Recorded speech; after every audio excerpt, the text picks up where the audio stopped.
Good evening. Wait, let me see. Can y'all hear me? Good evening. Let me know if you can hear me. Tiger Nation in the chat. Hell Wildcats in the chat. I don't see is the Bulldogs in the chat? Let me see if Jay White here. He usually here on time. Jay White, the Bulldogs in the chat.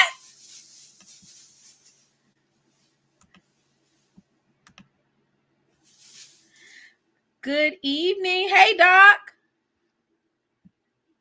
Uh-oh, Mr. Haynes representing the MEAC. Hey, Miss Snow Gray. I missed y'all. So much so. You look, before we start off, y'all got what y'all drinking on tonight? Go ahead and comment in the chat what y'all drinking on. Tonight, I would like to give a shout out to Strictly for the Culture, right? I brewed some tea, y'all. You see this? Tea. Hot tea. Because there's just so much stuff going on, right? So look, let me make this large so y'all can see me. There we go. Look, got the tea. Y'all. I got the tea. And it's hot. It's piping hot tea, right? This ain't no, I'm not making this up. Sprite. I got it all. Look at that. You see that? Tea. Okay. Strictly for the culture, right? Let me pour some of that in here. Let me pour that. Ooh. Woo. Because, baby, I ain't been on here in about 2 weeks. I ain't been on here.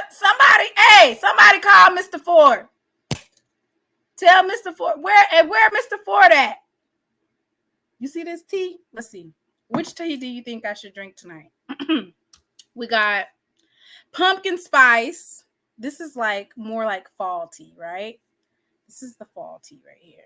Pumpkin spice. Caramel apple. This is another fall tea, right? Yeah, I was locked up. They wouldn't let me out. Tazo. Well, this is energized. This is green tea. I might do the green tea, right? We got so much tea going on. Then we got the sleepy time tea. This is to help you go to sleep. Sleepy time sinus soother, excuse me. It just depends on, your drink of choice. I also have for the tea, the other tea that's coming out, that's like SWAC tea, right? Then there's some other tea. And that deserves some tequila and some ginger ale or something. Cause what is going on? What's going on in this way? And how we gonna fix it? Green tea. Mr. Haynes say green tea. What y'all drinking on tonight? Because we are definitely going to talk about it. I think I'm going to do the green tea, like Mr. Haynes said. I'm going to brew some tea. Y'all could not find my honey, but sometimes you just need to drink it without any sweet. There doesn't need to be anything sweet about these conversations that we're going to have tonight. Fruit punch. Coconut water. I see. Hydrate, because it's been hot. Staying hydrated. Coconut water. I heard that. Energize.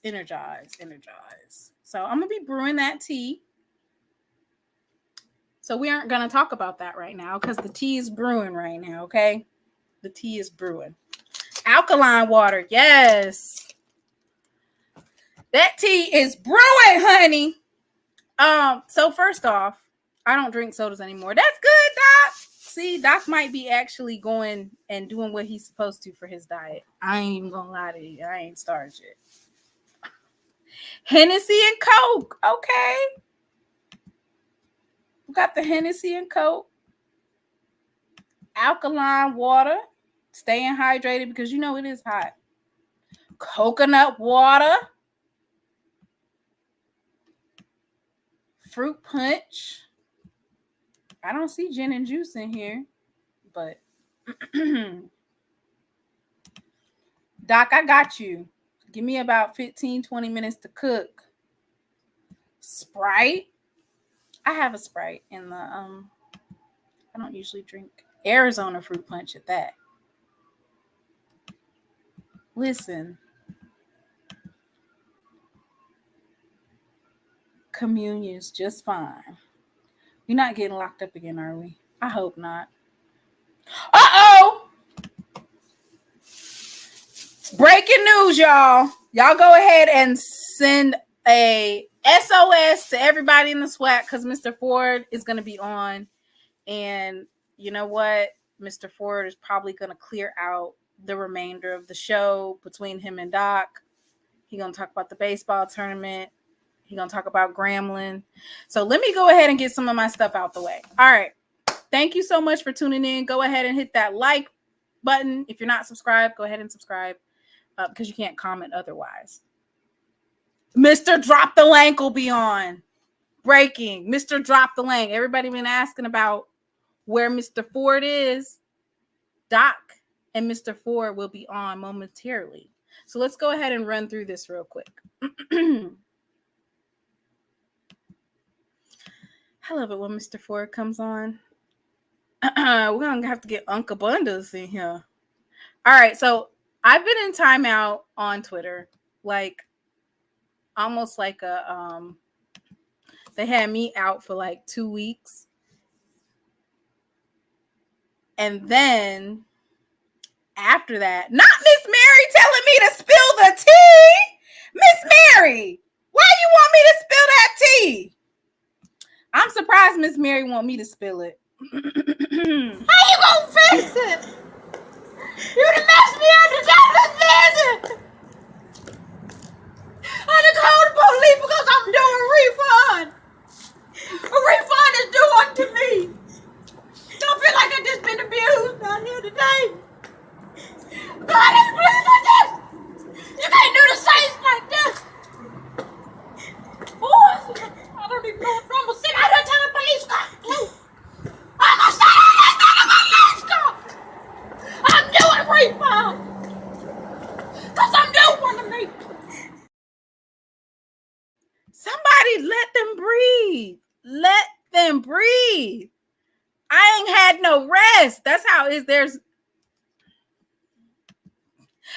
There's no rest for the wicked. That's what they say. I'm not saying that they wicked, but I'm just saying.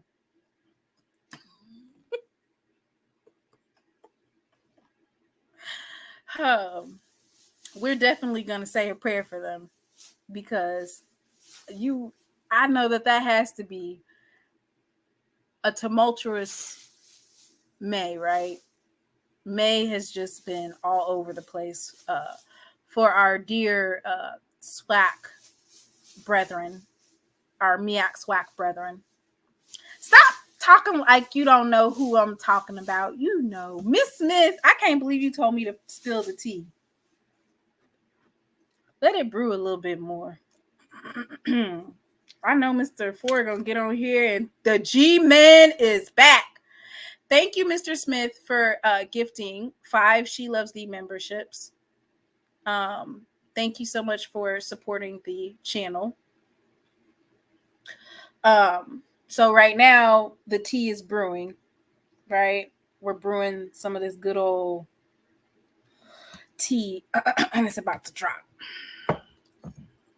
Has anybody ever added, usually it's whiskey, isn't it? Like if you have a cold or something, you add whiskey to the tea, right? I don't have no whiskey. I wouldn't even know what type of whiskey to buy.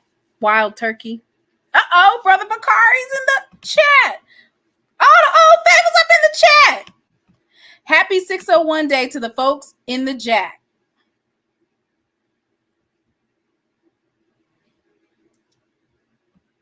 Yes. So happy 601.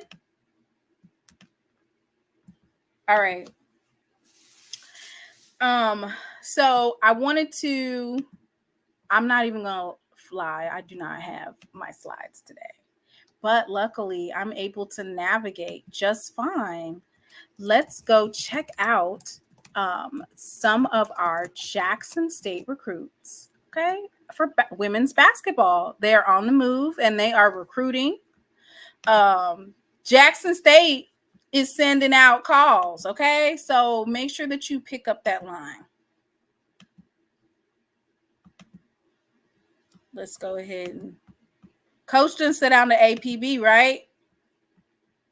And that's an iPhone, right? So make sure that you are answering that call.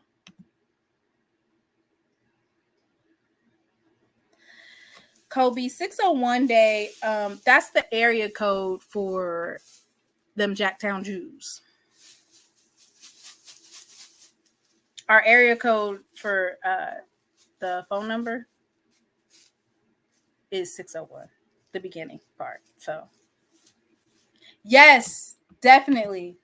Now, I've been lagging on breaking down the different positions, and that's just because there's so much change going on. No, you don't get free Stamps burgers. Somebody said, do they get free Stamps burgers? I think Stamps burgers was closed today. Okay. Some people are 78. I could have sworn it's another number. Is it 786? It's not just 601 for, I guess it is. Where Jincy at? Hey, Jincy. Look, everything's going so fast. Anyway, all right, let's get back to our Coach Richards, because Coach Richards has announced her recruits, and she's announced her staff, and she is rolling in with the recruits. We've had a couple of commitments, and we should be excited, right? So I'm going to pull it up. Coach Price is one of the coaches, and then Coach Alexis Holt also. And she just posted, so I'm going to share that with you guys today, because she just posted. It's finalized. And I'll share a little bit about Coach Alexis Holt, which I'm following her already. She says, I'm extremely excited to be joining Jackson State University women's basketball alongside Coach Richards. It's truly an honor and a blessing. I give all honor and glory to God. Thank you, Coach Richards. Let's go. So this is Alexis Holt. And then I'm just going to read a little bit about Miss Holt, which later on I will be doing slides for all of the basketball staff, just like I did for Coach Reed. I'll be doing the same for Coach Richards. I didn't know this, but it looks like Coach Holt used to play at Grambling. Is that right? Let me see. Yeah, Alexis Holt. She is from Epps, Louisiana. Graduated from Epps High School. Her previous school was Central Arkansas. Let me go ahead and read her bio for you guys. And then we can talk a little bit about some of the recruits.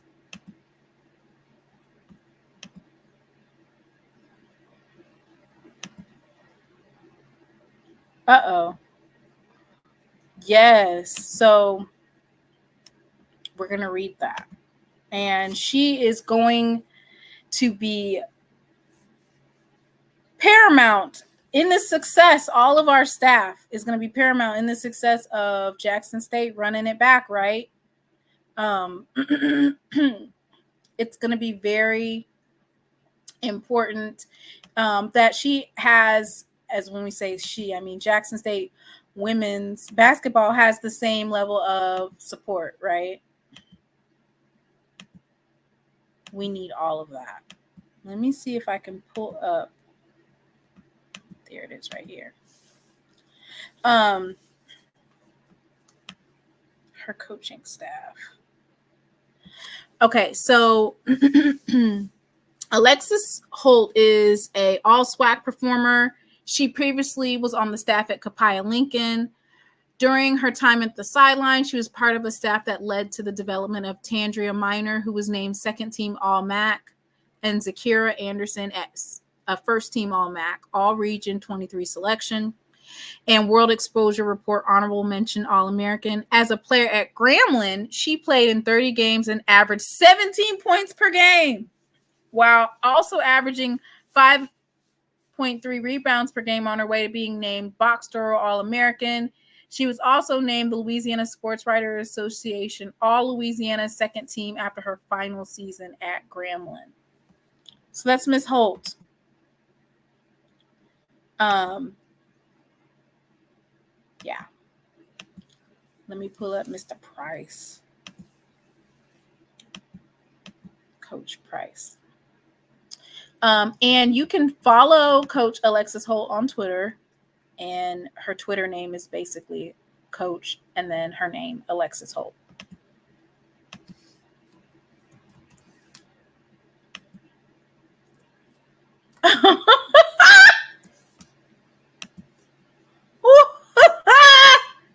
Listen, I'm over here just oh Lord. Oh Lord, have mercy.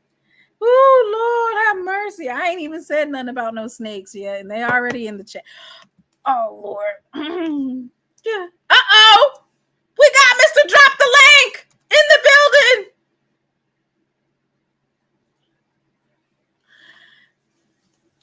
When you get Whitley started, y'all been asking, where's Mr. Ford? He hasn't been. Well, truth be told, let's just keep it a buck. I haven't been on here. I have not. Lord, Whitley done already started in the chat. Clear him out. Coach Price.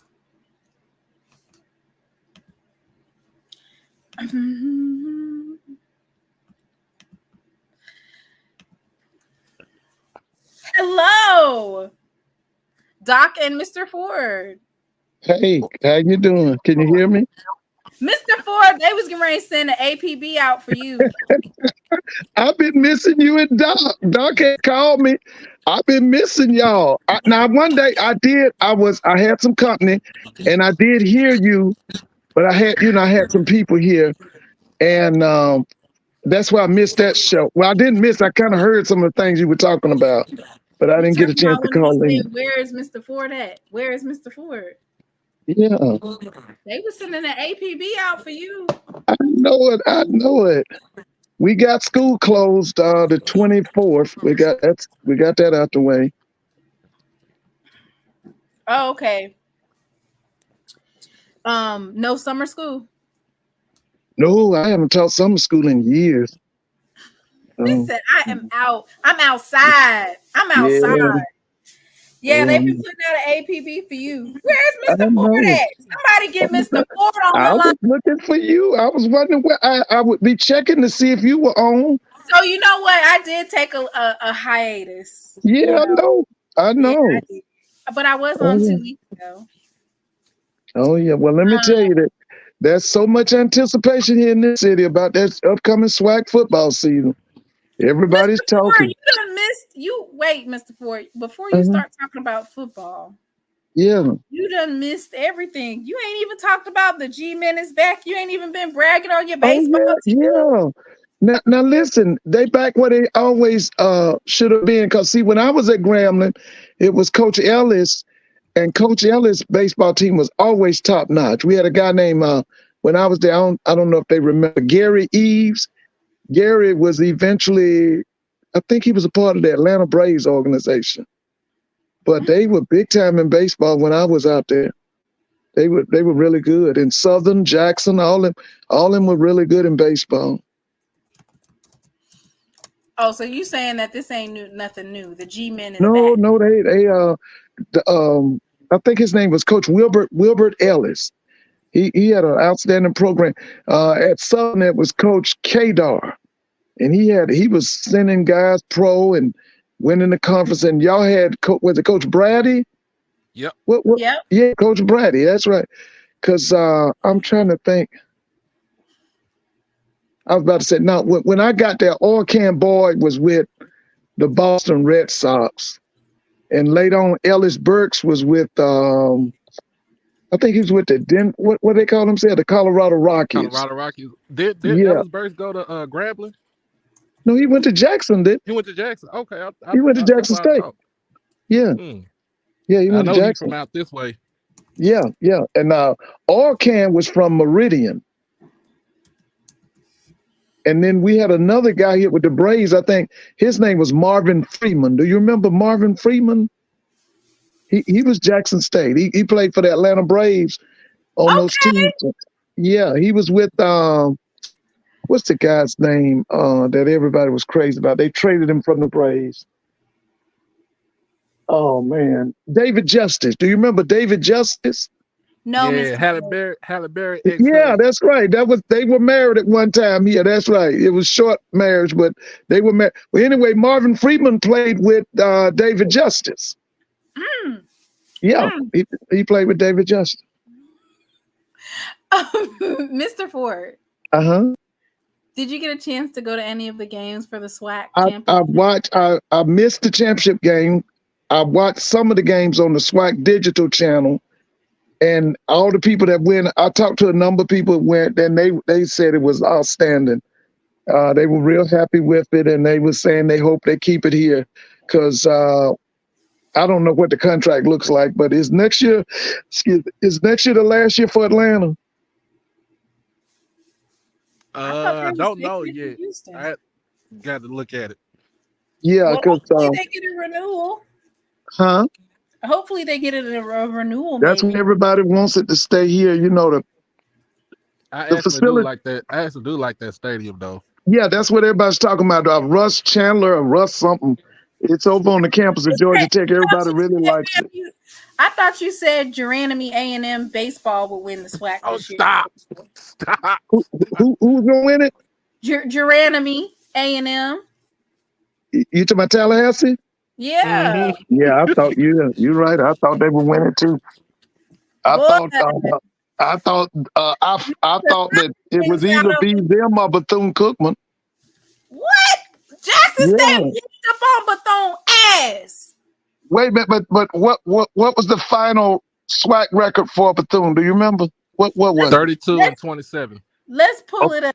What was Jackson's SWAC record at the end? We was the 36 winning. and 20. Okay. Yeah. I thought it would be another Florida Classic, man, like it was last year. And both of them was out. 29 or 27. Hell, I was playing Wildcats all weekend long. Yeah, they Go! Why? yeah, they It wasn't playing I it thought on. it was gonna be another repeat of the Florida Classic last year at the baseball championship. I wasn't playing it the day that we lost. I didn't play it that day. And Jackson lost it on was that an error at the end of the game? Remember the guy hit a little dribbler? Yeah. Was that an error? Yeah, that was an error at the end of the game. It was At the end of the 4 game, errors in the yeah. championship game. Because they were leading, 6-5, right? Was it 6-5? 6-4. 6-4. It was Yeah. one of those. It was one of those. No, it was 5-4. 5-4. 5-4. You lead That's 5-4. right. That's right. And two runs came in, right? Yes. That's crazy because Jackson State had the best overall record, which was 37-21. Right. And what was their record in the conference? That was bad, pretty bad. 17-13.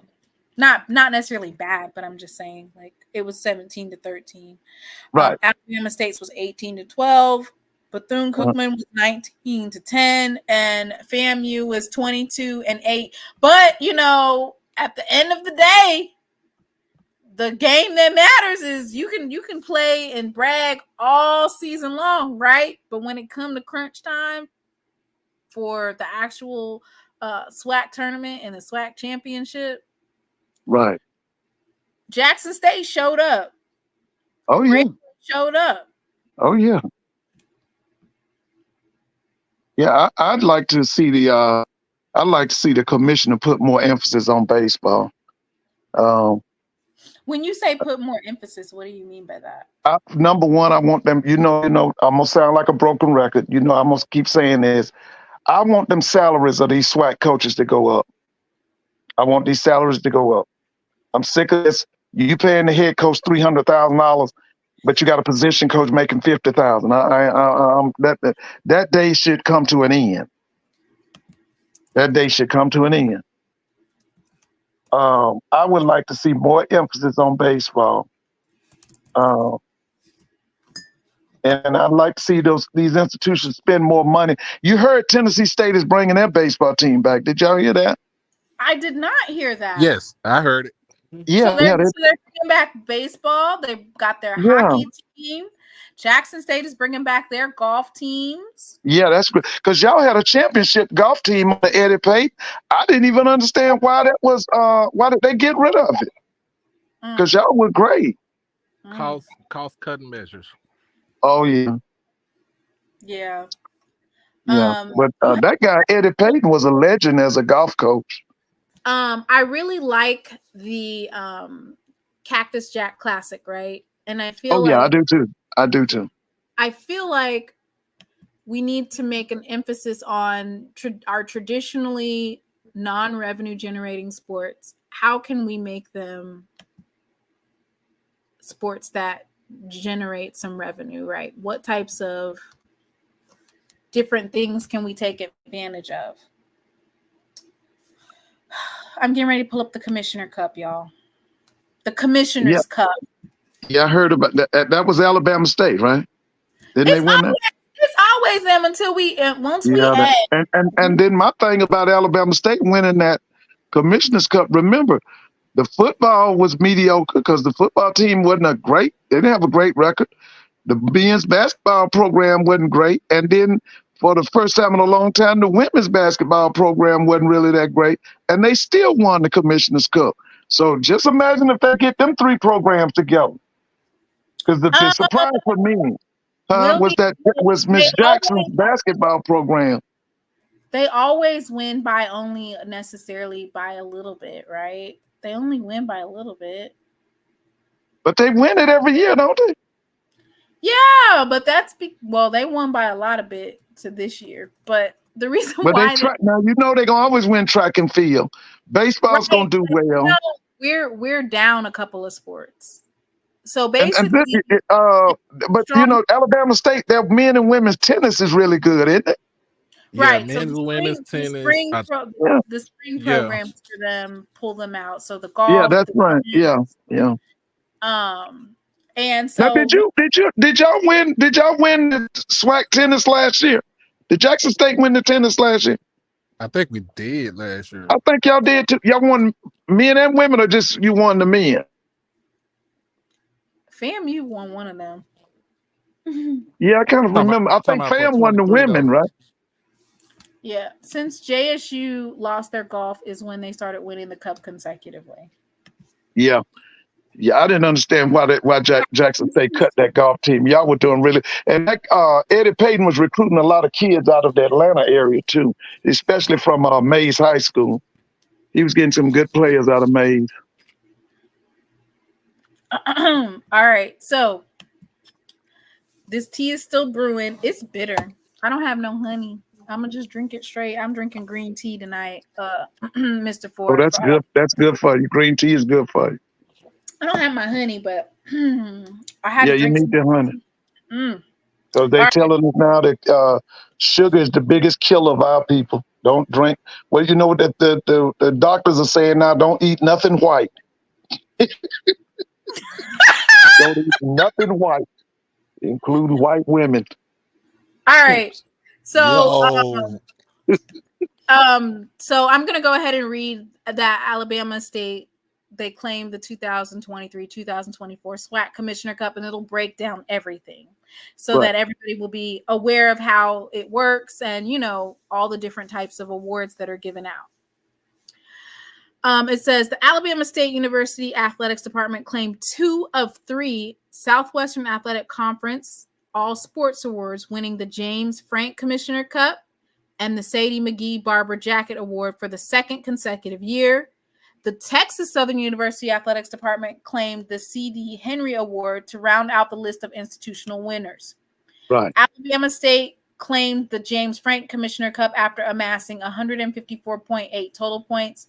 Jackson State 141.8 points, and Prairie View A&M 138.5 claimed second and third respectively. Alabama State claimed the Sadie McGee Barber Jacket Award, finishing with 92.8 points in the women's final standings. Florida A&M 82.8 points, and Jackson State 79.3 points finished in second and third place respectively. Texas Southern won the C.D. Henry Award for the first time since the 2014-2015 academic year, accumulating 67.5 points in men's sponsored sports. Jackson State 62.5 points, and Prairie View A&M 62.5 points finished tied for second place overall. The All Sports Awards are determined by program finishes in league-sponsored sports. Each respective sports program finish is awarded a point value, and the members' institutions with the highest point totals at the conclusion of the athletic season are named the All Sports Award winners. A complete list of the final standings and individual program totals for the 3 awards can be found below.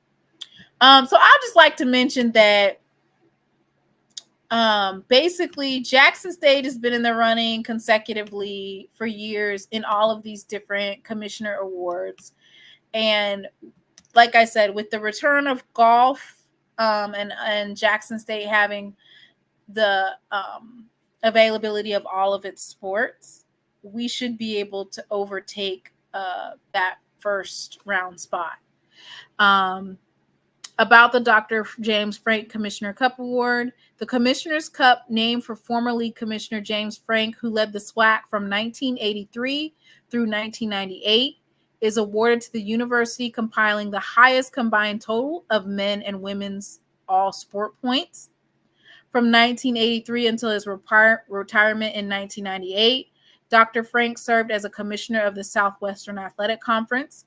He returned to the position as interim commissioner in April 2001, where he served for 20 months.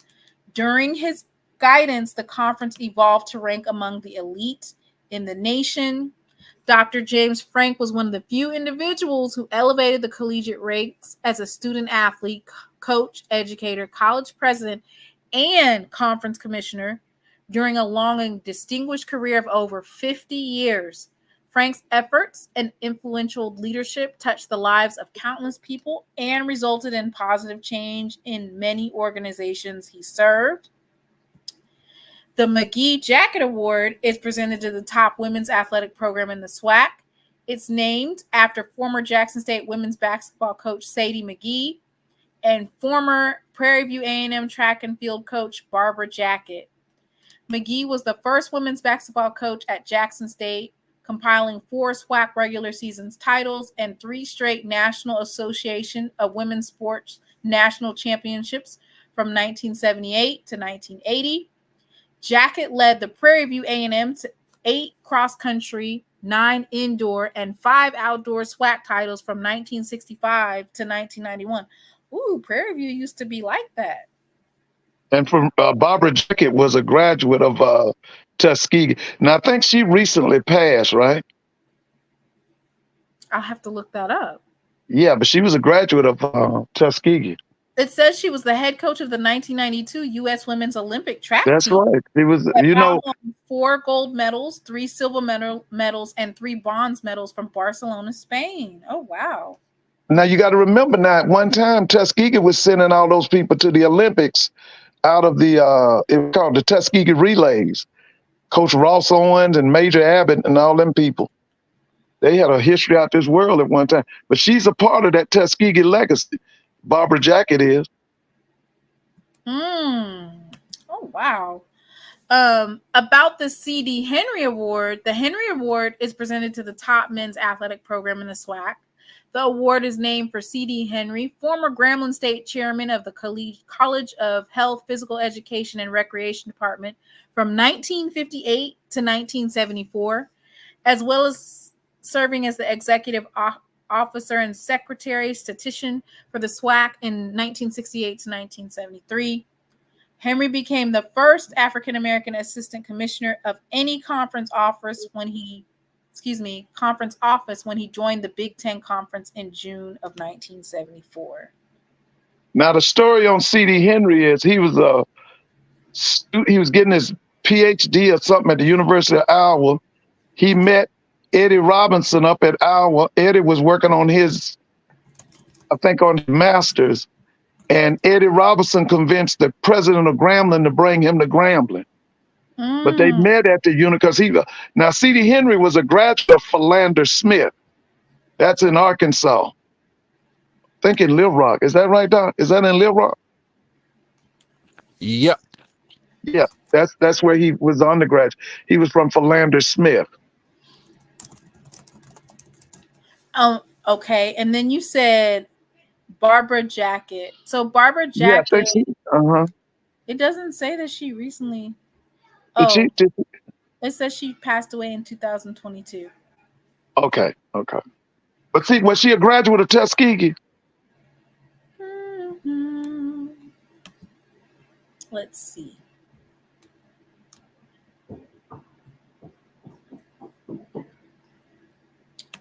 She was born in Port Arthur, Texas. Yes, it says Jackett went to Tuskegee University with a basketball scholarship and studied physical education for a Bachelor of Science in 1958. She received a Master of Education at Prairie View A&M in 1968. She probably was at Tuskegee with Carl Lewis's parents because, they were Tuskegee graduates. Mm-hmm. Yeah. Because at one time, if you were going to go to the Olympics, you had to go through Tuskegee. She's in the Prairie View Sports Hall of Fame in 92, International Women's Sports Hall of Fame in 95, and the U.S. Track and Field and Cross Country Coaches Association Hall of Fame in 2001.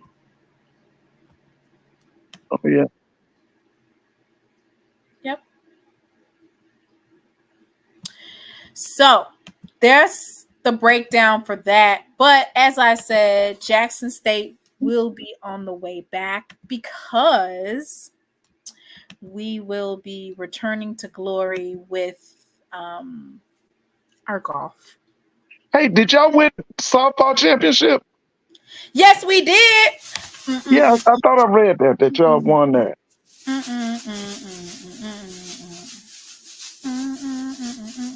Yeah. Speaking of glucose levels, my A1C is a 5. I'm good. Yeah, as long as you're not, let's see. I need vitamin D levels. Yeah, I think it's 6 is pre-diabetic and 7 is diabetic. Yeah, I'm at a 5. I'm good. All right. Yeah. So, what do you think about Jackson State women's basketball coach and her coaching staff? We got a coach from Grambling, right? You just read about? Is that the Hope that you just read about? Yeah, Miss Hope. She's Yeah, from yeah. Grambling. Well, all I know is that lady's got some big shoes to fill. See? I wish her all the luck in the world. So I feel like for Coach Richards, I do not place her to like on a pedestal to fill these big shoes, right? Because the dominance at Jackson State was so overwhelming, right? You wouldn't place her you wouldn't place that much pressure on her. She had to rebuild from scratch as well. Like everything was cleared out. Everything. Oh yeah. It's like the Grinch that stole Christmas when he went back and got the thumbtacks. Like it was wiped out. So she's getting to build her program from scratch. And I am sure that Jackson State fans are going to support her in all of her endeavors. No doubt about that. Not comparing her to Coach Reed. Right. Yeah. Right. Oh yeah. And then Mr. Mackey, yep, she had a few years to get to dominance herself. She didn't just come in blazing. I mean, once she got there, she didn't leave. Wilma Rudolph won 3 gold medals from Tennessee State. They dominated the field in the 50s and 60s. Yeah. Because she ran with them. She was not even, I think she was in high school because Wilma Rudolph went to the Helsinki Olympics in 56. I think she was still in high school. And the star at Tennessee State was a Jamaican girl by the name of May Fagg. I think it was, somebody looked that up, May Fagg. She was the star. And then Wilma took over from May. May who? Her name was May Fagg, I think it was. May was from Jamaica, I think. Look that up, see if you can find her name, May Fagg. She was Tennessee State. She was the star at Tennessee State before the coming of Wilma Rudolph. Yeah. She ran in the 56. Oh, May Fagg. Okay, I got it. You got it? Where was she from? All right, let's get some history on here, some track and field history. This is brought to you by Mr. Ford. All right, so this is in relation to, of course, our Commissioner Cup for Barbara, right? Is this still related to Barbara, or is this just another piece of the history? Yeah. Okay. Can you guys see that? Let me see. Let me pull it up. I did find it. It was in an encyclopedia. If you ever want to find something, gotta go to the history books and the encyclopedia. Let's see if I could pull it up. Here go Jay White talking about Beatrice will win games, but she's not beating A&M. We'll see about that. All right. So May Fagg, she was born in 1932. She's from May Landings, New York. Oh, she's from New York. Okay. She married. She's the first American woman to participate in 3 Olympics: 1948, 1952, and 1956. Winner of the AAU 200 meters in 1944, 1955, and 1956. Won the silver in the 200 meter and the gold in the 4x1 meter relay at the Pan Am Games in 1955. Won the gold medal in the 4x1 meter relay with a 45.9 time in the Olympics in Helsinki in 1952. And the bronze medal in the 4x1 meter relay with a time of 44.9 in the Melbourne Olympics in 1956. It says May Fagg's track career began thanks to her alliance with a New York policeman. He was recruiting members for the police athletic league. I can beat every one of those boys running out there. So he lined her up against some boys. She took down the school court and she beat him. The Sergeant Brennan started an AAU team with the young athletes from the city in 1947, and Brennan was predicting that she would make the Olympic team.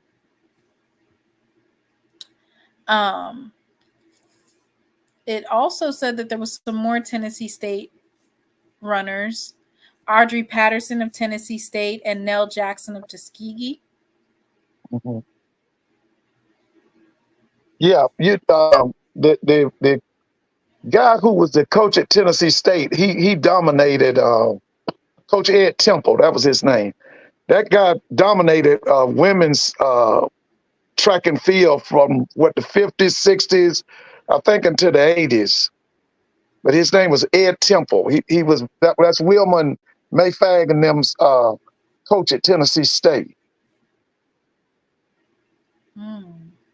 Yeah. Now he's a historian. If you ever want to read some good history, read about Coach Ed Temple. That guy was something else, man. He was something else.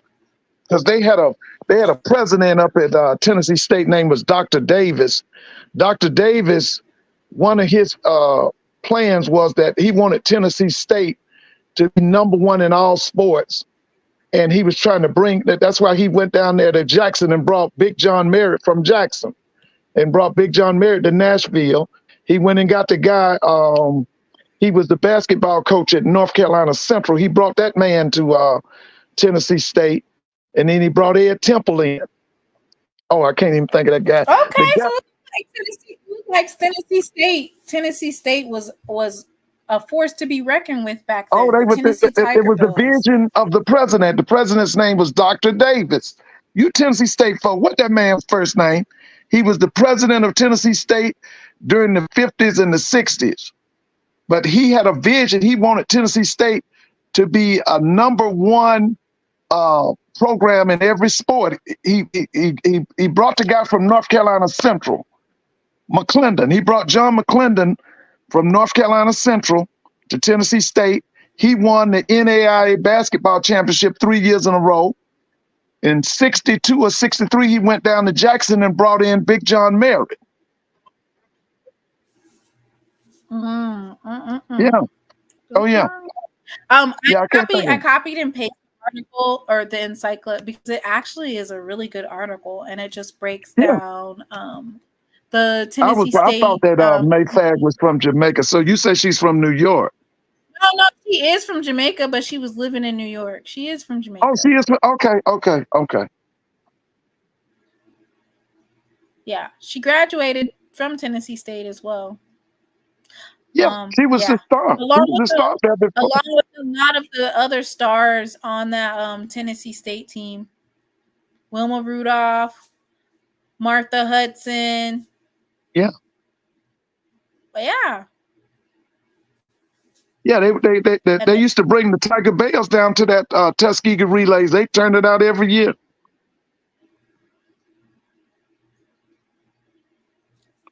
Listen, that Ralph Boston was supposed to come to Grambling and play quarterback for Eddie Robinson, and he chose to go to Tennessee State. He was supposed to come to Grambling. So it would just be good to see like some of these teams return back to glory, especially with the elimination of DEI. Let's see in the next 2 to 3 years the landscape of college sports for HBCUs. Right? I think it could happen. I think it's gonna. There's a coach at Tennessee State now. I think it's Coach Cheeseborough. She's doing an outstanding job. She ran for Coach Ed Temple. I can't remember her first name, but I know the last name was Cheeseborough. She was in the 1976 Olympics, I believe. Somebody need to check that. But is it Sandra Cheeseborough or something like that? But she's a track coach at Tennessee State now. Yeah. Well, speaking of student athletes, I wanted to talk a little bit about something that recently came up in the news, which is The NCAA permanently ends transfer restrictions in a settlement with the Department of Justice. 1 week after the NCAA and Power 5 conferences agreed to allow revenue sharing for collegiate athletes, the NCAA agrees to remove another fundamental element of collegiate sports. And they also give people an extra year from the 2020 class. You get an extra year of play. Oh, yeah. So I'm going to read a little bit of the article, just a tidbit, and then I just want to hear your thoughts, because when is this going to end? And are they going to take away the penalties for APR? Now that they've implemented this type of free-for-all, you can transfer however many times you want as long as you are academically sound. This is going to crush and negatively affect HBCUs first. And so I'm wondering, are they going to do away with the APR? It says this week, the United States Department of Justice and the NCAA reached a settlement regarding student-athlete transfer restrictions. They've agreed to permanently enjoin any rule restricting or penalizing the free transfer of student-athletes between schools on the basis that the long-standing behavior of the NCAA was in violation of United States antitrust law. This settlement stems from an antitrust lawsuit brought by West Virginia basketball players Raekwon Battle and Noah Farrakhan, challenging the NCAA's one-time penalty-free transfer limit. Battle had previously played for University of Washington and Montana State, and Farrakhan reached West Virginia after stints at East Carolina and Eastern Michigan. Quickly, the challenge was noticed nationwide, and attorney generals from Ohio, Virginia, Colorado, Illinois, Minnesota, New York, North Carolina, Tennessee, West Virginia, and Washington, D.C. inserted themselves into the lawsuit against the NCAA. Wow. So that just, I mean, that's kind of ridiculous, right? I feel like that's going to negatively affect HBCUs first. Because some of these athletes will go into the transfer portal and kind of like misjudge or misanalyze their strength, and they won't get any offers, or not the offers that they're looking for, right? So the reason why I said that this is probably going to be negatively affecting HBCUs is because now, if you're a 3-star coming out of high school, you might choose not to necessarily start at a HBCU. You could transfer from FBS to FBS to this school to that school as long as you're eligible academically. Mr. Ford, what you think about that? Listen, I think everything that's happening to the NCAA, they brought it on themselves. I remember as far back as the 80s, people were telling them it's time to pay these athletes. The same thing in the 90s. That was Miles Brand was over it. Then it was Mark Emmert. And then it's this guy who was the governor of one of them states. Listen, they could have straightened this out years ago, but they refused to do it because, like they said years ago, the NCAA was the largest plantation in America. So everything that's happening to them, and you asking about APR, all these athletes got to do is sue and ask them to remove the APR, and I guarantee you they'll do it.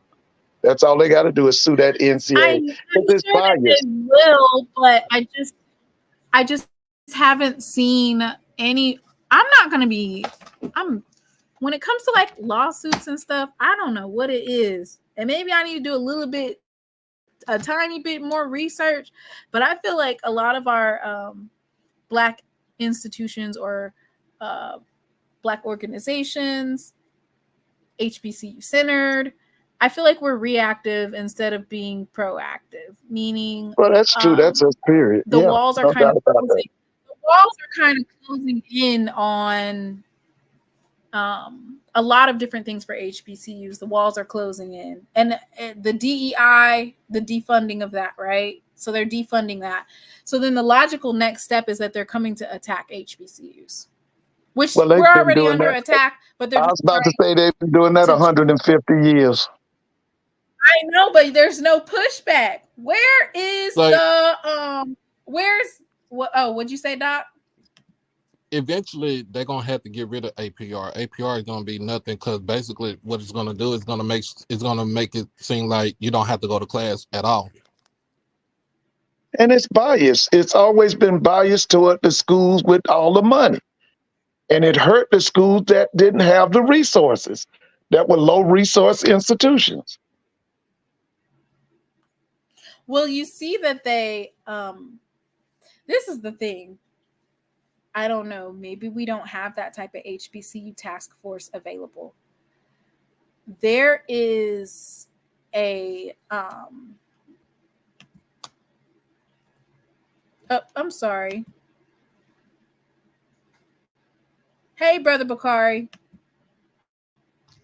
Hey, what's up? How y'all doing? Hey, bro. What's going on, bro? Good. So I just wanted to. Okay, so this is my problem. So the APR, like when I say that I feel like it's reactive, I feel like there should have been a lawsuit years ago on APR to get it eliminated, because there's already been studies that shown that it negatively and disproportionately affects HBCUs. And then this whole like paying Black athletes, they're really trying to get it to where they only give them like what, 15,000 as a base or something. But they excluded us from all of these things. Black colleges, just like the when they went on the Capitol Hill to talk about trying to figure out a way to make the NIL deals fair, and there was someone bold enough in some of those big Power 5 schools that wanted to, and some of those senators, and they wanted to purposely exclude HBCUs. Yeah, I remember. You don't want to get pushed off into the 50s, but I think that the gap is going to widen, basically. Can I speak after you, Timon? Absolutely. Can y'all hear me? Welcome to the panel, Bakari. You touched on some stuff right there in Timona. See, I ain't gonna say it was somebody that was bold. It was the SEC that said so. It was the SEC commissioner that said should no HBCU be D1. Now I'm gonna ask y'all, how many of y'all was running around talking about Angel Reese watching LSU? So don't get mad at what they do when y'all condone it by supporting it. We support our demise at all turns. Even I heard Mr. Ford, and I ain't trying to beat nobody up, but when I heard Mr. Ford say the coaches at the HBCU don't make no money, we don't have the donors. So we don't have the donors. The big white schools have the donors, but we give our money to these white companies that give the PWIs, that become donors for the PWIs, but give nothing to us. But we still support it. See, white people are great at what they do. They are great at what they do. They are great at being deceitful. But now they don't even have to be deceitful anymore. They do it right in our face, and we still support it. So until we are willing to shut off Mississippi State, Texas, LSU, USC, until we are truly willing to say we're not going to watch them, we don't have a leg to stand on. We truly don't, because we still support it. We even support our best going to those schools because white people can give them money without looking at saying, why do white people have all this money and we don't have it? They have everything from free labor of our ancestors.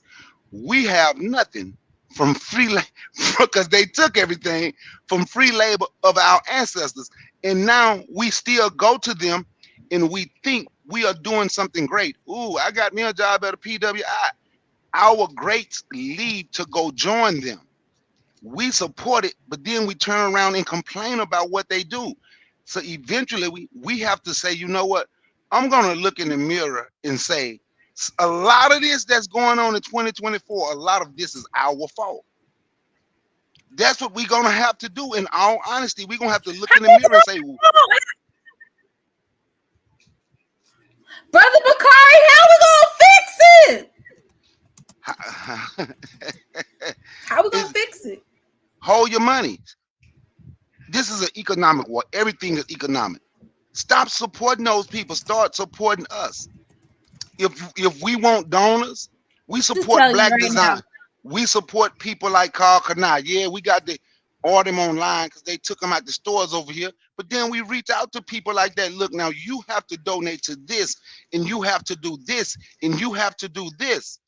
But we support the people that don't give to us. People laughed at me in the barbershop last week when I told them I haven't bought a pair of shoes in 5 years. People laughed at me in the barbershop last week when I told them I haven't bought a pair of shoes in 5 years. And I won't buy none until I can find the Black shoes that I like. I won't buy none until people wonder how I can live like it's a hard life to live, but I choose to live like this. I won't. Somebody needs to build. Somebody needs to build. Somebody needs to build. Somebody needs to build. But I can't. So here's the only thing that I have to say is I'm constantly doing the same thing. This is the thing that I've noticed, and I'll say this. So this is what I've noticed. I've noticed that overall in America, they have absolutely no problem with Black communities that are impoverished, right? They do come under attack when you have Black communities that are well-to-do. That is when, or whenever a Black person is getting ahead or being kind of like the Black Wall Street, right? They're going to attack that and disband that. They have no problem with communities full of Black and brown folks in impoverished, tax lacking, messed up roads. They have no problem with that. But this is the thing, is I feel like we're getting ready to go back to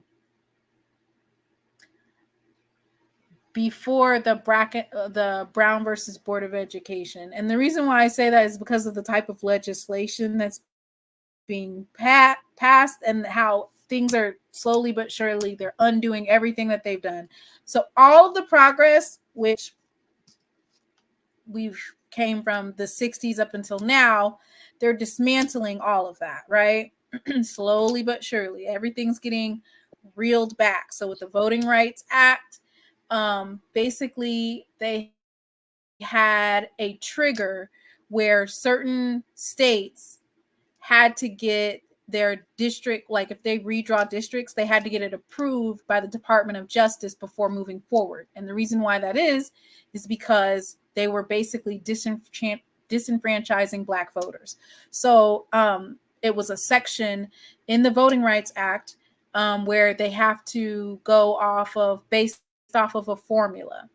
And then based off of that formula, they had to get an approval, yay or nay. So if it was not written correctly, or it basically diluted the Black vote, the Department of Justice would tell them, go back and draw.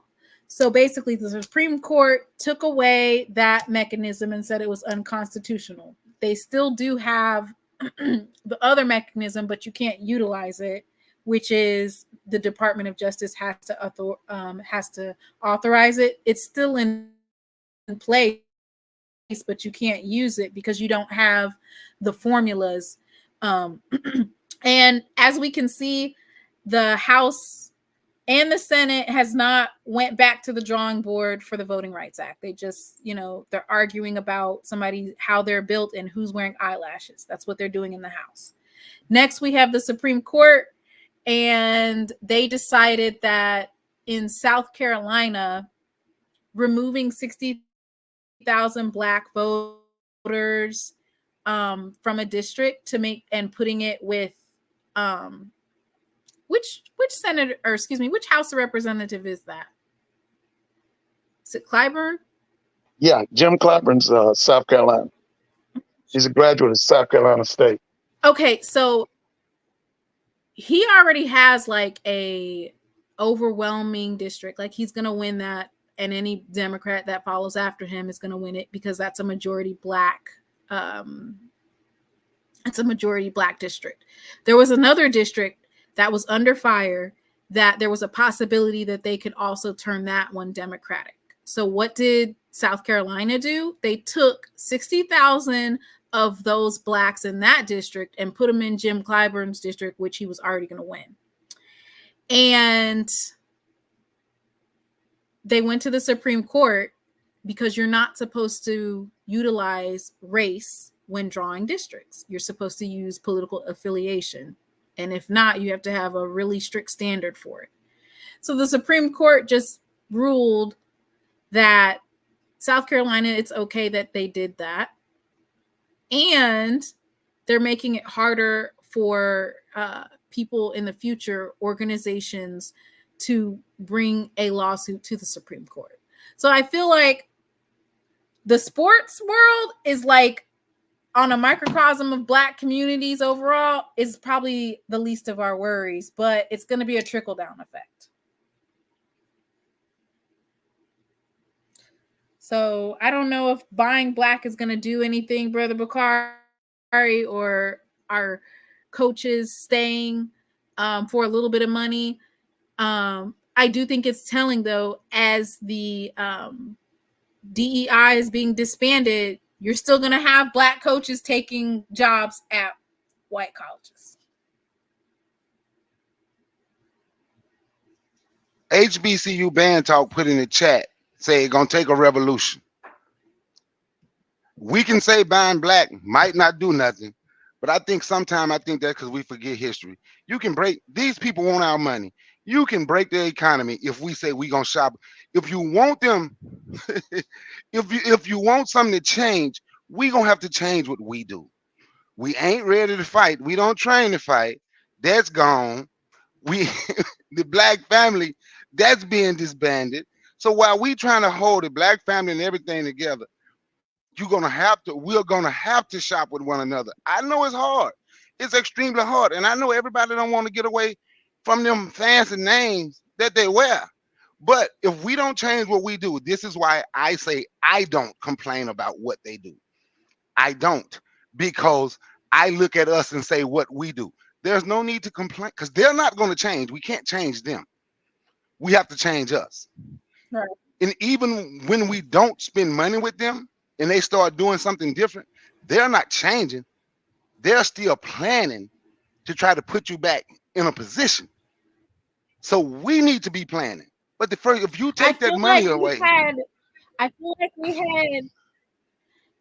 Remember, Brother Bakari, during those time frames, like when they boycotted the bus and the bus boycott and all of these different revolutions that took place, you had a strong community Black base, right?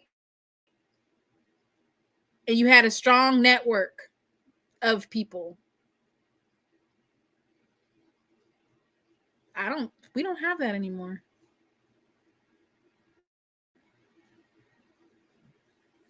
We don't have the Black Panther Party, or not just Black Panther Party, but do you know what I'm saying?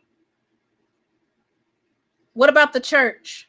You think the church? You have to have a strong base. Where is the base at, Brother Bakari? I don't think the church is supposed to be the base. I don't know what you do with them. The church should be the base. They were the base once. We have to force the church to be the base again. Like I said, it's things that we're going to have to do different.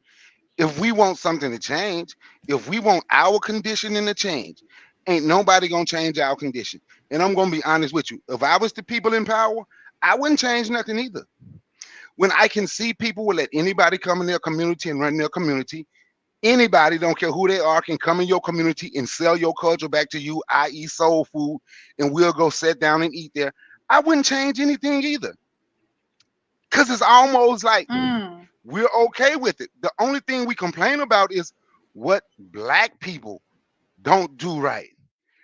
That's the only thing that we'll complain. But we'll say something about the other people. But our goal in 2024, they still have us in a position where we are trying to prove ourselves to them, because we don't look at ourselves as great. We'll speak and say, peace, God. We'll speak and say, what's up, king? What's up, queen? But for the most part, those are words coming out of our mouth. We don't treat each other like that. We don't act that way.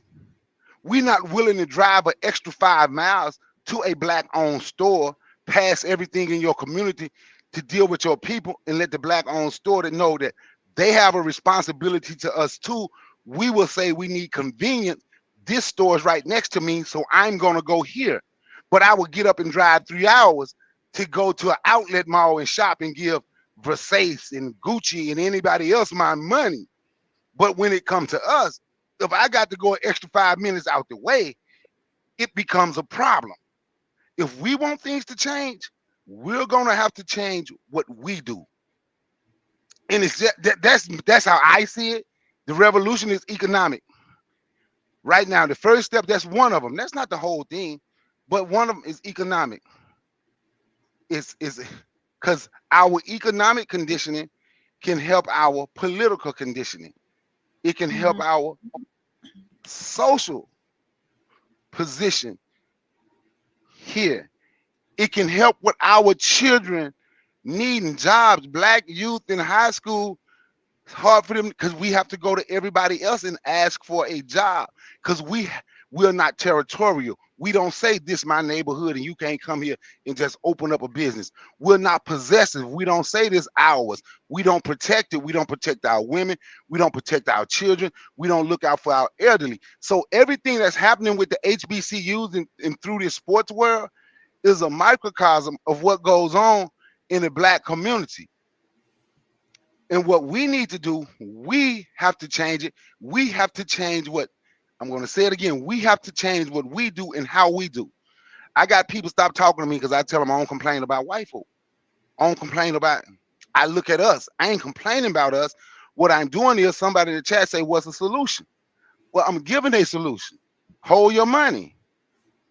If we did the bus boycott back then in the 60s, we can do it now. We can do the same thing if you want to boycott.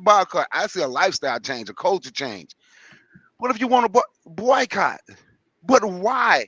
Let's say, why if I'm on Adidas, why would I be willing to give an HBCU some money or a black community some money when I don't have to give you nothing and you still gonna buy my stuff?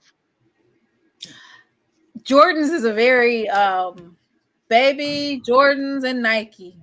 Thank you. They don't have to give you nothing, but we go spend all that money and brag on how much money we done spent on it. It doesn't make sense. So if I was in power, I would do the same thing to a people that allow me. People only do to you what you allow them to do. Right. I would do the exact same thing if people sat back and allowed me to do it. I ain't got to do nothing. I ain't got to get a school nothing. They so happy they still gonna watch all my schools come on TV. Dang. They ain't gonna even turn. They won't even turn my schools off. And the only one of their people that gonna come to my school is the one that can run fast, jump high, and shoot a wide open 3. The rest of them ain't even allowed here because we don't even want them here. But they still gonna turn me on and watch me. They gonna still walk around and say, University of Texas is my team, Mississippi State my team, North Carolina and Duke is my team. I don't have to do nothing for these people. They still gonna praise me. That's my team right there. I wouldn't do nothing either. I'm just being honest. I really wouldn't. I'm gonna listen offline. Thank you for allowing me to speak. And I ain't mean to ruffle no feathers. If I did, I apologize. But wait a Okay, second. go ahead. Go ahead. Go ahead. You're supposed to Okay, talk I'll wait. about, you're supposed to share about Miss Richards real quick. Well, okay. I think I don't. It's a. I don't call it complete rebuild. I've heard her talk. Then you look and see how she was able to turn Alabama A&M around, and Jackson State is in a position where people know who they are. This first year, especially at the beginning of the season, it might be a little struggle, but I think by midway this season, you will start seeing a turnaround. Uh, because I don't see it as just being I don't see it being a complete rebuild. I don't know if she recruited any size or not. I What hope you she mean gets it's some not a size. complete rebuild? We literally have no players from our previous team. Well, okay, what I mean by complete rebuild, okay, I'm gonna explain. When I say a complete rebuild, I'm talking about far as being able to get players come in, like the one guard Okay. she just got, come in from Panola County in Mississippi. What was she? All state, had offers from to University of Memphis.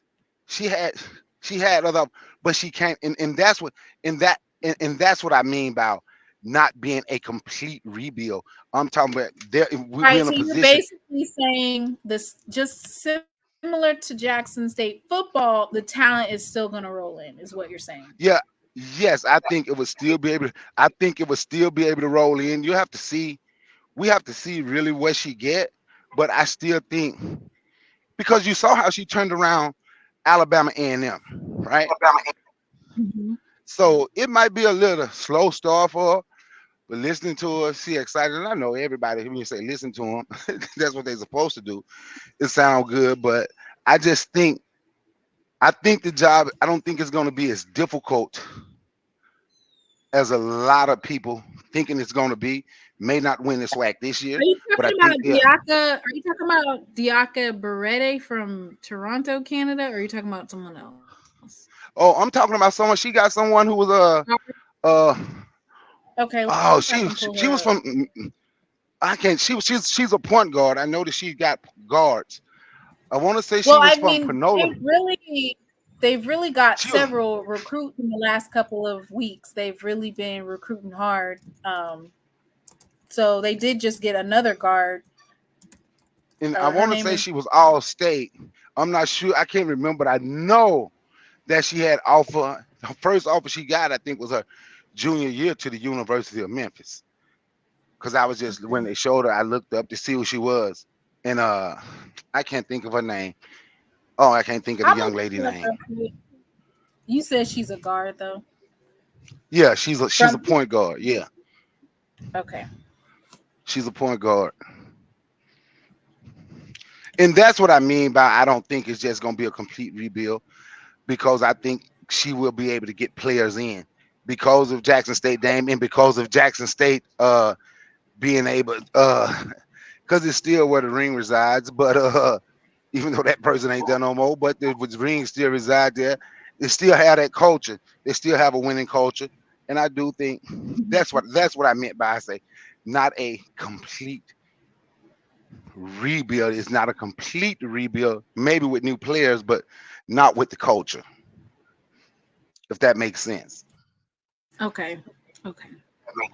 Right. So we got Christina Ikofo Yamane. She's 6'1", North Dakota State transfer. She's a forward, so I don't think that's the one you're talking about. Let me see if I can pull up the other ones. So far I have Diaka Berete, and she's originally from Canada, Toronto. And then, of course, the North Dakota State transfer. You must be talking about, let me see if I can find out. Tierney, is it Tierney Kelsey? Is that who you're talking about? I'm trying to see right now if I can find her name. I think it's Tierney Kelsey. Let me see. Maybe. I probably can't find it on here. It's probably on the phone that I'm on. You know?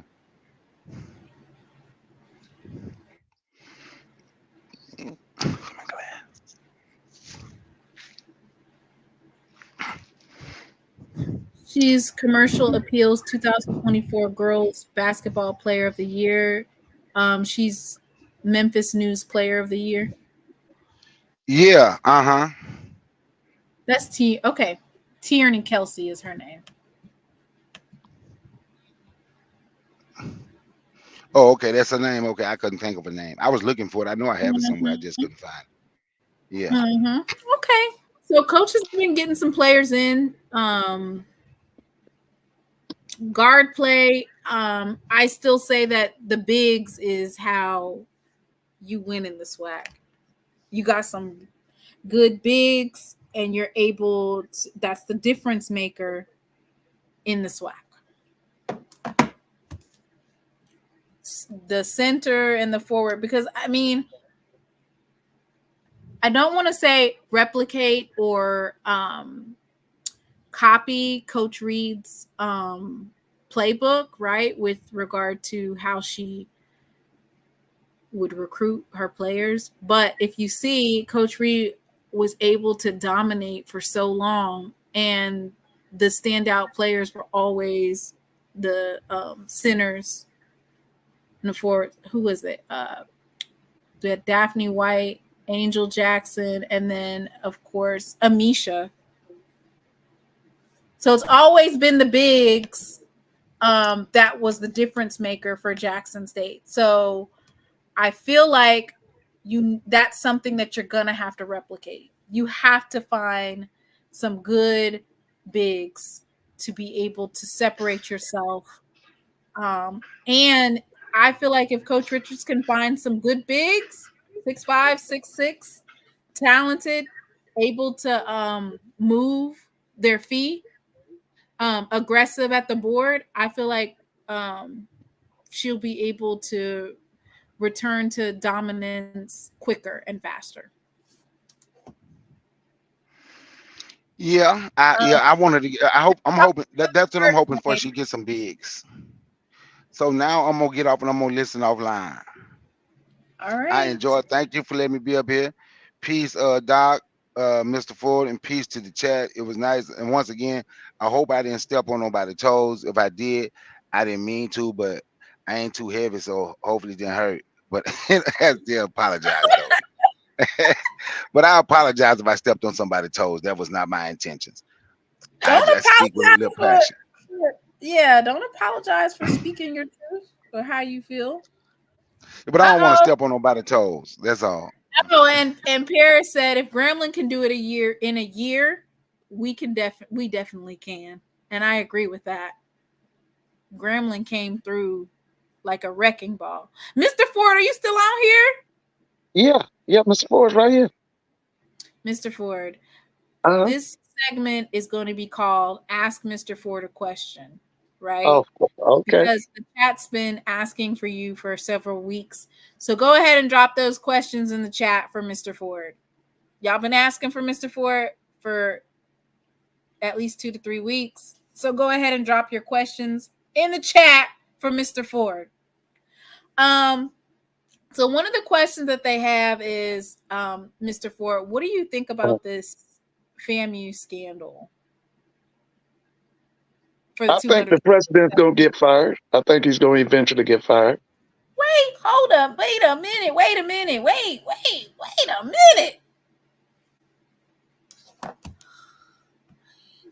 Goodness gracious. I'm going to get fired already?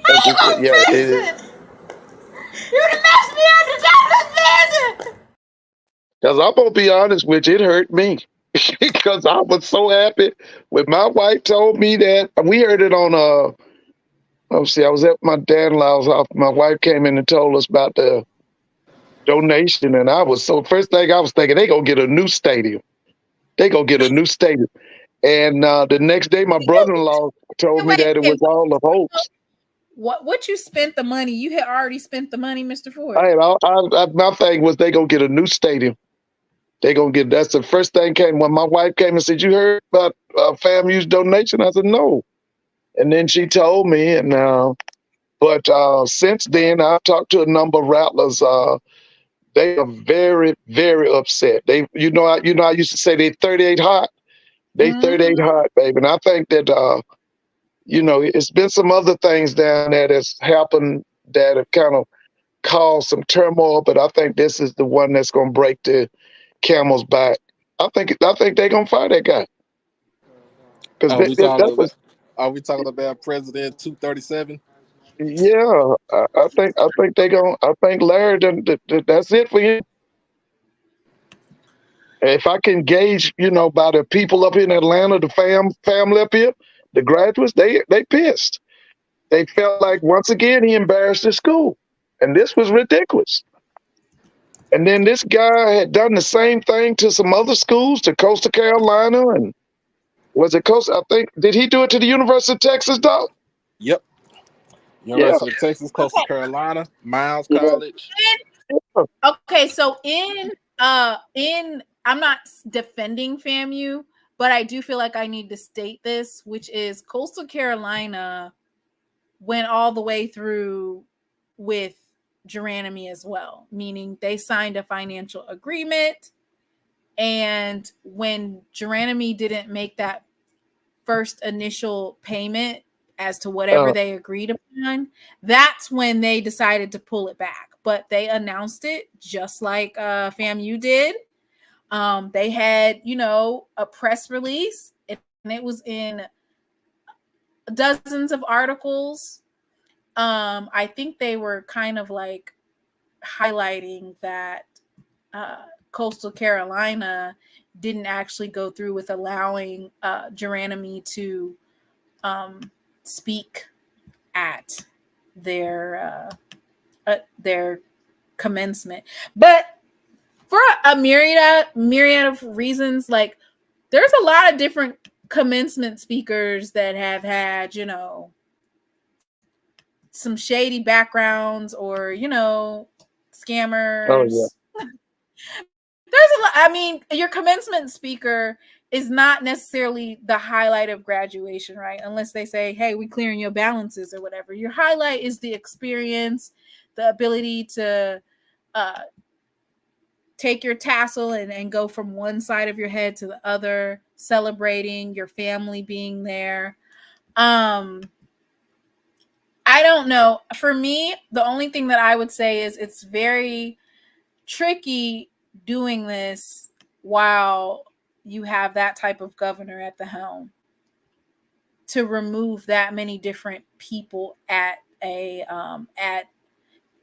those administrative positions. Right. Do you really want to remove all those people? Because you're looking at, you already wiped out the VP, right? She'll still get to have her other job as a dean, but you wiped her out.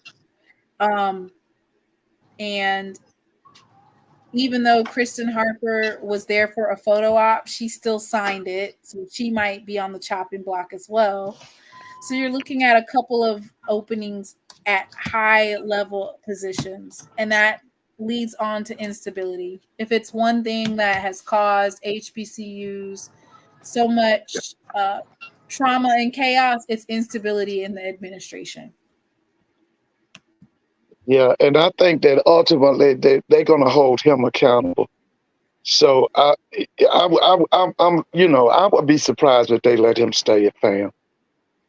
I really do. I'm going to be shocked if they let him stay, which they might. I'm going to be shocked. And by the way, when have you talked to Dr. Lori? Where's Dr. Lori? What you want, Dr. Lori? Why are you calling? We can pose this question to her, because she's a bona fide, born and bred rattler. Anybody call Dr. Lori and tell her Mr. Ford said call in or get on the line. Mr. Ford, Dr. Lori. Mom is the word on that end right there. Dr. Lori not want to speak on these trivial matters of That's not a 230. trivia now. I'm serious. I mean, really, ever since that happened, I've talked to a number of rattlers, and I'm serious now. They are very, very upset about it. And that's why I said somebody here gonna roll, and it's gonna be bigger than what you said, one of them VPs. Jerome is in the chat, and Jaden came up here. What's up, TT? Hey, hang on just a second. I need to ask a question. This is okay. So this segment is gonna be called "How We Gonna Fix It." How we gonna fix it? How you gonna fix it? You done messed me up the business. Called the "How You Gonna Fix It." Jerome and Jay, welcome to the panel. Thoughts? What's happening? Mr. Ford, What's up, first of all, everybody? Hey, Jerome. good evening, Dion. Yeah. What's going on, What's Mr. up, Ford? How you doing? Guess where I'm at? Guess where I'm at right now? I'm You in good. Atlanta? Where you So, at? so guess where I'm at right now? I'm at the SWAC headquarters. I'm waiting for them to open up in the morning. Oh, you And in you know what I'm Birmingham? here for? You in Boy, are Birmingham? you real? I done told you for the last 5 years, we got to get rid of these people. And now's the time. So I need you with me. I need you to be a guest speaker. I'm having a press conference first thing in the morning because enough is enough. How many times are we going to be embarrassed? Look, the title of Tamona's show tonight is They Ain't Like Us. How many times do they have to show us they not like us? So, Mr. Ford, I need your help now. No, Are you going to stand with me? No, Jerome. Listen, I've said over and over, I felt the addition of Florida A&M and Bethune-Cookman made us a super conference. That we stretched from Prairie View, Texas, all the way to Daytona Beach, Florida. No. I'm. And by the way, look, Mr. Ford I ain't thought nothing they but were a baseball. Huh? What do you, Mr. Ford, say? By the way, again. By the way, the money is in the bank. Listen, listen, but they won. I thought they were going to win that baseball title again, but Jackson and Grambling stopped that. Mr. Ford. Look, all I want to do is some things go beyond sports. This school is the poster child, even going back to the BAC. They just don't stop. It's like every week, it's a scandal. At some point, there's got to be somebody in the SWAC office or the council of presidents to step up and say, you know what? We got to resend our invitation. We got to. No, because at this point, it's embarrassing to SWAC. Uncle Bundles, you don't think so? Chat? No, man. I was so happy when I thought they righted a 40-year wrong, because when they left the SIAC, we thought they should have went to the SWAC initially in the 80s, and they joined the MEAC, and we always thought that the MEAC was geographically it was messed up. It was too big, and we always thought that their biggest rivalries was with the SWAC schools, with Southern Jackson, Grambling, Alabama State. FAMU ain't never been a rival. Yeah. We have never been rivals with the FAMU folks now. Come on Yeah. I can remember back in the 80s when the boom would come to Tallahassee. That was a big thing. Because of the marching 237, the band. Yeah, that's what I'm saying. They had more in common with the boom than they did with Delaware State, or with Morgan, or with what's that school, Maryland Eastern Shore. Okay, so Mr. Ford, we need to know. I need to know, how is FAMU going to fix it? Because have you heard about the news today, about the drama that came out today? No, what was the drama today? Oh man, Mr. Boyd, I don't know you want to hear about that. No, what happened? So I'm getting ready to take off my SWAC hat. Listen, Right. y'all, I'm just reporting the news as it comes, okay? I'm not doing nothing else but reporting the Look, news. we got Nick in the chat. He can explain it better. Somebody bring Nick Yeah, up here. I'm reporting the news, okay? Right. Lord, and I got the video. Why do I have this video? Y'all want to watch the video? I'm trying to figure out if I should do the video or not. Little Willie. Can somebody type in the chat allegedly? Wait, I need some allegeds first. I need some allegedlys. Allegedly. Allegedly. I need like 10. Allegedly. Actually, there's 140 folks in here. I need like 15 allegeds before we go ahead and play this video. It's not favorable, but and you know what? I'm just sharing what happened. Okay.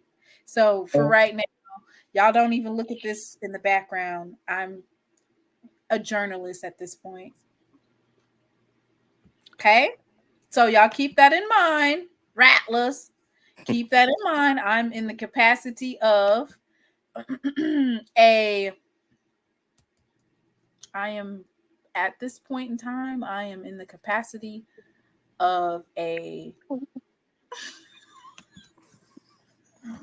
y'all get y'all tea ready. Mr. Ford, you got some water? You got some water?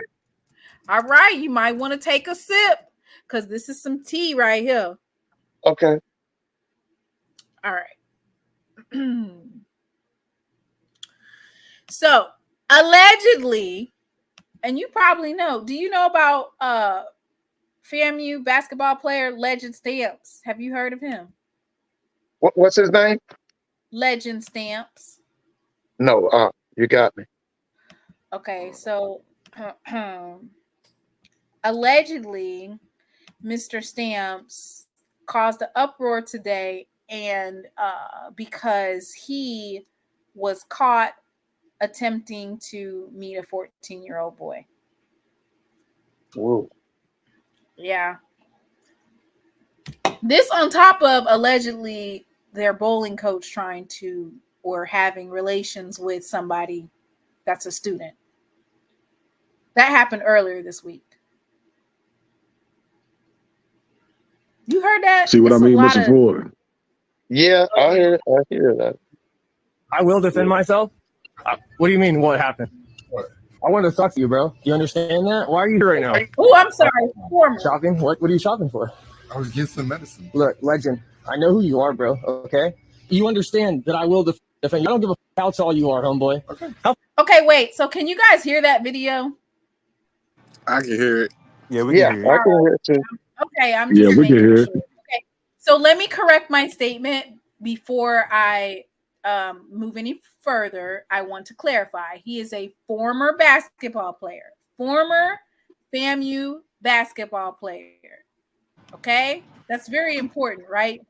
And I'm thinking that the reason why FAMU's name got caught up in it is because probably on his page, he must have had FAMU highlights, pictures of him in his FAMU basketball jersey. That's the only reason why I think that FAMU's name was caught up.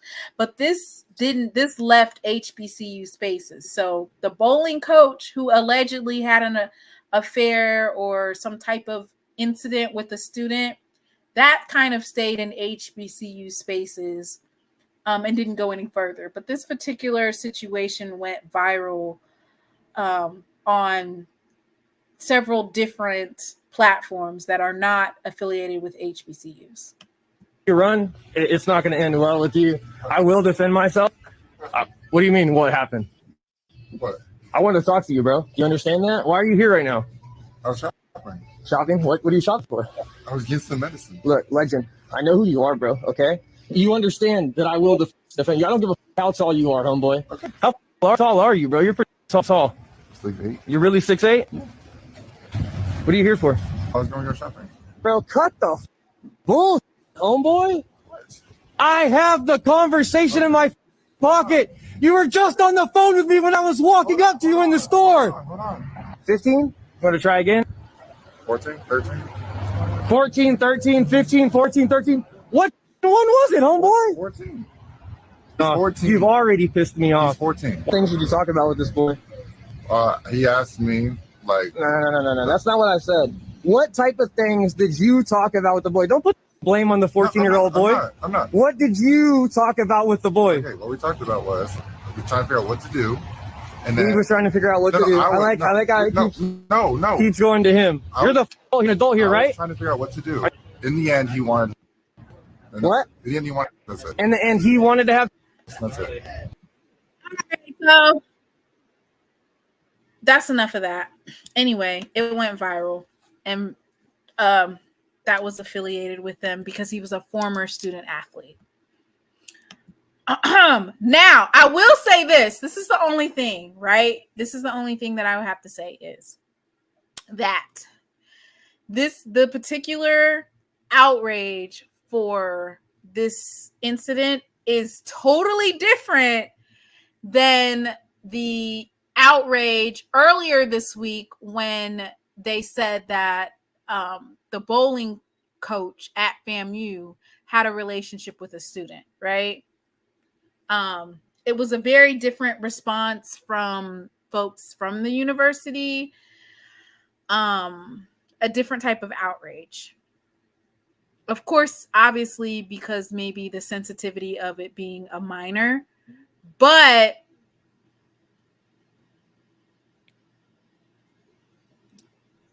there was a lot of folks that were kind of kiki-king about the bowling coach at FAMU, and they were affiliating Jackson State with her because she graduated from Jackson State.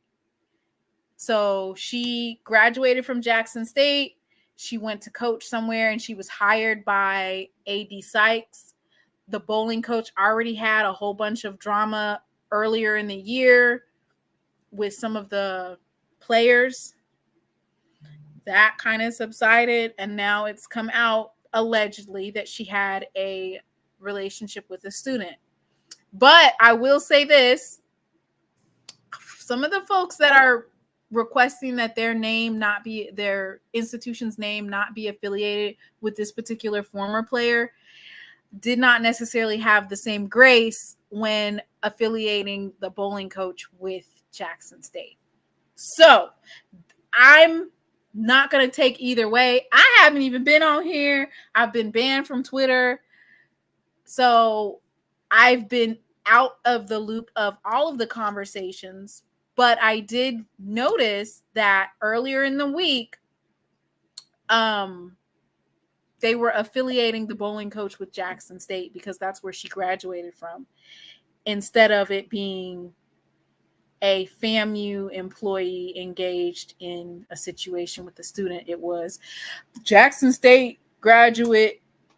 That's where she came from, So, yeah, that's all. So anyway, as Jerome was saying, and Mr. Ford. Yes. That's a lot of different types of scandals, right?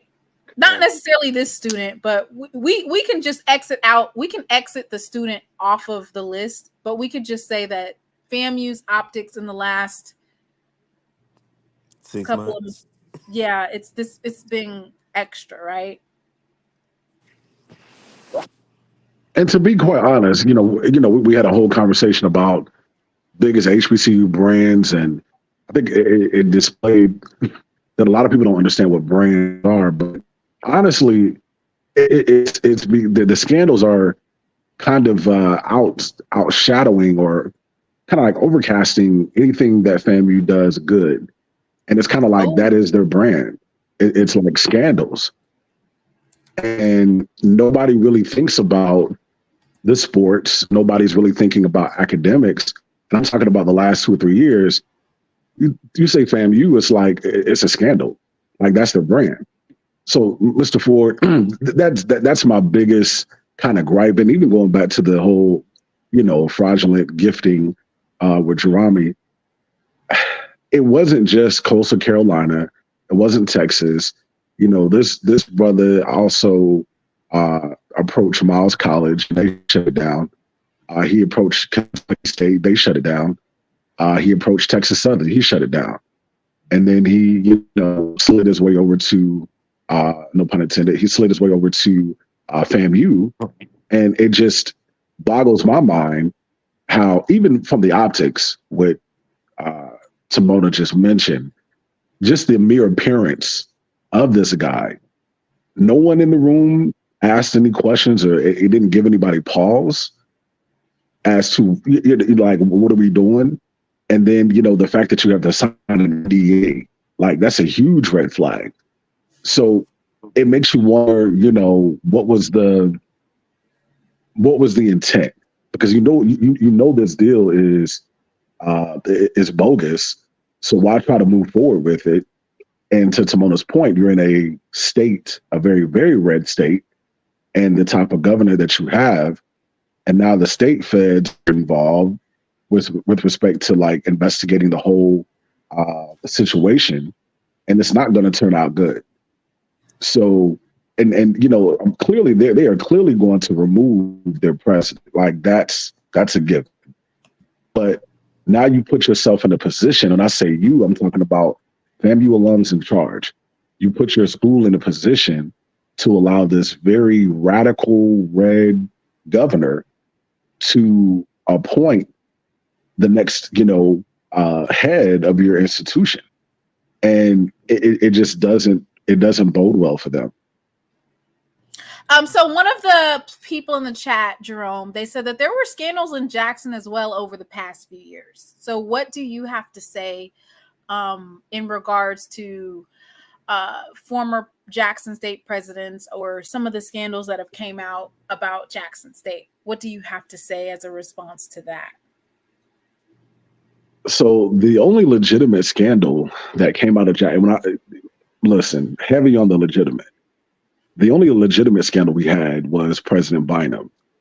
And ultimately that case was actually thrown out of court.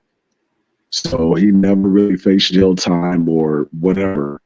That was the only real scandal that we had. Everything else coming out of Jackson State was hearsay. There was no evidence. There was no proof. So really, and even with, again, Dr. Bynum, his situation was thrown out.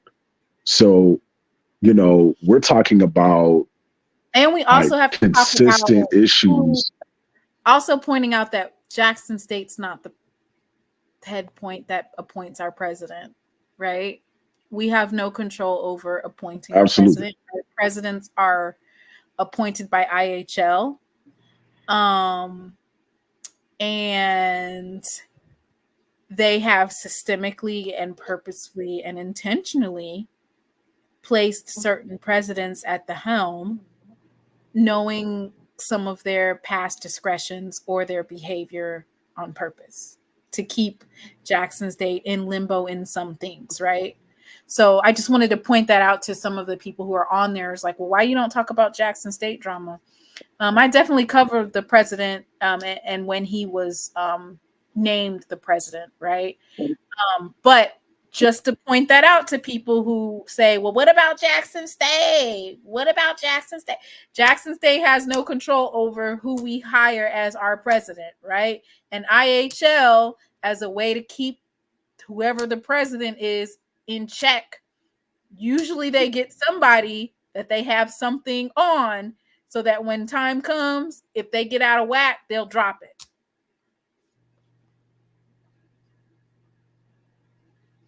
Sorry, Jerome, you continue. And again, the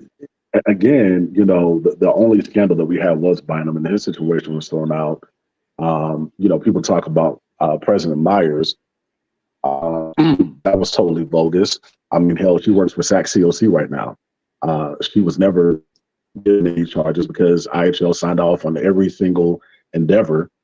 So, like, what are we talking about? My point is, from APR to the young lady who was graduating and she took her graduation pictures butt naked in front of the snake statue to just sheer incompetence that we're seeing the last couple of years as well. And this is back over 20 years. At some point, and all jokes aside, at some point, FAMU alumni have to stand up and demand their board and whoever, any other affinity group, to bring in someone who is not afraid to clean house. And I'm not saying that's an HBCU problem. I'm just speaking specifically to FAMU. They have an issue internally. It seems to be very toxic, like a very toxic culture. And because of toxic culture, it's inadvertently affecting SWAC institutions. I remember talking to, right after the whole Geronimo situation happened, I talked to someone who's really big in the finance industry. And they were basically saying, like, yeah, this is going to have a negative impact on all HBCUs when it comes to giving.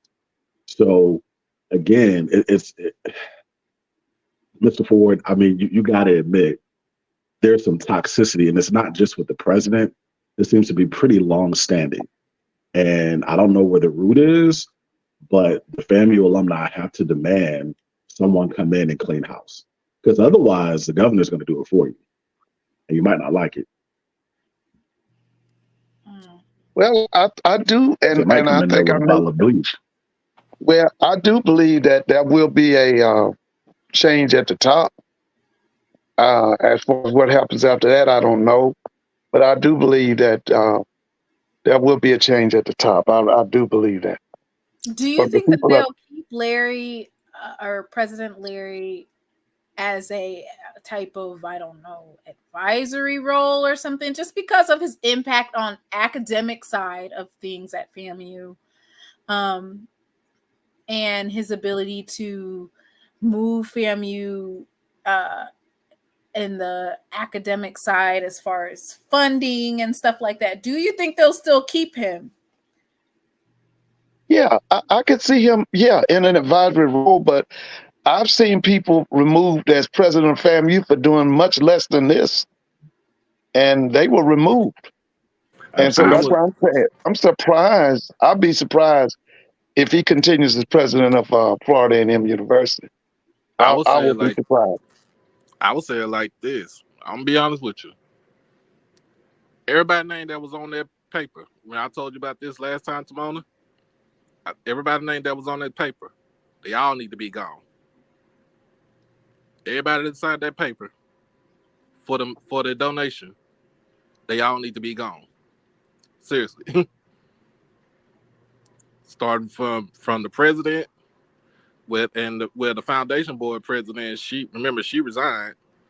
So the national alumni president, she need to go, because ain't no telling what you thinking. But everybody who signed that paper, witness or anything, need to go. And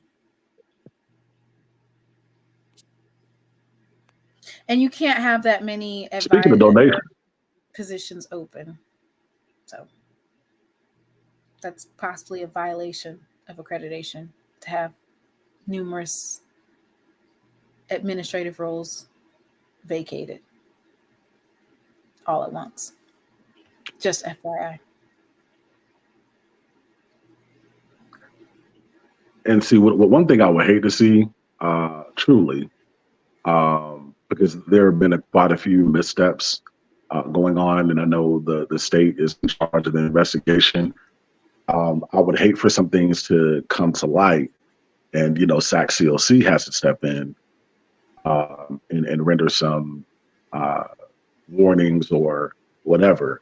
And there may be some rattlers in the chat like, "Oh, that's not." Trust me, it's very real. And I've seen it happen to other institutions. Again, there appears to be like a kind of a system of nepotism and toxicity there. And at some point, somebody's got to step up and be like, all right, enough is enough. Because it seems like FAMU has this desire to, I guess, brag about being number one on every aspect. And this situation kind of proves that there's nothing that they won't do, including lying or fabricating, facts to get there. As a matter of fact, I believe it was stated that they wanted to, I guess, one-up Spelman because of their $100 million donation. And it's like, are you that serious or obsessed with trying to be the number one among HBCUs? And honestly, it makes you kind of wonder, what are some other things that may be fabricating regarding numbers at FAMU? But Doc mentioned a very important word just now. He said donations. I know since Timona has been on hiatus, Jackson State got a really big, I would say donation, but with respect to funding, Timona, we got about over $23 million. I don't know if you saw that. And that's going to bode to be very, very helpful. We can absolutely move right on into that if you would like to end the Snakes on a Plane talk. It does look like FAMU is having some issues with their guardrails. They always make fun of Jackson State and guard the yard, but it looks like they're needing to guard their rails at the stadium. So, moving right along. Timona. So moving along, Timona, while you had your sabbatical, we were over here just celebrating such wonderful news regarding our dear old college home. Very happy to report that the money is in the bank, and this is going to bode very well for students and alumni. And so I'd love to hear your thoughts. Well, I will say this, and you guys can go back and watch it. So when it was announced that President Thompson, who is a longstanding employee of IHL, was named the president of Jackson State University, I think a lot of us took pause, right? And then the only thing that I could think of is our president's been working at IHL for more than a decade. Oh, I know he's about to get us some type of money, right? Because you've been working with these guys. So if you're going to be there and you're coming to Jackson State and you have all these relationships, I don't know his political affiliation, but, he has a lot of Republican friends, right? We saw that he had Haley Barber a couple of months ago at like a little after-hour brunch with students and stuff. And basically he leveraged a lot of his connects, right? And we've had a lot of presidents that might have been conservative leaning and might have relationships with some of these people, but so far President Thompson is the one that turned those relationships into tangible dollars, right? So let me go ahead and read this particular article. Jackson State University secures $23 million in appropriations. President Thompson expresses gratitude. Jackson State is set to receive $23 million in appropriations for repairing and renovating campus facilities and expanding residential spaces.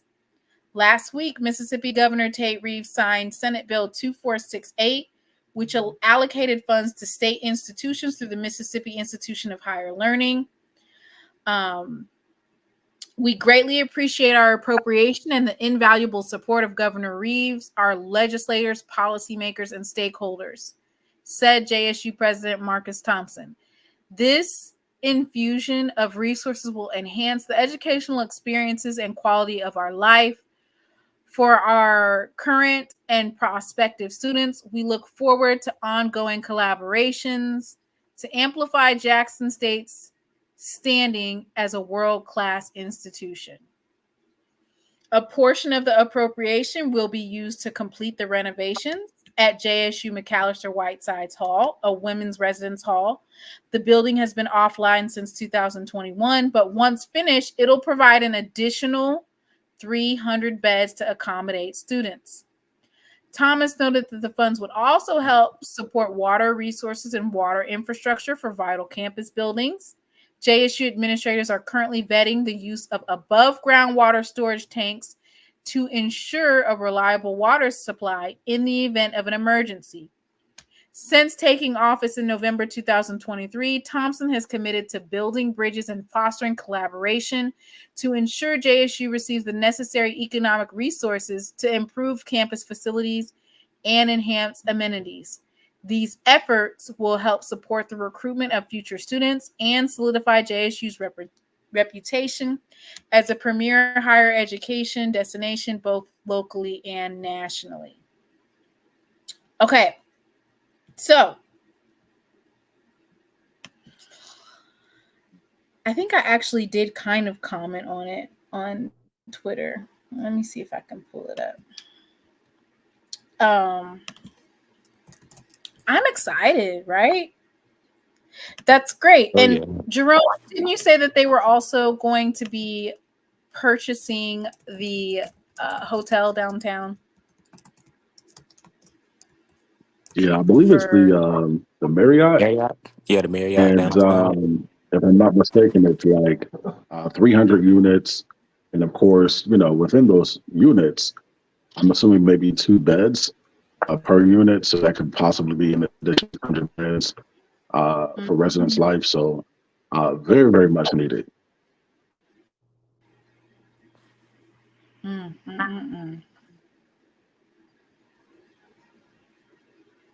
Let me see if I can find it.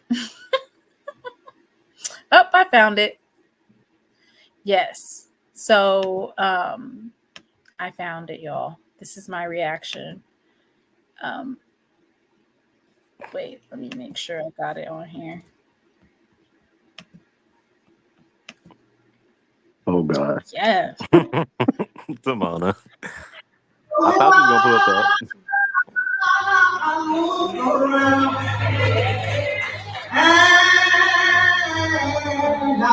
Things over. Yeah. All of my days, I'll play my bad days. I won't complain. Yeah, so I'm not gonna complain. Thank you, Prince. Come on, I'm not gonna lie. I thought you was gonna pull up the other one. Which you know which one I'm talking about. You know which one I'm talking about. Send it to me. The money is in the bank.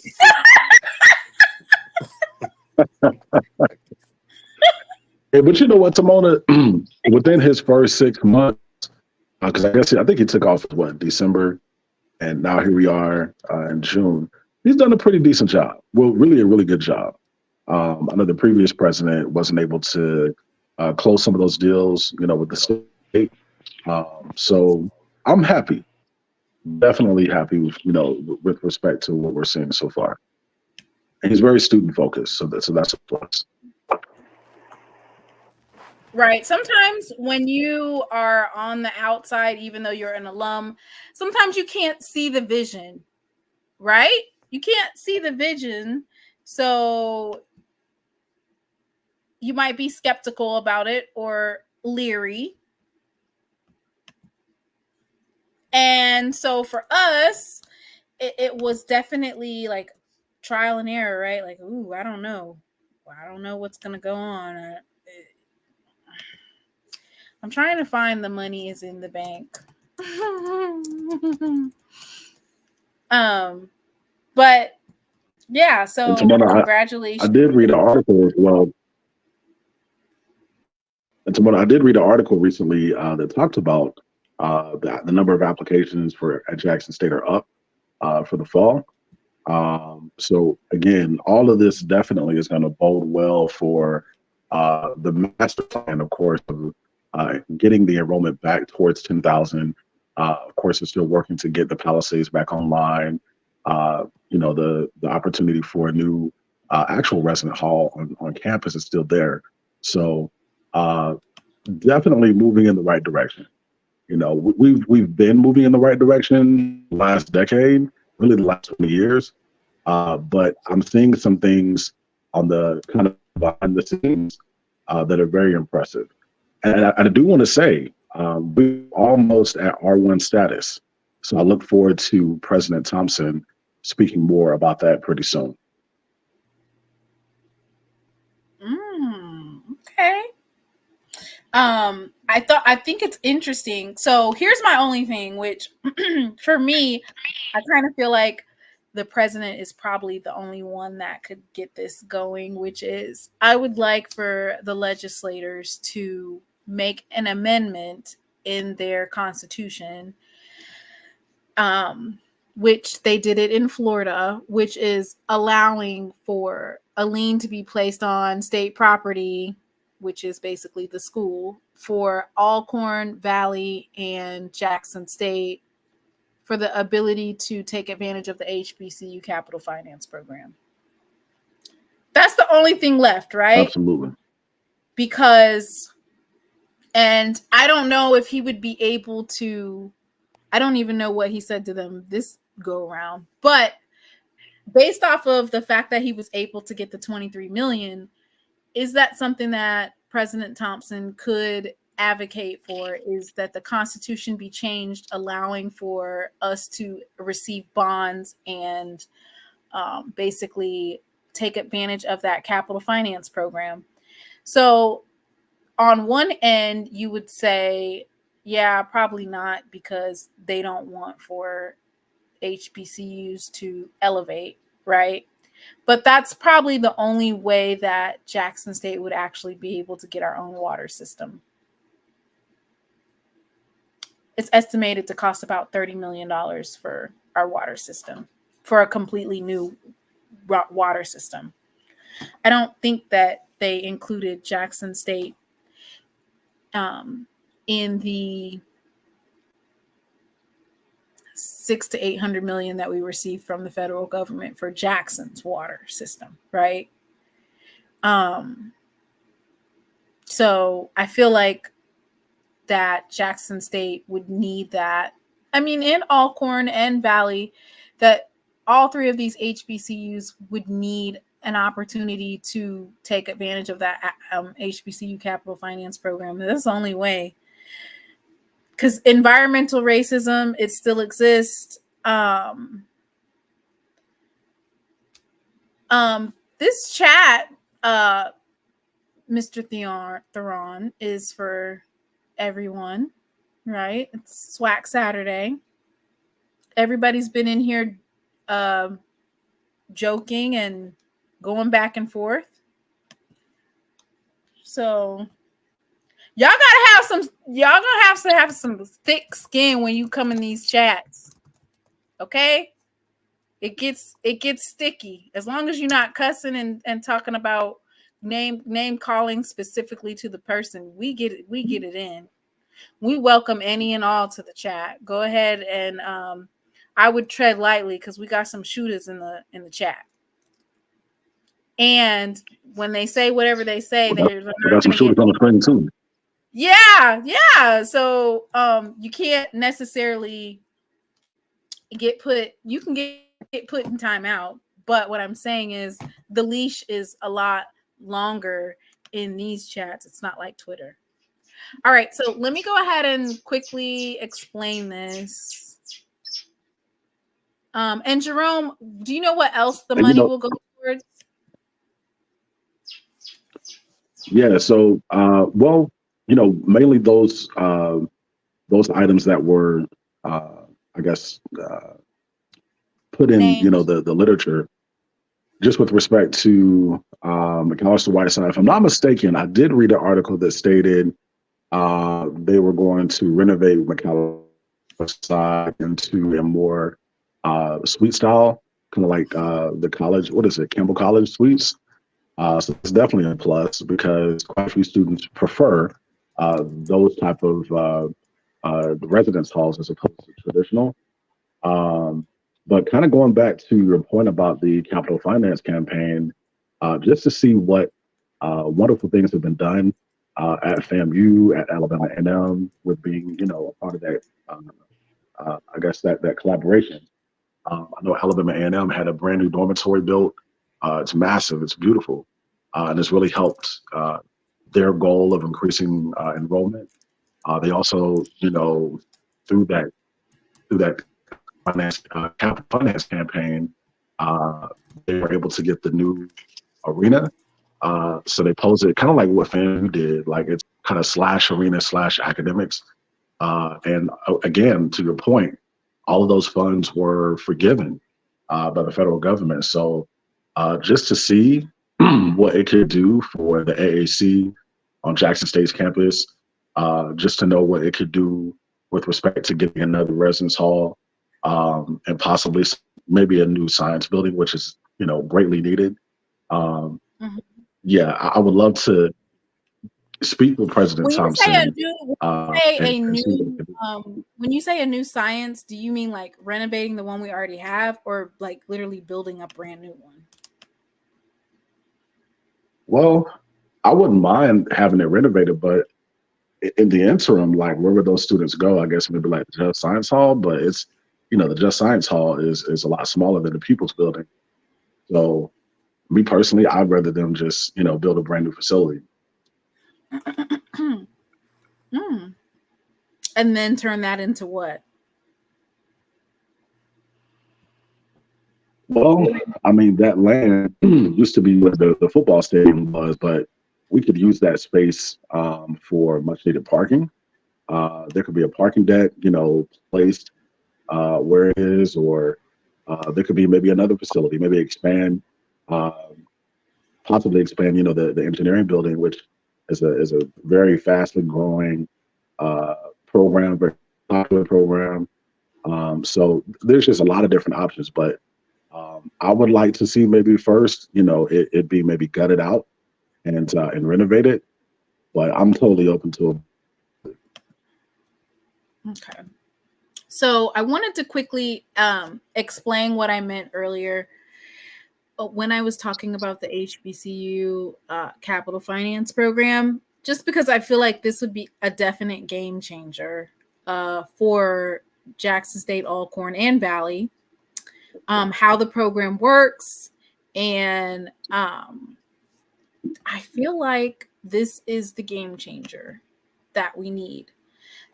So basically, Mississippi, the state of Mississippi, as well as the state of North Carolina, does not allow for the government to place liens on their government property, or, North Carolina A&T or Jackson State or Alcorn or Valley. We can't place liens on it because they have it strictly in their constitution. So while they have that in the constitution, they also, I'm not really sure about North Carolina. I know that North Carolina A&T was struggling with their particular institutional government trying to fine them for having too many folks from out of state coming to North Carolina A&T. But for Jackson State, Alcorn, and Valley, there are certain things that need to be fixed in order to basically increase enrollment, make it a safer campus. All of these things are bonds that have repeatedly been denied, or, the funding just hasn't been granted. So the capital finance program, it's an institutional service. They're loans. The goal of the program is to provide low-cost capital to finance improvements to the infrastructure of the nation's historically Black colleges and universities. Specifically, the program provides HBCUs with access to capital financing or refinancing for repair, renovation, and construction of classrooms, libraries, laboratories, dormitories, instructional equipment, and research instrumentation. So these are funding that we can use for this. And so then that opens up funding for other things, such as a band hall or investment in our athletic facilities, right?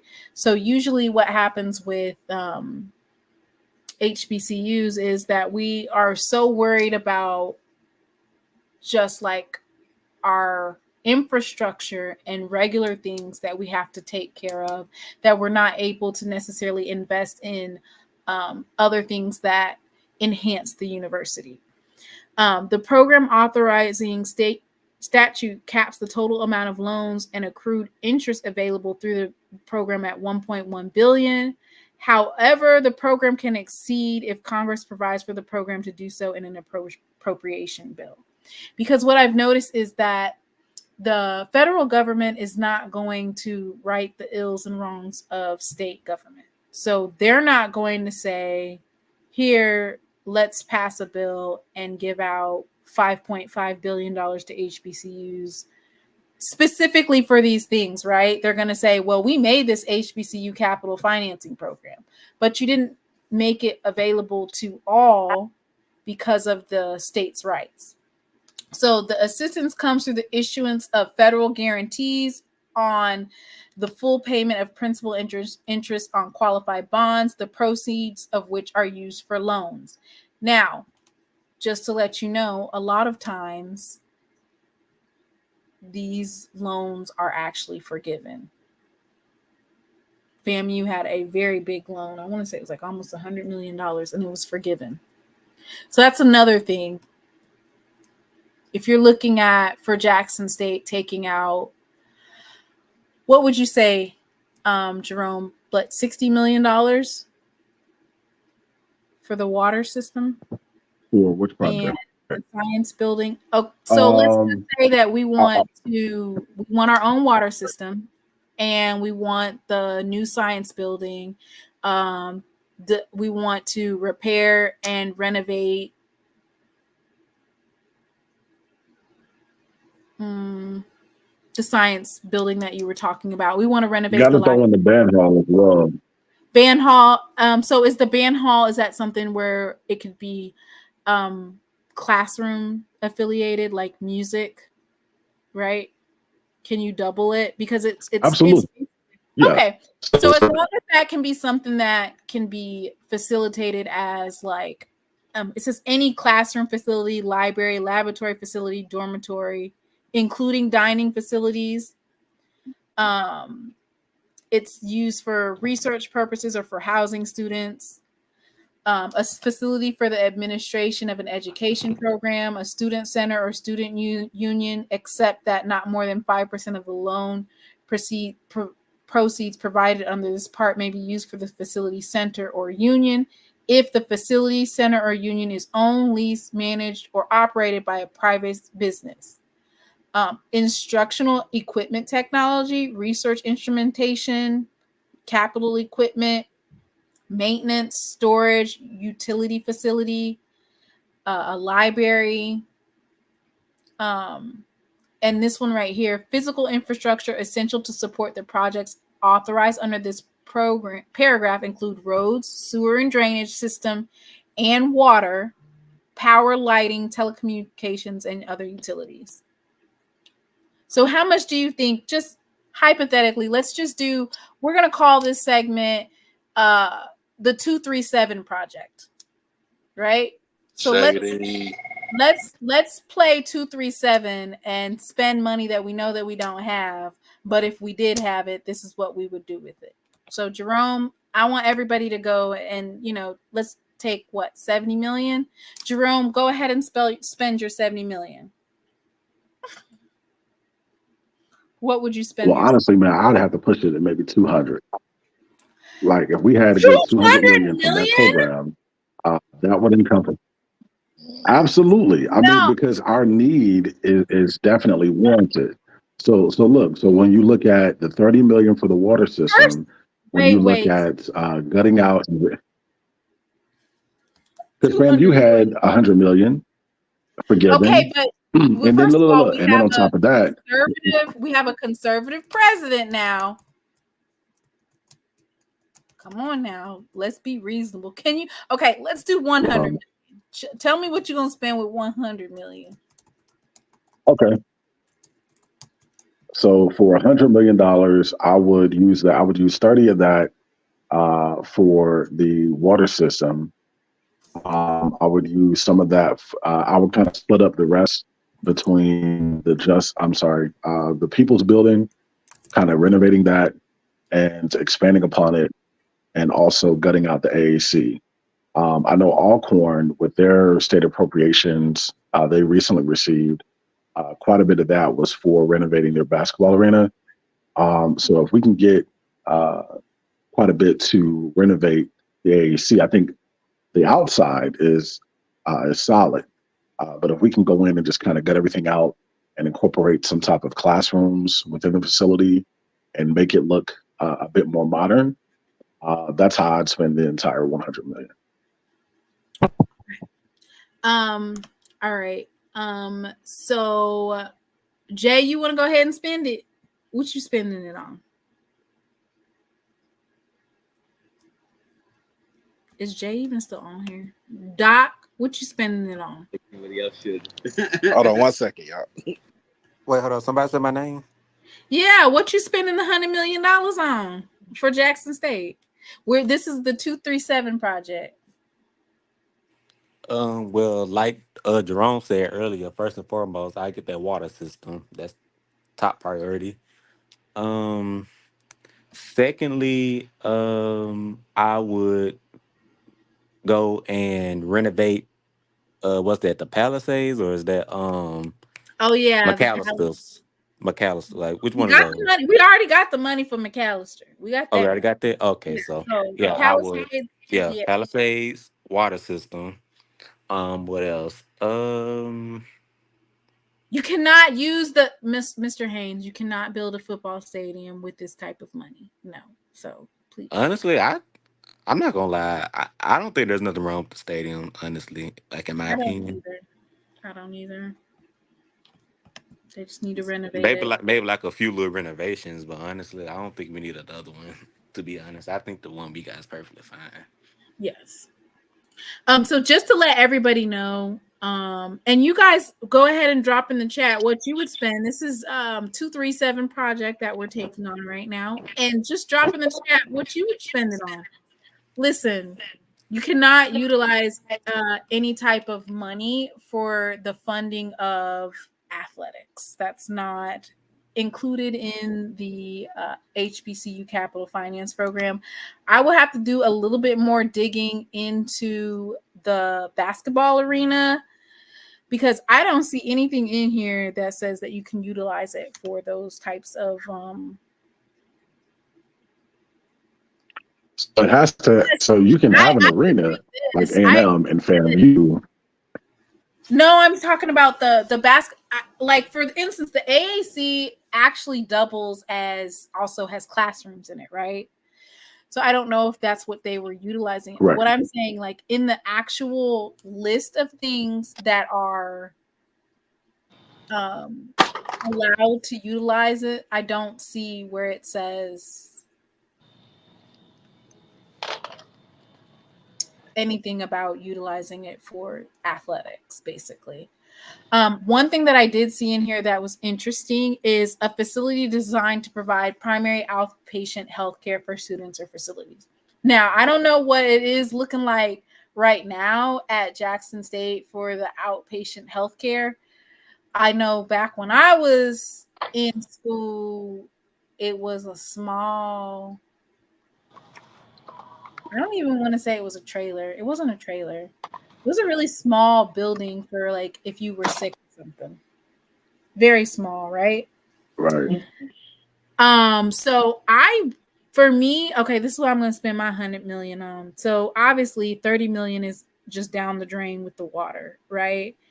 In terms of telecommunications and lighting and roads, I would spend an extra 3 to 5 million on proper lighting, and maybe I need to make it 7 million. And I would definitely pave. And I'm not talking about like when you just kind of patch it, I would be repaving all of the roads as much as possible. So any type of road in which Jackson State has property on, I would be revamping that, right? Physical infrastructure, including roads. So that might also, and it's not necessarily saying it, but like Jerome said, a parking garage, right? That's important. I don't know how much that costs, $10 million. So I'm at basically almost 50 million. Renovation of the Palisades. Like, I feel like if they gut it out and redo that whole thing, they can actually make those luxury type of apartments, right?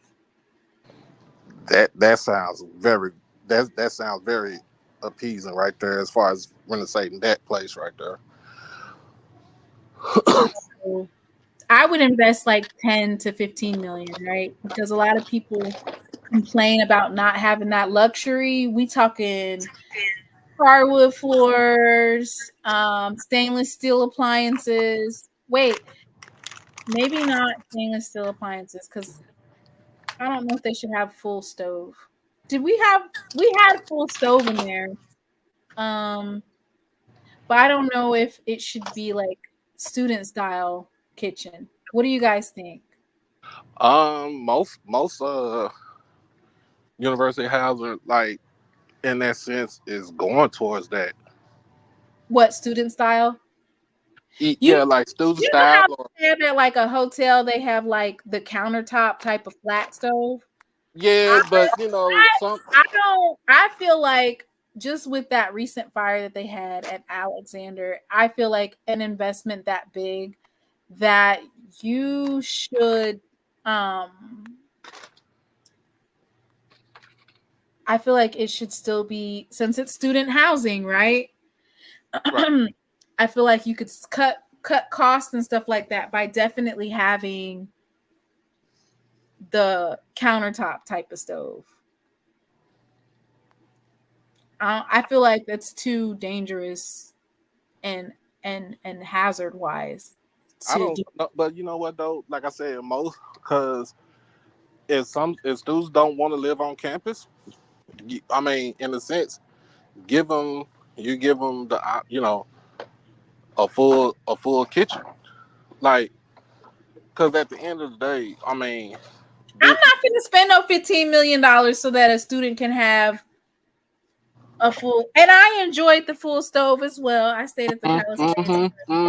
Yeah. I definitely was in there whipping it up for when the Saints went to the Super Bowl. I had a Super Bowl party. And the kitchen whipping like a, yeah. So, but so a lot of people are saying they enjoyed the full stove. Okay, so full stove, yes. I'm just trying to mitigate as much as possible, because you don't want to have fires in those very expensive types of I don't know, because I know, like, my niece says she go to Prairie View. She stays in the phases, which are full-fledged apartments. That's what I was saying. We couldn't even have a hot plate in there. Now they have air fryers. They bring in air fryers anyway. Like, most kids are bringing air fryers from home anyway.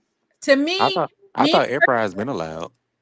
Right, but what I'm saying is, to me, I feel like the countertop stove, for safety reasons. But in the sense though, they ain't babies. I mean, my whole thing is, you ain't getting off campus until after your sophomore year. That's just me. Oh, so maybe it should be upperclassmen type of Right. dorms. That's what I'm saying. Like, a freshman ain't going. I don't need no freshman staying in the Palisade.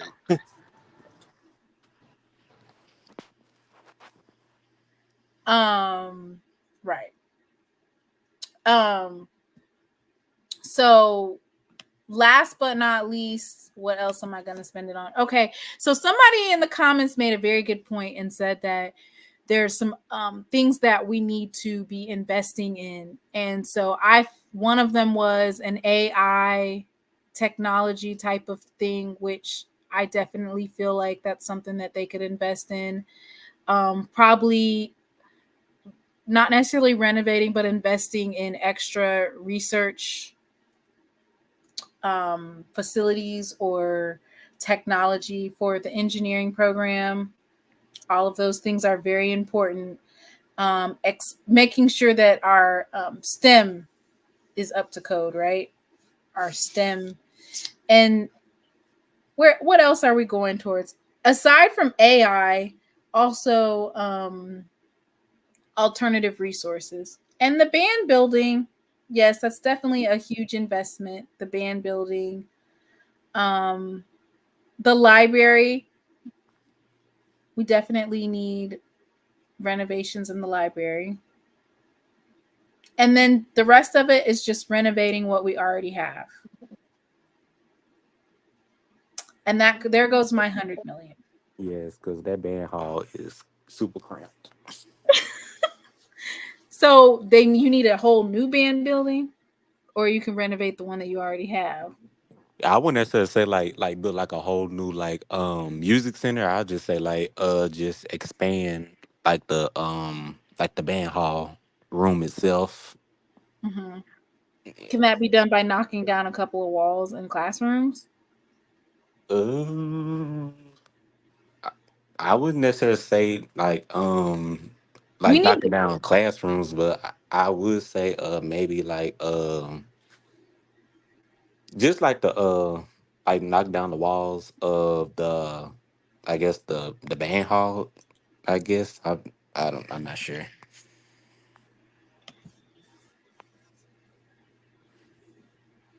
look, y'all. So definitely the band hall is an investment. But and I didn't see it on there, which is like the guard, the guardrails where you have to like enter and exit the student campus. They need to have those at like every Wait, single, wait, you said where? like when you have to give somebody your ID to get in. Do we have those? You talking about the security booth? Yes, we need like 15 more of them.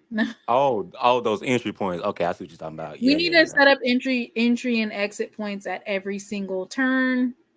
Um, and I think it did say that you could invest in like infrastructure as far as like technology and stuff like that. So basically, even in some of these places, like they have them at the airport. So basically, at the airport, they can scan your like yours not your yeah your license plate. They can scan your license plate and it'll go through the system and it'll say, okay, this person paid. But basically having something on your cart, not just a parking pass, but maybe like Mm-hmm.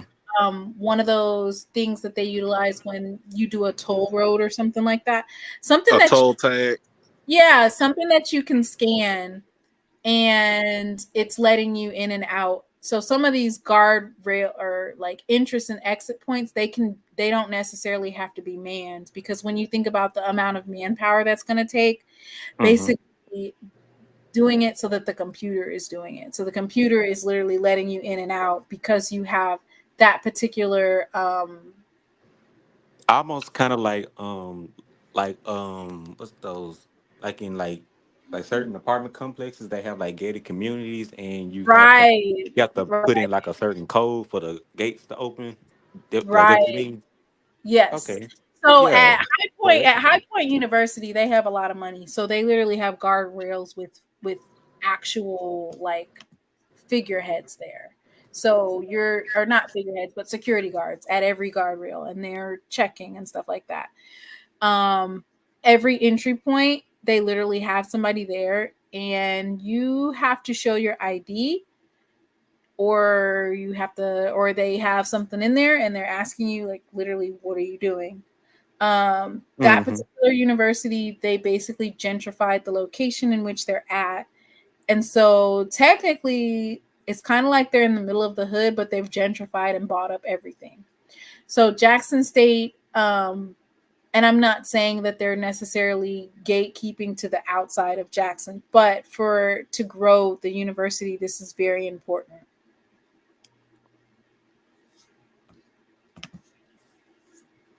Jordan says 1 million in landscaping, 5 million security upgrades, 25 million for the band hall and indoor practice facility, 30 million for water, the rest in dorms and bed. So, and also I feel like that it's kind of a slap in the face, right? For Mississippi to say, here, let's give you above ground water tanks. So I applaud our president for being proactive and taking that step in securing another form, right? But and I'm not saying Mississippi gets that cold, but there's a reason why, like, why Mississippi is not trying to invest in an actual viable underground water system revamp. It's because it's cost $30 million. Right. So I got some. So you said for $100 million, right? Yep. So, like I said, I'll Tomorrow, check it, DM. Okay. Go ahead, Doc. I'm sorry. So I'll do 30 million on the water. I will do at least 10. So right behind school is the Masonic Lodge. So right next to the Masonic Lodge is like dilapidated. It's just nothing over there. So I would raise that and build at least another dorm on the backside, right next to the Masonic Temple. Of course, I would probably take $5 million on the landscaping. So that's 45. I would take 15 million and expand the music hall, and then I would actually go and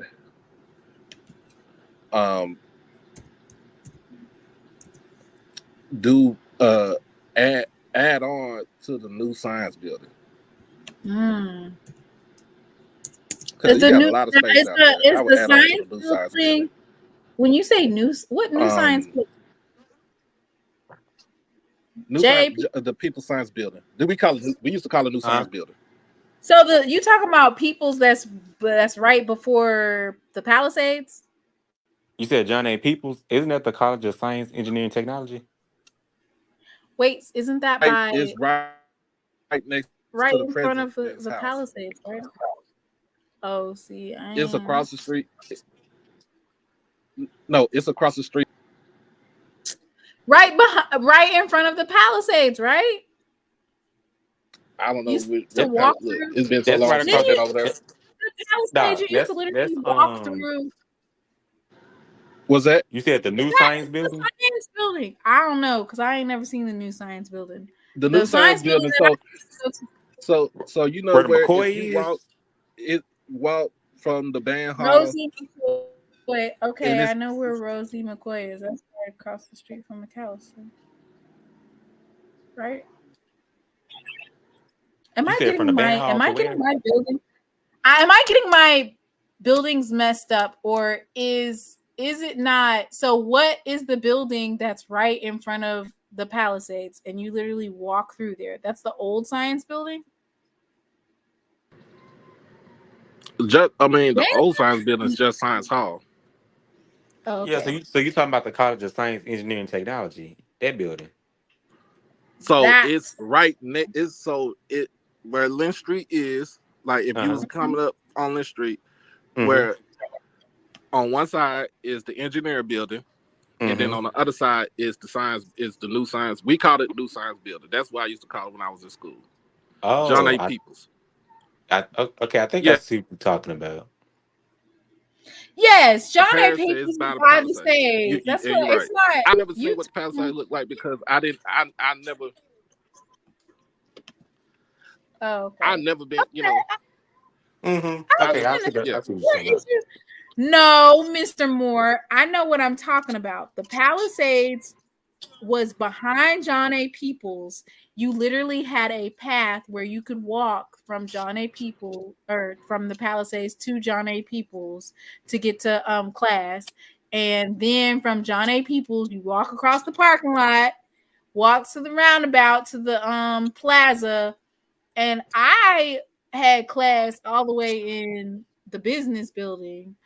So I had to walk all the way down the plaza past it's the cafe, the calf, excuse me, the calf, the old student union, the new student union, and keep going a little bit more, and then the business building.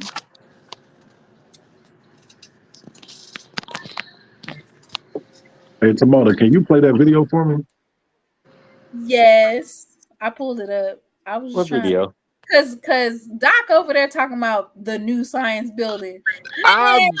That's what I called it when I was in school. We called it the new science building. It ain't been the Yeah, new Yeah, science yeah, we call building it Paris. in years. Yeah, We used to Paris. call it. Yeah, the that's the building I was NSB. talking about. The College of Science, Engineering, Technology. I think that's the one y'all talking about. No, that's the college that she said Yeah. is by itself. Huh? John A. Peoples is across the way from it. When I was in school, with like Jerome, me and Jerome was in school. We used to call it new science building. Jerome, what do you call it? Yep, NSB. NSB, So we new call it science the building. NSB. Uh, I'm so confused. yeah, just like I the so I'm like the confused too. Somebody gotta pull up a map because I'm about y'all to pull up confusing the me. map, but I know what I'm talking about. John A. Peoples, because I had the classes that I took in there was biology, and that's the only class I took in there was biology. Because I Yeah, think that's it's the the only it thing like else. when you know how you leave up out where the band hall is, and you walk I ain't around never there. It's been to that the big band old hall. field. Yeah, Mhm. Paris said, "Pull I, out the map." I'm just telling you what I I'm used to call gonna it. pull it out, but the new science building is John A. Peoples. Okay, so we're looking at the JSU instrumental music pre-plan, and basically it this is Durrell Design Group, and this is a video basically highlighting the new music facility. This came out in 2021, and I would like to mention that some of this has already came to pass because I did see the renovations for the AAC on the outside, and it looks like that happened. So that right there, I paused it. So this actually took place, or they were facilitating the design for that. oh, okay, J Blue. Okay, I see what you're talking about now. I'm like, dang, I need to take a. Ooh, that is nice. Not Sonic Boom on the outside. Okay, Wait, what's this? it's a virtual animation. Oh, this for this for our new building. Like a Oh, okay. So in order to get funding for this, you may have to not necessarily have home of the Sonic Boom. I don't know if they're going to allow that necessarily. If we're talking about utilizing for the capital finance program, which is, would they also be utilizing this as a music hall for classes too, or is Oh it yeah, just for? I was just about to ask that. Like, would this be It would like this? have to. It would have to be a facility that also houses Like the music actual center? Okay, classroom, okay. music center. And the reason why I say that is because it has to be for like implementation of, maybe they do have classrooms. Okay. Not all these.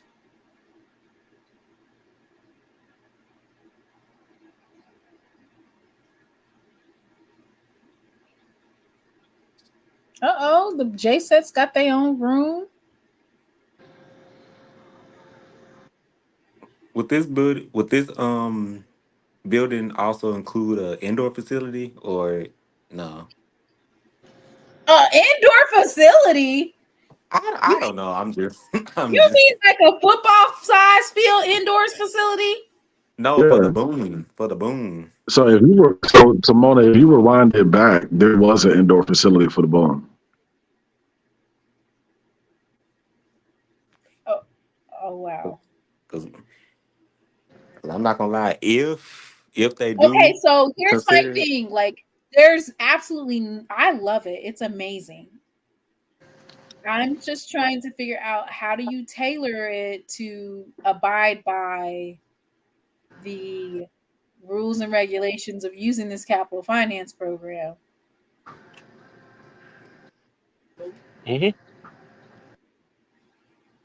It's got to have classrooms and instructions and okay, there we go right there. Study halls. This is nice. And this looks like it's a design that would be done from the ground up. That's what it's looking like to me. How much do you think that type of building would cost? Jerome, how much does that building cost? $30 million?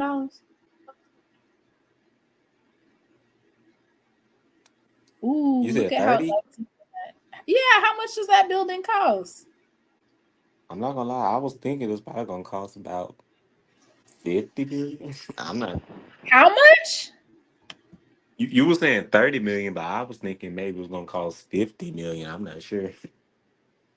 Are you serious? $50 million? $50 I mean, million? Who are you trying to I'm rob? not. Chelsea? Who are you trying to kidnap? Chelsea Clinton? That is a Nah. that is So a so is this the indoor facility right here? Jerome. I don't think it was that. I don't think it was that one. Okay. Maybe it was. That looks like the indoor facility. Okay.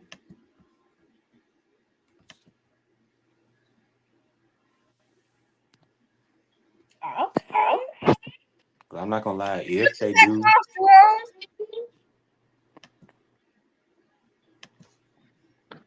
Honestly, I mean, I don't think it will cost more than 20 million. Because most of this stuff is just kind of gutting out the existing music hall and just basically expanding. So I don't think it'll cost more than 20, but Okay. because I've seen Mr. renovations. Saying that we could make double it as a fine arts place as well. Because like I said, that capital finance program is a fool. Like they have strict guidelines on what you can build it for. So it would have to be a situation where the Yeah, so band I mean, be doubled up for the sonic boom of the South, yes, but the band hall would also have to be where the fine arts majors are housed. and that's pretty much how it's set up now with the music hall. Okay. All the fine arts are done there.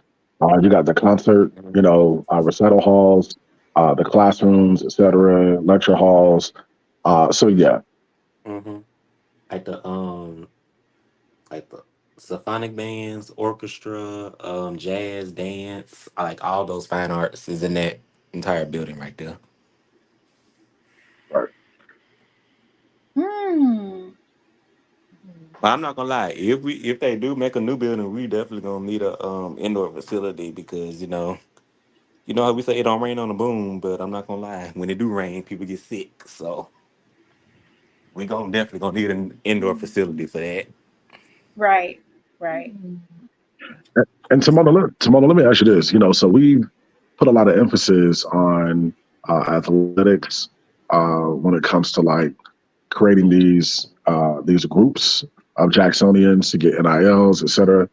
What are your thoughts about putting together or having a group of alums come together to create, what is that word?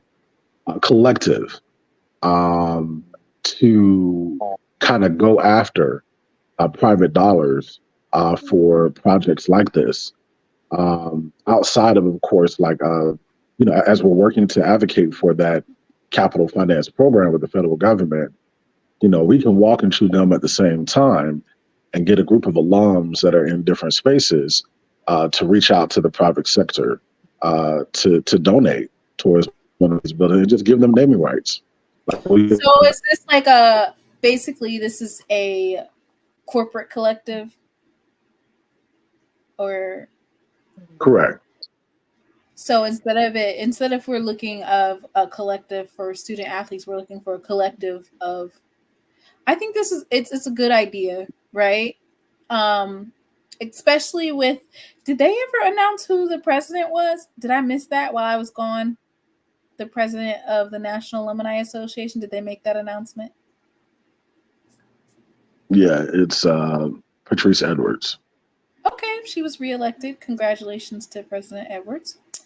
But so basically with the trajectory that our current National Alumni Association is, they don't necessarily are not, I'm not going to say they're not interested in it, but they're not focused on corporate dollars investing. I'll say this. I think that it would be advantageous for us to have multiple affinity groups for Jackson State. I think just being more focused, right?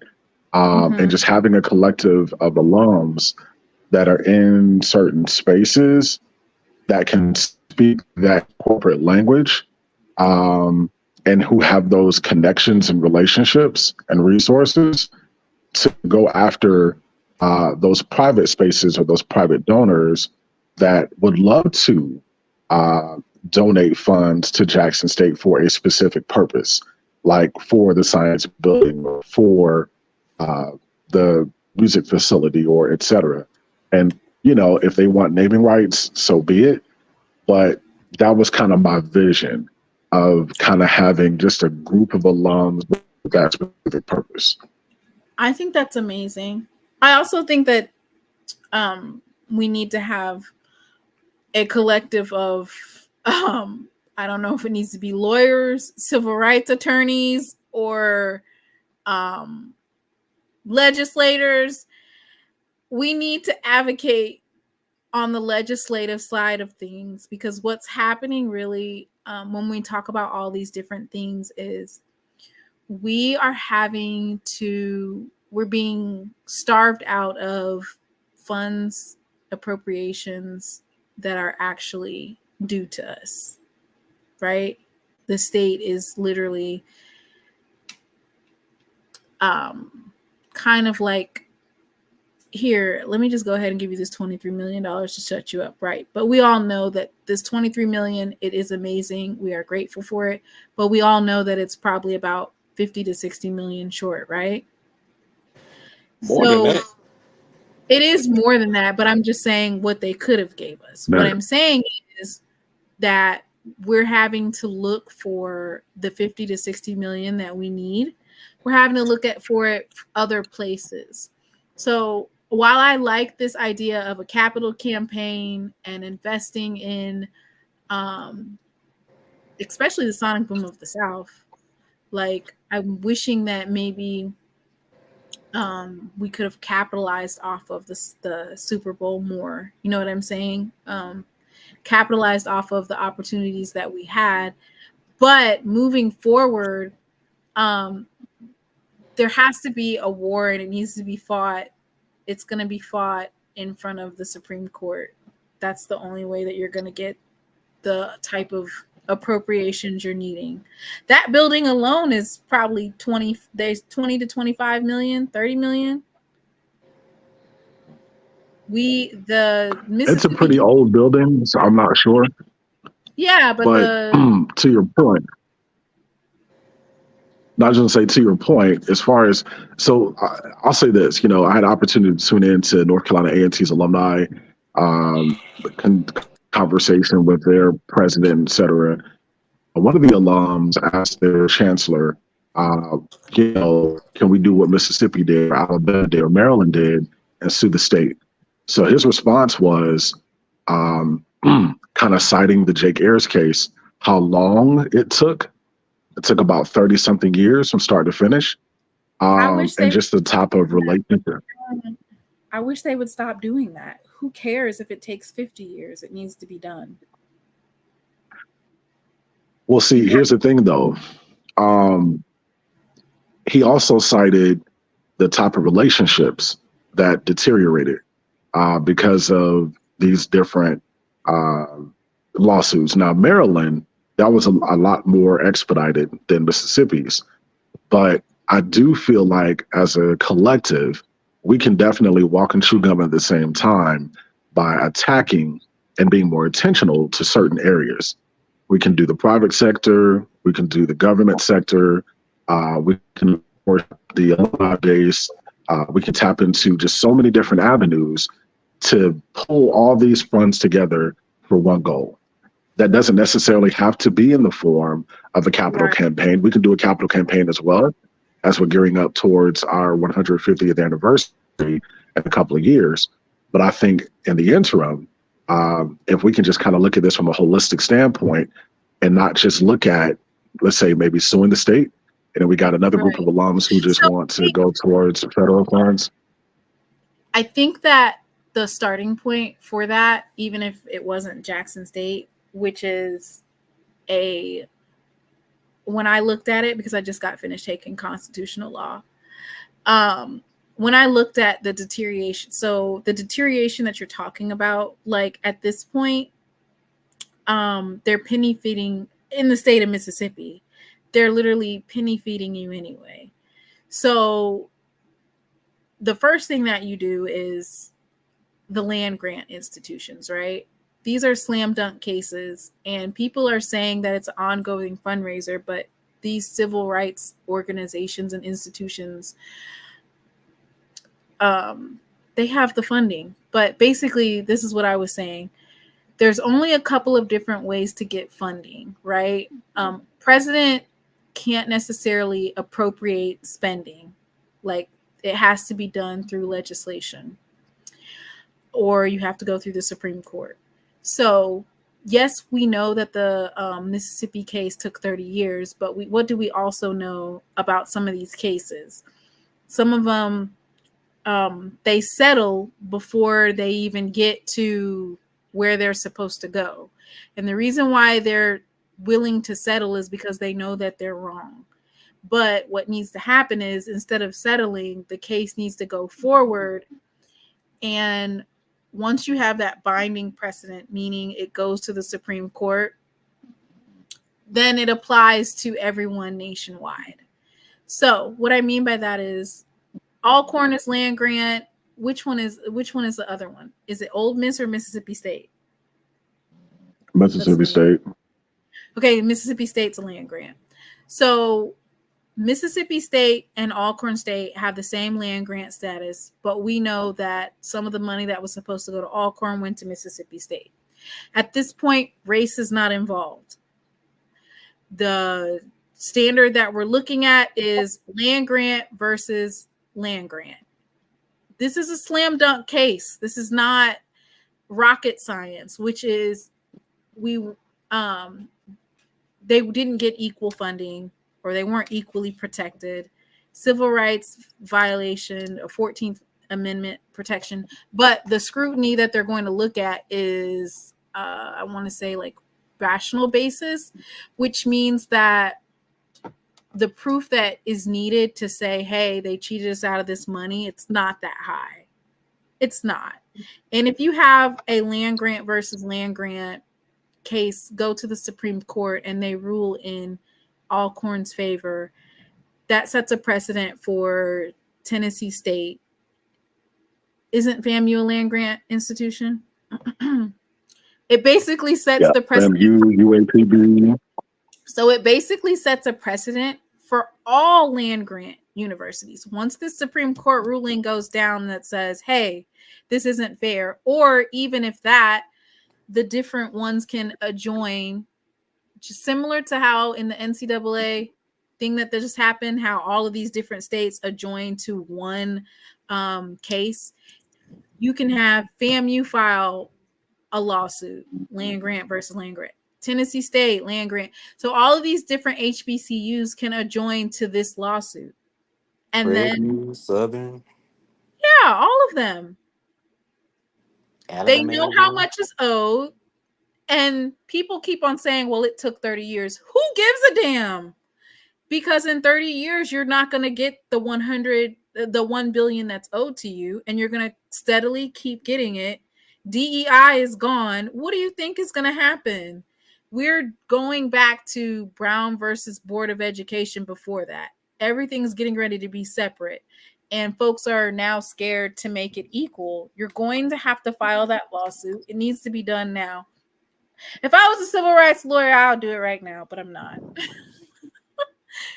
So definitely that. So that's the only way, because then you have Mississippi who says, okay, we're going to pay X amount of dollars. They're going to do similar to that so they don't have to pay it over time. But I would be also suing the federal government because the federal government has let it go on for so long. And then making them pass legislation to where we get a lot more front money. So don't give me $20 million every 10 years. No, we need $100 million. And people are saying, let's be realistic, but that's literally how it works. Like the NCAA has been controlling NIL and everything for how many years? Somebody got the balls to go ahead and file a lawsuit. They've been going back and forth. And now what do we see with the NCAA? Everything's getting turned over. So, yep, we've been back to pre-Brown versus Board.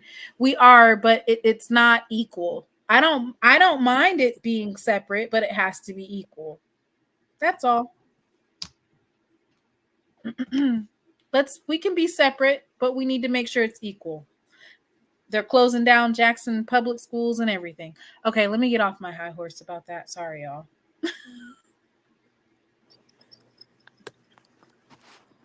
Mm-hmm. A refund is due unto me, okay? That's all I'm saying. Then we get our water fixed. Then we get our van haul. We get our...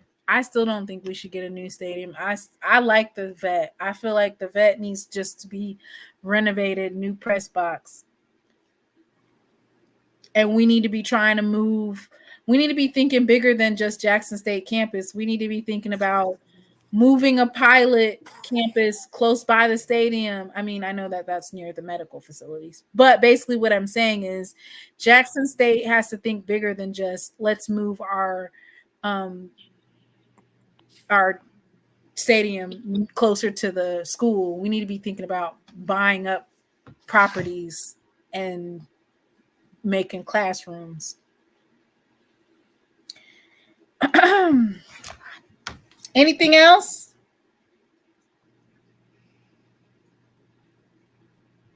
Y'all want to talk about something else? I'm gonna be shady. Hey, let's go. Huh? You finna be what? I'm gonna be shady. Ever since that man left, they ain't been right since. No, I'm just kidding. I'm just kidding. What can we talk about? What happened recently that we can talk about? Well, besides the obvious that we already talked about, but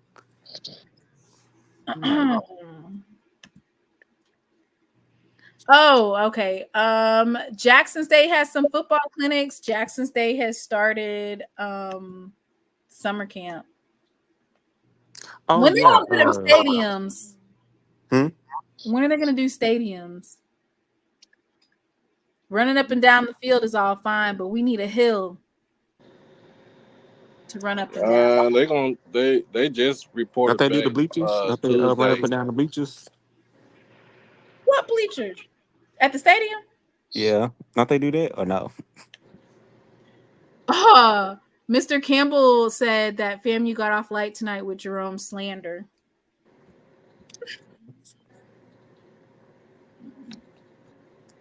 Jerome! All of them need to be fired. Look,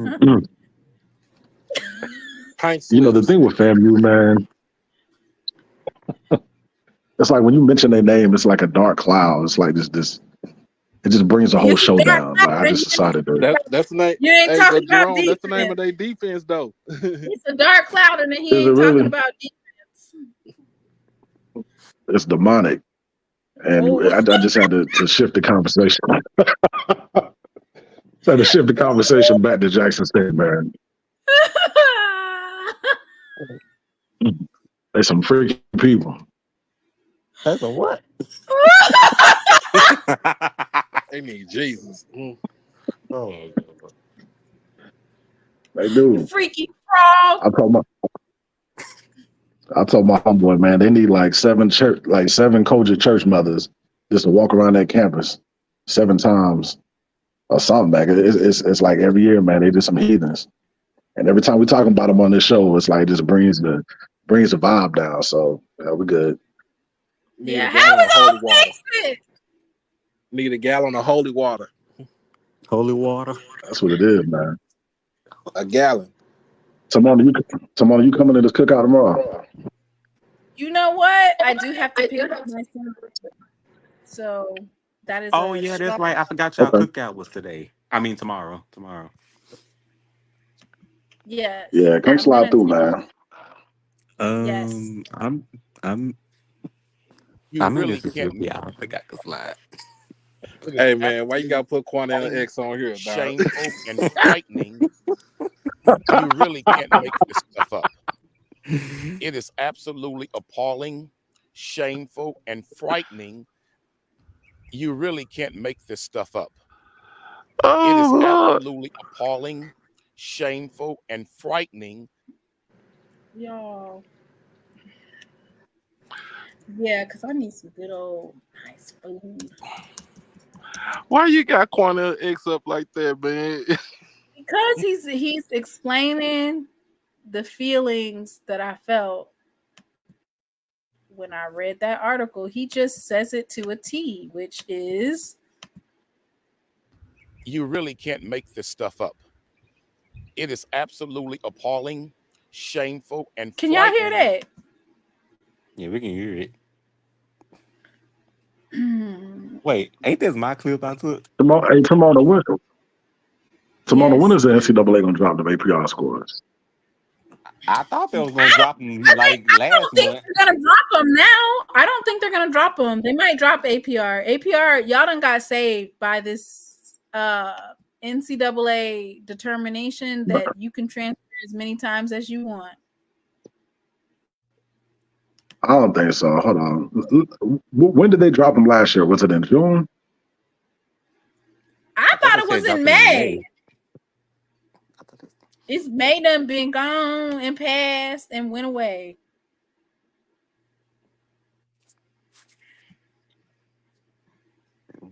I don't think they're gonna drop them. I don't think they.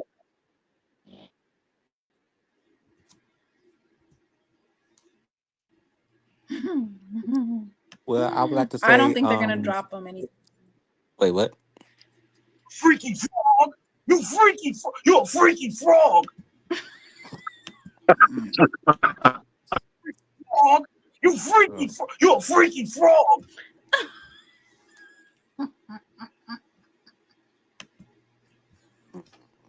I'm sorry, y'all. So usually what I will do is I'll do the benediction. We'll leave from here in this place. And then people who stay on, y'all see me over here clowning, like pulling up the clips. But I guess everybody's gonna see him tonight. Before we end church service, anybody got any final announcements? Mm-mm-mm-mm.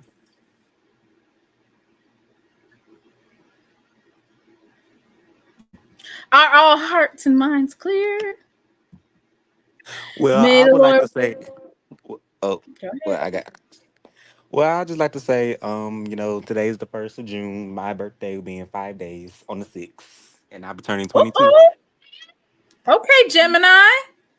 You and Braxton only a day and a half apart.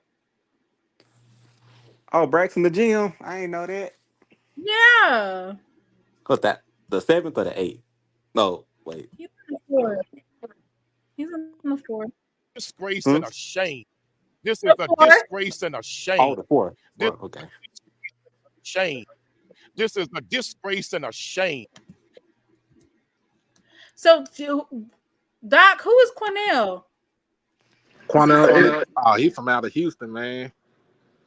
Okay. He's part of the new he's part of the Nation of Islam from there. And he be in them streets trying to fight the good fight. And he be going at it with some folks too. So Lord, I hope for goodness that they don't come out this week. Paris, please don't let them APRs come out this week. They can't take no more. in the Look, words been abused. in the words of our good representative from the state of Texas, Miss Jasmine Crockett. The bleach blonde, bad bill butch body Whoa. rattlers. Oh, wait a minute. Who said that? I didn't say that. Oh, you didn't see that? Oh, you didn't see that clip? No, I didn't say that. I said, who said that? Oh, Miss Jasmine Crockett. Mr. said FAMU's APR is fine. There's nothing to see there. Stop lying.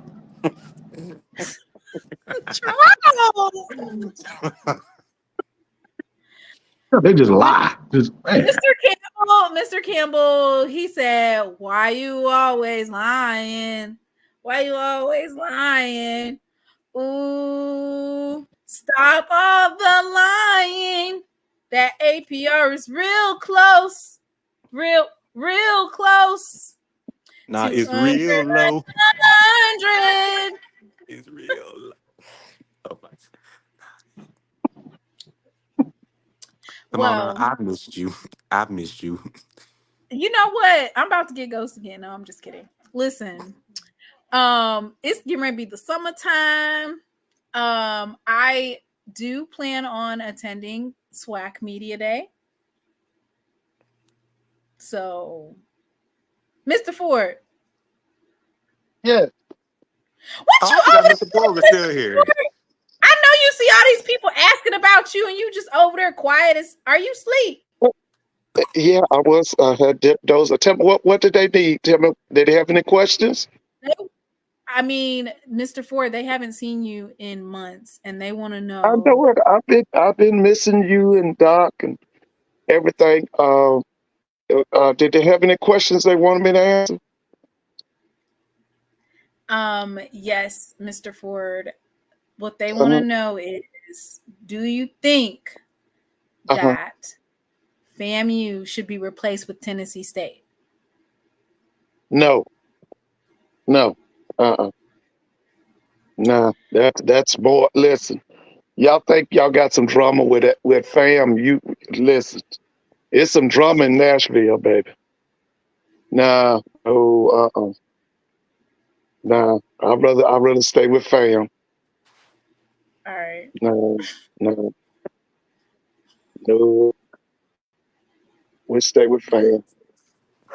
So there, y'all leave Mr. Ford alone.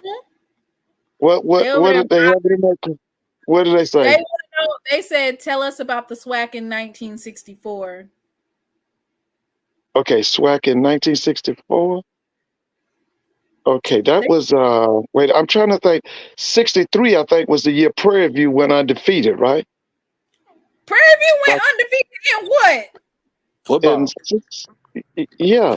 If it wasn't 60, 63 or 60. Wait a minute. 64. Was that Jackson State's year? No. Jackson State went undefeated in 63, didn't they? Yep, we sure did. It had to be the last year of Big John Merritt. Yeah, because Big John Merritt left. Didn't he leave? Wait a minute. He went to Tennessee State in 63, I think. Because he was there 20 years. He went 63 to 83. I'm trying to think 64. Who was Well, they said Jay was White, it Grambling? Jay White said that it definitely Tennessee State Loyals fans is dying out. And there's none of them left. Yeah, well, you know what?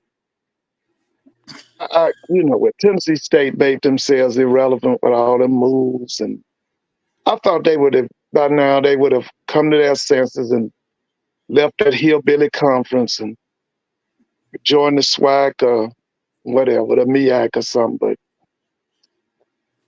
oh man, didn't they just sign a new? Didn't they sign a new contract with A&T? They sure did. No, wait, let me show you. Okay, so I have a question for you, and I know that you'll know about it. This is history. This is football history. I bookmarked it.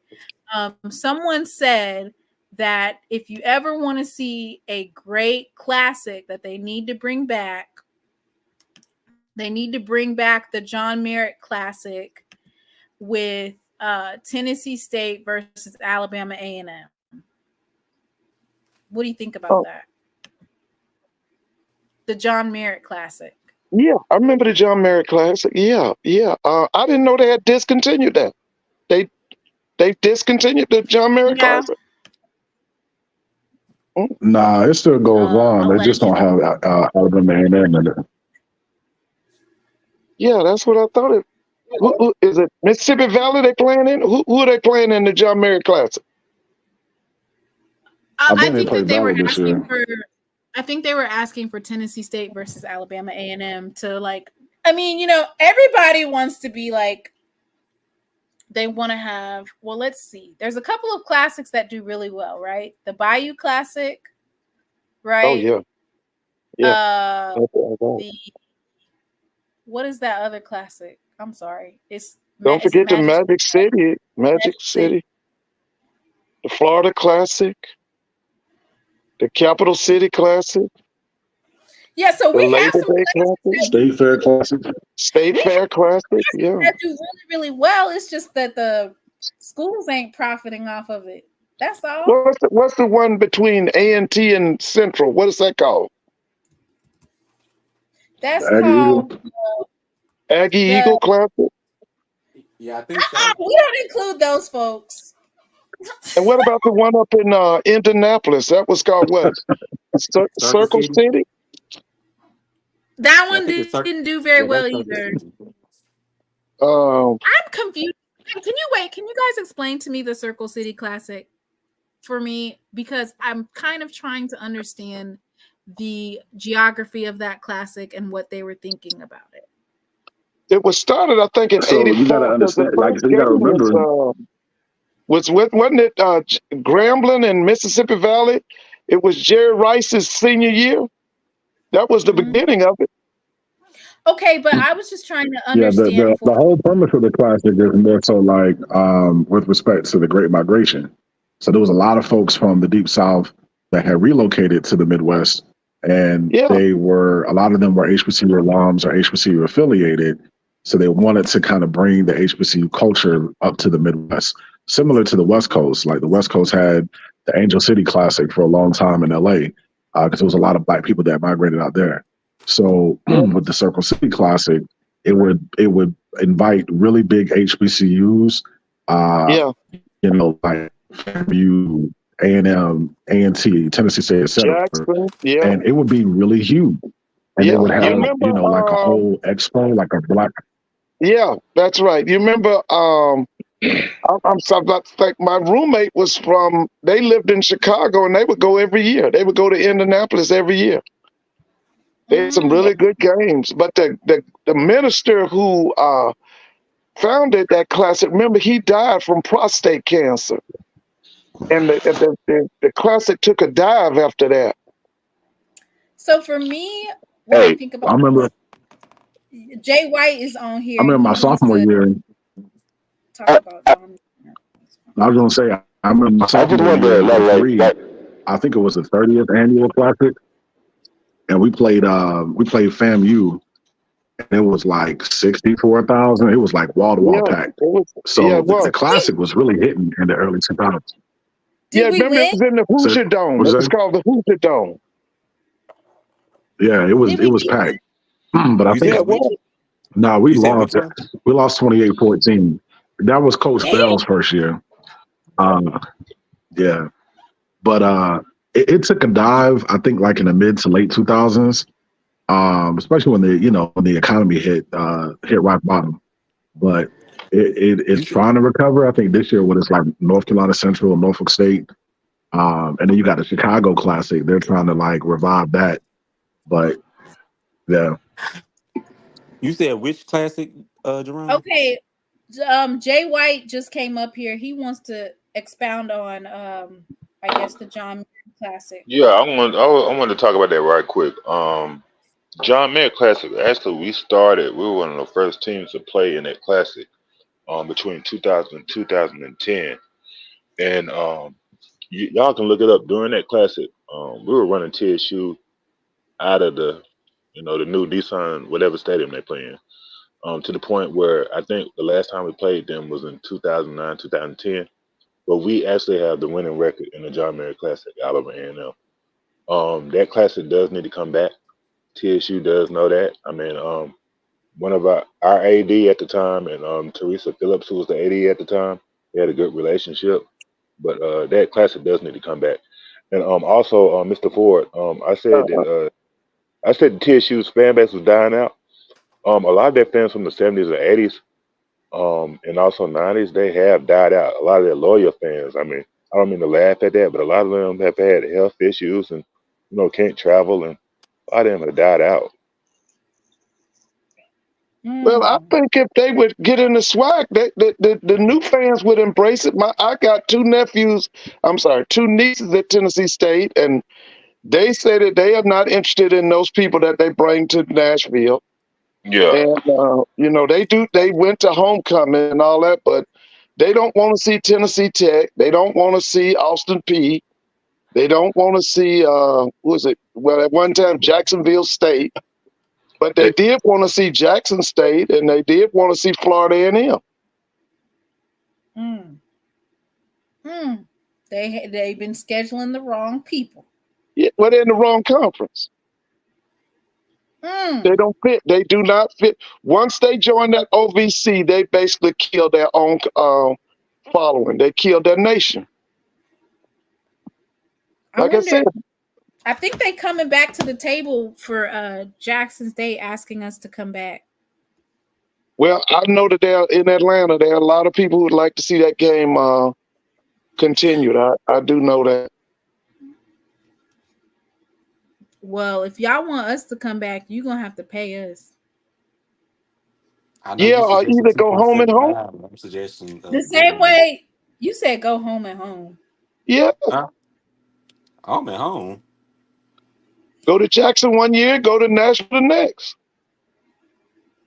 Have Tennessee State come to us first. Yeah.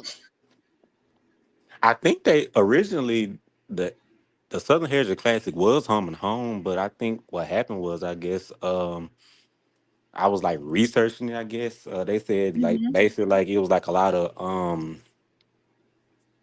like from Nashville to Jackson, then Jackson to Nashville. It was like what, how many hours? Like 6 hour drive. So that's when they made it like a neutral site in Memphis, because it was like in the middle between Nashville and Jackson. So and you know what? I don't even have a problem with it being in Memphis, because I feel like it was just a vibe. Like everything was a vibe, but that money ain't right. And it's kind of arrogant, right? Because we were just like, pay us what we're worth. And they were kind of looking at us like, how dare you request to be paid more? This is the same thing with FAMU and the Orange Blossom Classic.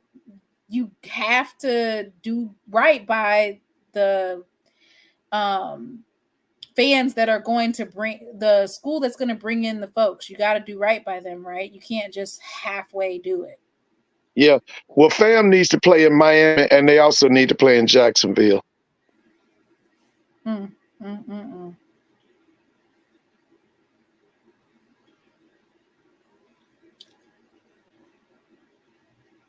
We still trying to get FAMU to bring their band to our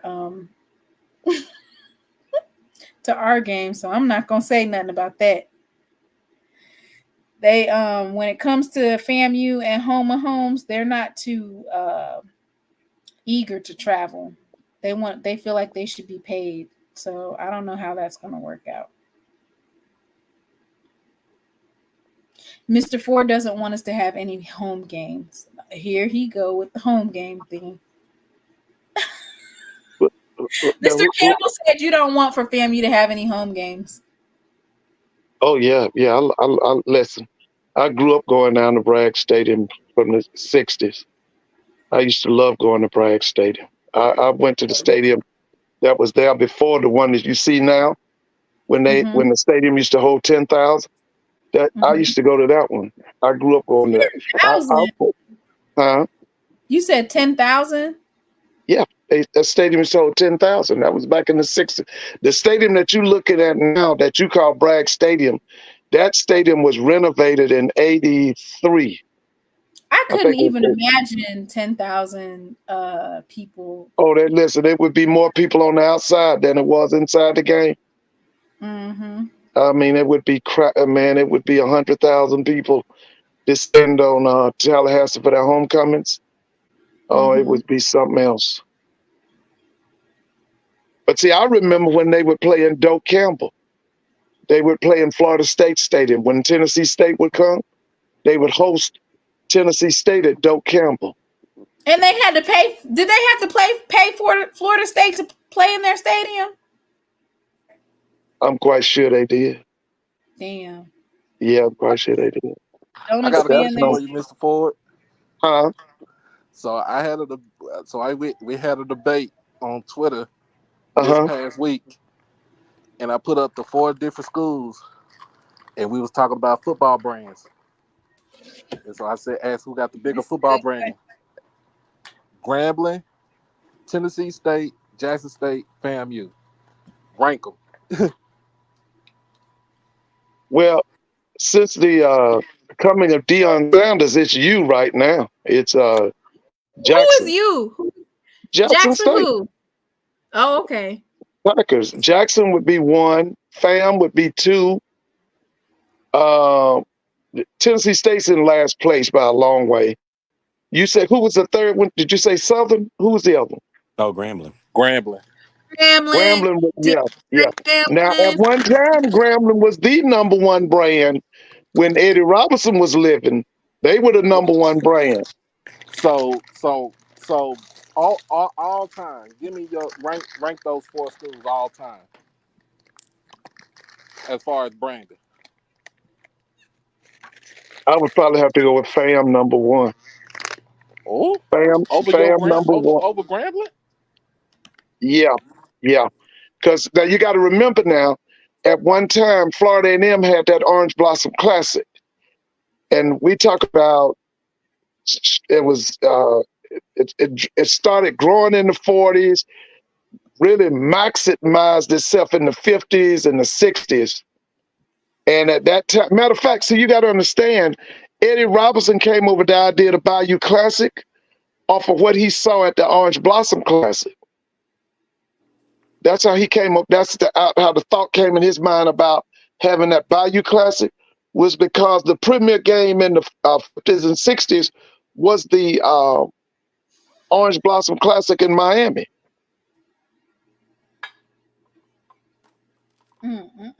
Yeah, because now, quiet as this kept, now remember, Grambling didn't emerge as one of the top schools until the death of Arnett Mumford. Arnett Mumford was the head coach down at Southern because Grambling couldn't do nothing with him.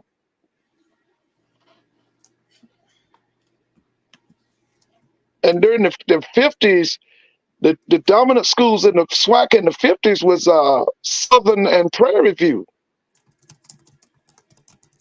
And then after Arnett Mumford died, it was Grambling merged.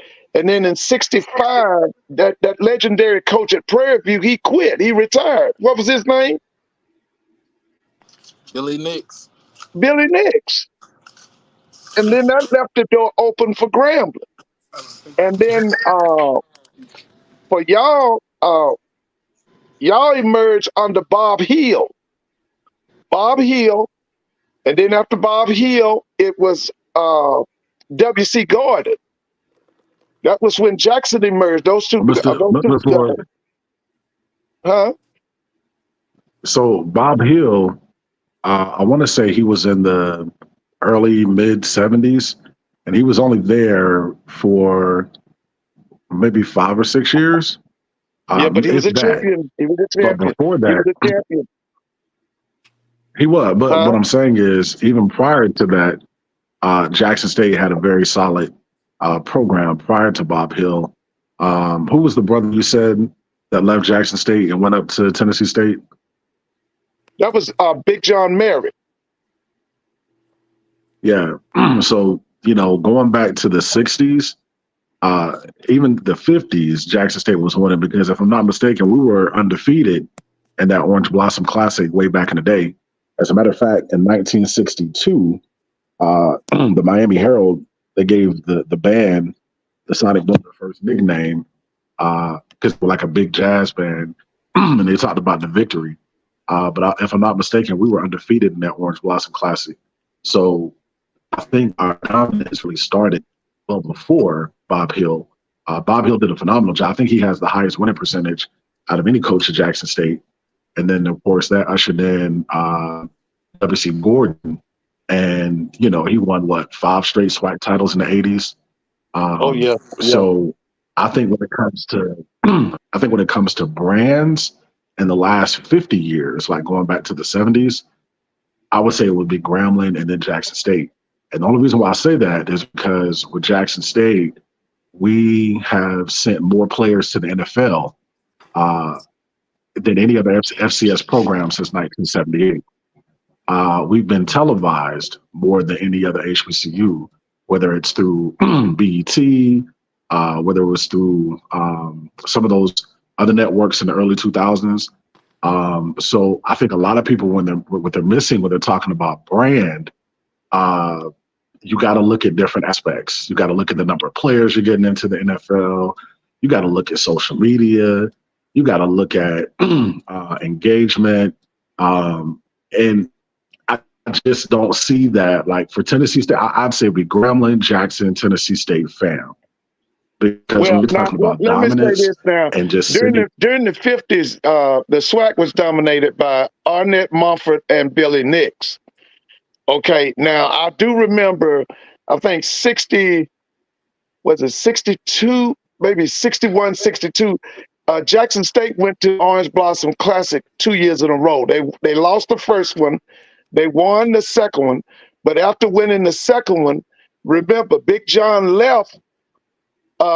He left Jackson and went to Tennessee State. So when you talk about the SWAC in the 50s, you listen, the two teams were, it was Southern and Prairie View. Those were the dominant teams in the 50s and really in the 40s too.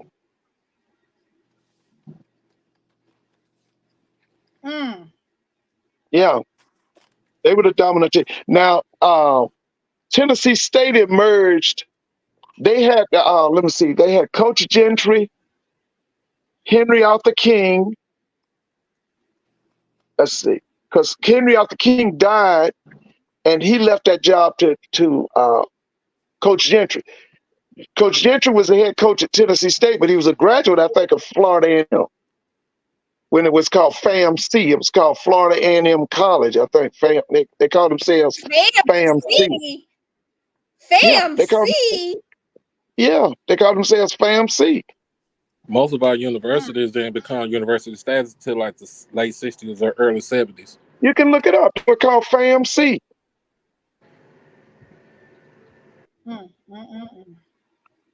But the dominant school in the 50s was definitely Southern University under Arnett Mumford and Billy Nix Prairie View. Those were the dominant. Them people would run over you, man. Because see, that's why the rest of the SWAC. Because let me tell you something. That guy Billy Nix was getting all them boys out there in Texas, all that crew that you see at Texas A&M, Texas, Baylor, Texas Tech, all them black boys back in the 50s, they were at Prairie View. Southern was also dipping into Texas, getting a lot of boys because Arnett Mumford had coached out there in Texas. Because I think he had been at Texas College and maybe Jarvis Christian or somewhere. He had done 10 years before he came to Southern. I think it was Texas College. Texas College, yeah. But listen, man, that guy Arnett Mumford, man, that guy, they didn't call him Ace for nothing. That guy was unreal, man. Listen, them people at Southern, if you not like Arnett Mumford, you cannot stay in Baton Rouge. You can't stay down there. They not gonna give Terrence Graves, they're gonna give Terrence 2 years. If he don't roll, he got to go. Oh, I thought they was gonna give him 1 and then give it to. They're gonna give him 2 years. They're gonna give him 2 years down there in Baton Rouge. You'll see. Because let me tell you something. See, Jake Gaither spoiled Florida A&M people. Arnett Mumford spoiled people at Southern. Okay, W.C. Gordon and what's that other guy you said? Bob Hill, they spoiled the people at Jackson. Eddie Robinson spoiled the people at Grambling. Big John Mary spoiled those people at Tennessee State. And if you don't have that kind of success, they don't want you to stay there. I feel like Graves will have an extra year just because are they still paying off Coach Dooley? Somebody told me they mustered up $1 million to pay. Was it 600? Right. Wait a minute. So was what it I'm saying is 600,000? they're not gonna unless they put something in his contract clause, they're not going to cut that one short. You're gonna have to ride that wave. Well, we'll see.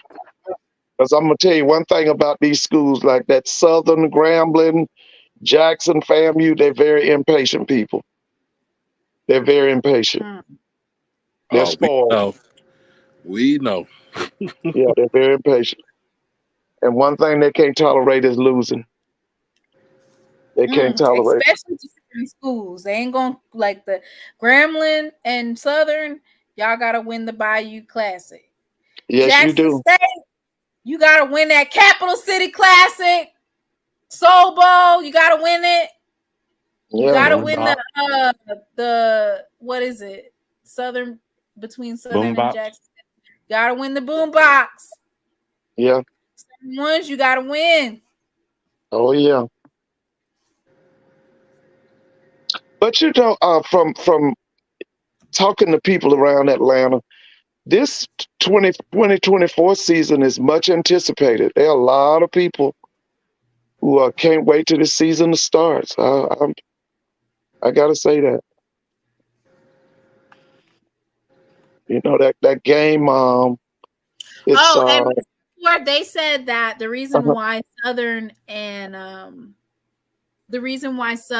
Prairie View was able to dominate during those time frame is because Jackson State and Grambling State didn't enter until 1958 and 1959.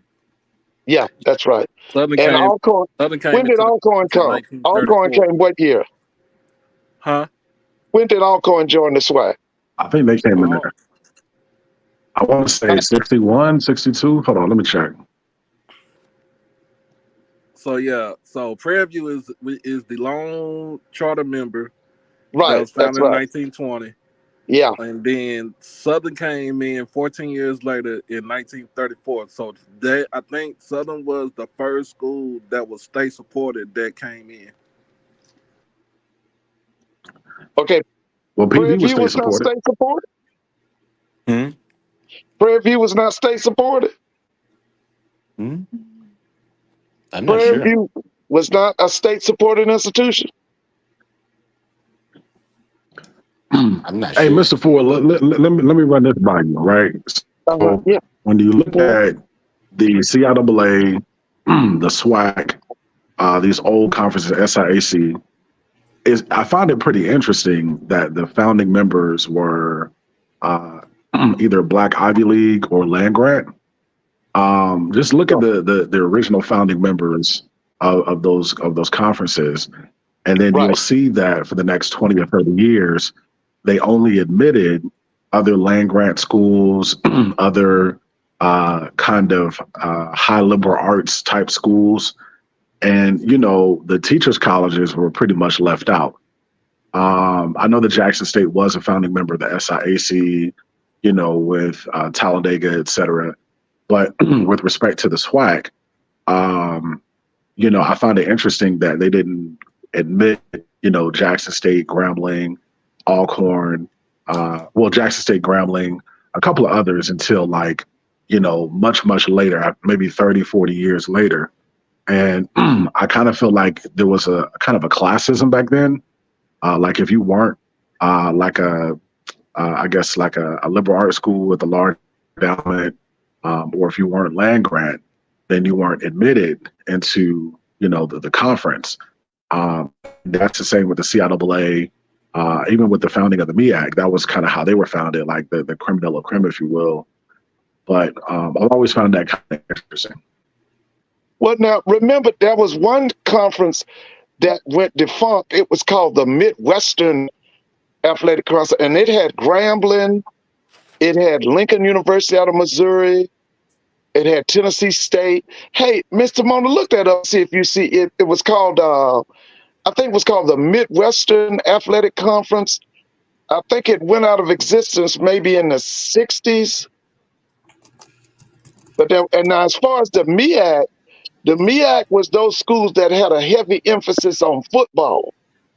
And they pulled out the CIAA because they wanted to be basically a football conference. That was people like Morgan State, North Carolina Central, North Carolina A&T, South Carolina State. Says the Midwestern Athletic Association was an intercollegiate athletic conference of HBCUs. It existed from 1926 to 1970. It was later known as the West Conference from 1962 to 1963, and as Midwestern Conference from 1964 to 1970. The conference memberships was widespread due to the lack of HBCUs in the Midwest. Members were located in Arkansas, Kentucky, Louisiana, Mississippi, Missouri, Ohio, Tennessee, West Virginia, and Texas. Bluefield State College, Kentucky State College, West Virginia State College, Wilberforce College, Tennessee State University, Louisville Municipal College. They merged into Louisville. Lincoln University in Jefferson City, Missouri, Philander Smith College, Central States University, Grambling College, Jackson College, which was Jackson State, Texas Southern University, and Houston Tillerson. Houston Tillerson, yeah. Right. College. That's down in Austin. And like I was saying now, they formed that MEAC in 1970, I believe, and they said they wanted to pull out these schools, and it was going to be a strong football conference, and it was Central, North Carolina Central, North Carolina A&T. It was not Norfolk. It was not Norfolk State. It was South Carolina State. It was Howard, Morgan. Howard, yeah. These people wanted Delaware to be State. Yeah, they wanted to be heavy in football. Because remember, the CIAA, they had good football, but the basketball was their crown jewel. That CIAA tournament was the crown jewel. But the MEAC started out basically as a football conference. I think their founding year might have been 1970. Look that up for me, Mr. Bona. See what was the founding year of the MEAC. Yeah, it was 1970. 1970, yeah. Oh, yeah. Because most of the schools on the MEAC is all pretty much, they was all ex CIAA members. Yeah, they came. Everything came out of the CIAA. And then when you think about when FAMU joined the MEAC, because FAMU was SIAC.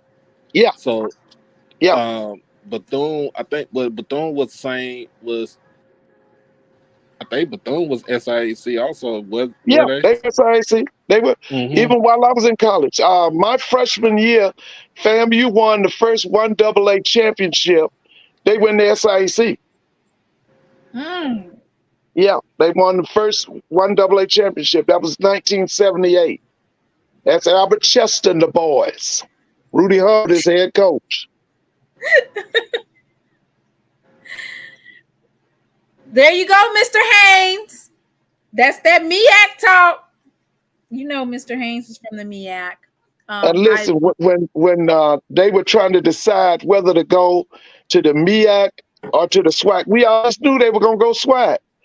And they decided to go MEAC, and we all felt that that was a major mistake. And so we thought it was a mistake that lasted over 40 years.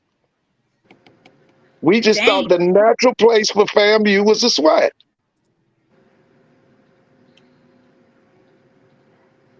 Well, our commissioner said the door is closed. The door is closed. Don't be trying to add nobody else. Don't try to add anybody else to the SWAC. But you know what? I keep hearing this talk that both the MEAC and the SWAC want one of these schools in Atlanta. Why? I don't know.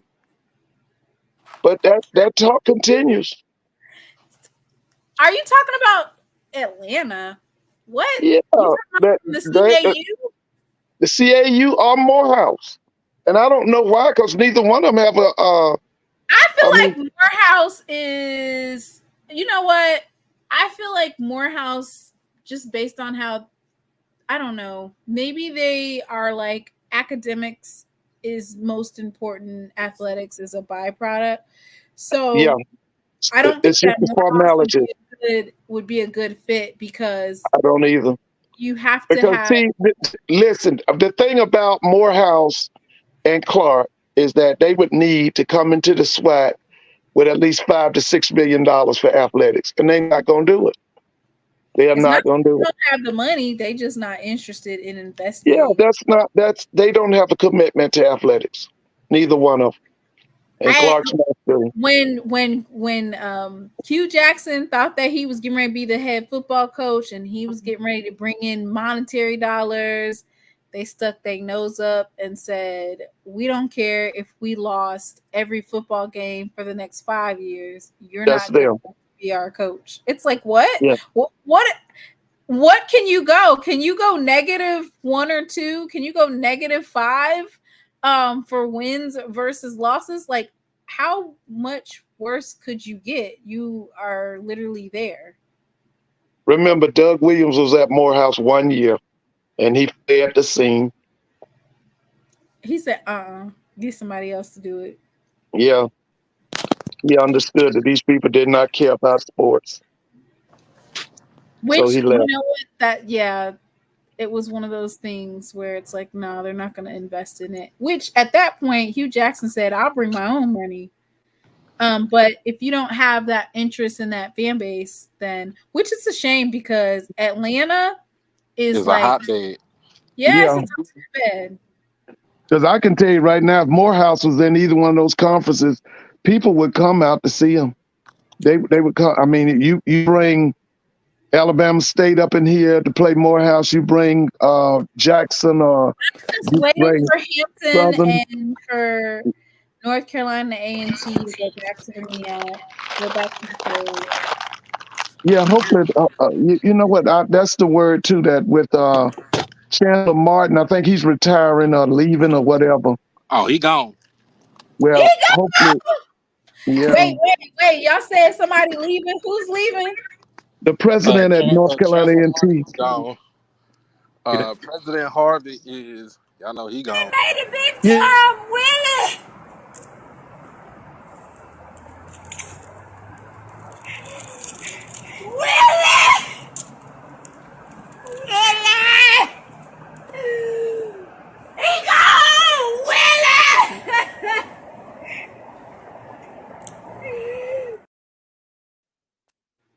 You know what? I think Willie stays at Duke 1 year.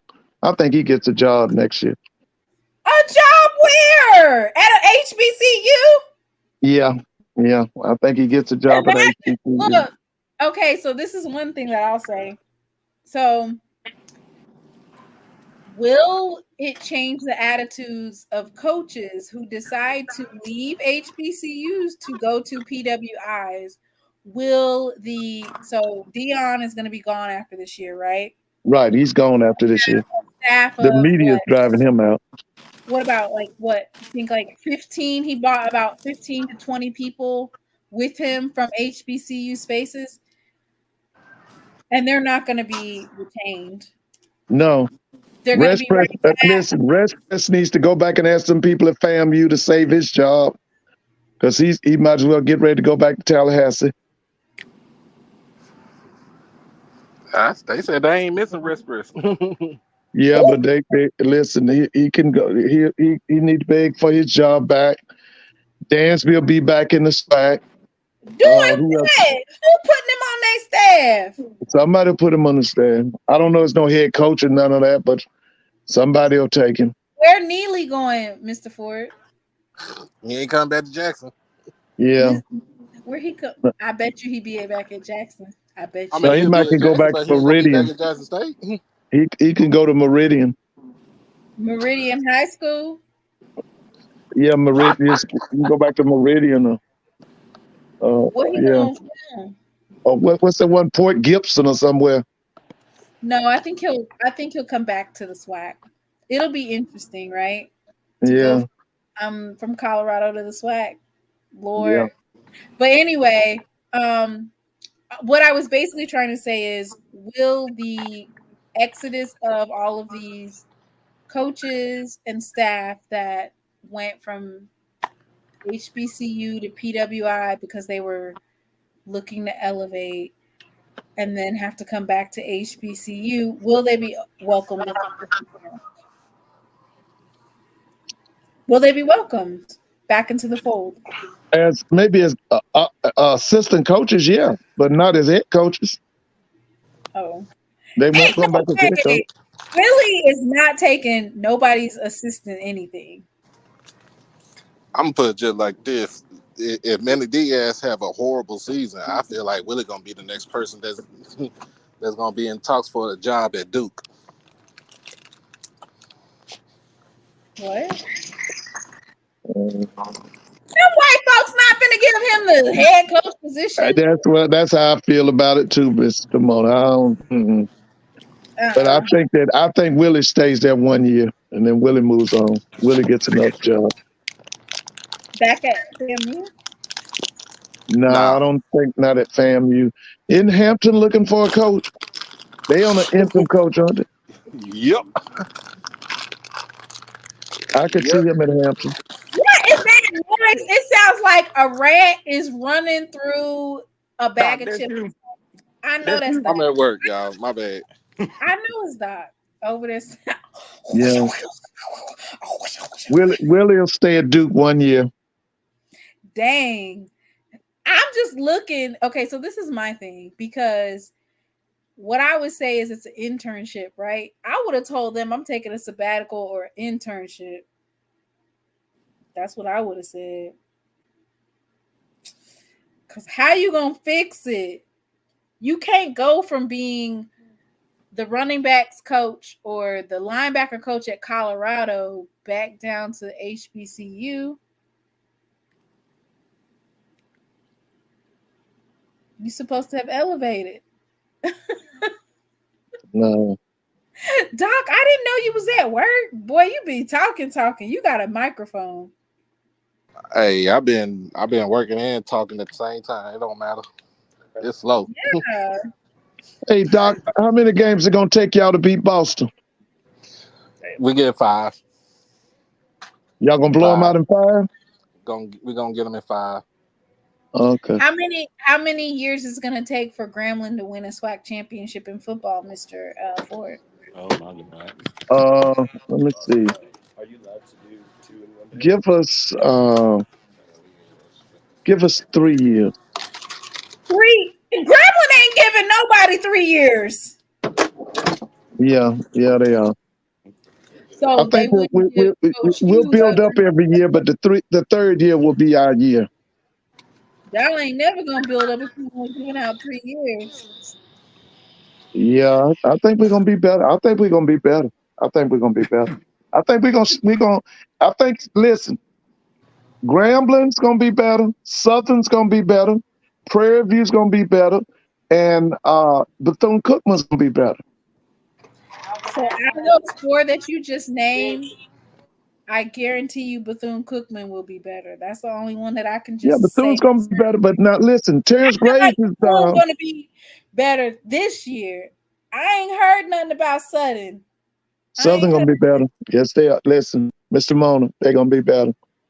Yes, they are. They're, especially if that offensive line rolls, or they're able to get some people in there that can play offensive line, and that's good. They're gonna roll. They're gonna be nice. But I think Prairie View is gonna be better offensively. I think they are going to be better offensively also in the West. I mean, they made it to the SWAC championship already, so They're gonna be better. I think Southern's gonna be better. They'll repeat though. Prairie View's gonna be better. Who you saying Prairie View's gonna repeat? Yeah. Oh, I was thinking Grambling or Mr. Campbell said, "Clip this." Huh? He said, Uncle clip it. Uncle Bonda said, "Clip this." So, Mr. Ford, who went in the SWAC this year? If them defensive linemen come in and jail like I think they will at FAM, I'm going with FAM. What is wrong with you, Mr. Ford? Yeah, if them like I said, if them defensive linemen come in and click, cause they've gone out and gotten some defensive linemen, man. I guess they heard. Remember you was talking about. So they ain't soft in the middle. Yeah, that's what I'm saying. They heard you with that soft in the middle stuff. They went and got some people now. Okay, hold up, They got some people. Me, that was you. That was but they heard your voice. Your voice is the one that magnified it. Man, they heard that soft in the middle statement. They went and got some boys, man. If them cats come in jail, they ain't gonna miss no General Hunt and Dunn and none of it, because they got some people coming, baby. They got some people coming. Yeah. But if those kids jail up on that front 7, I'm going with FAM.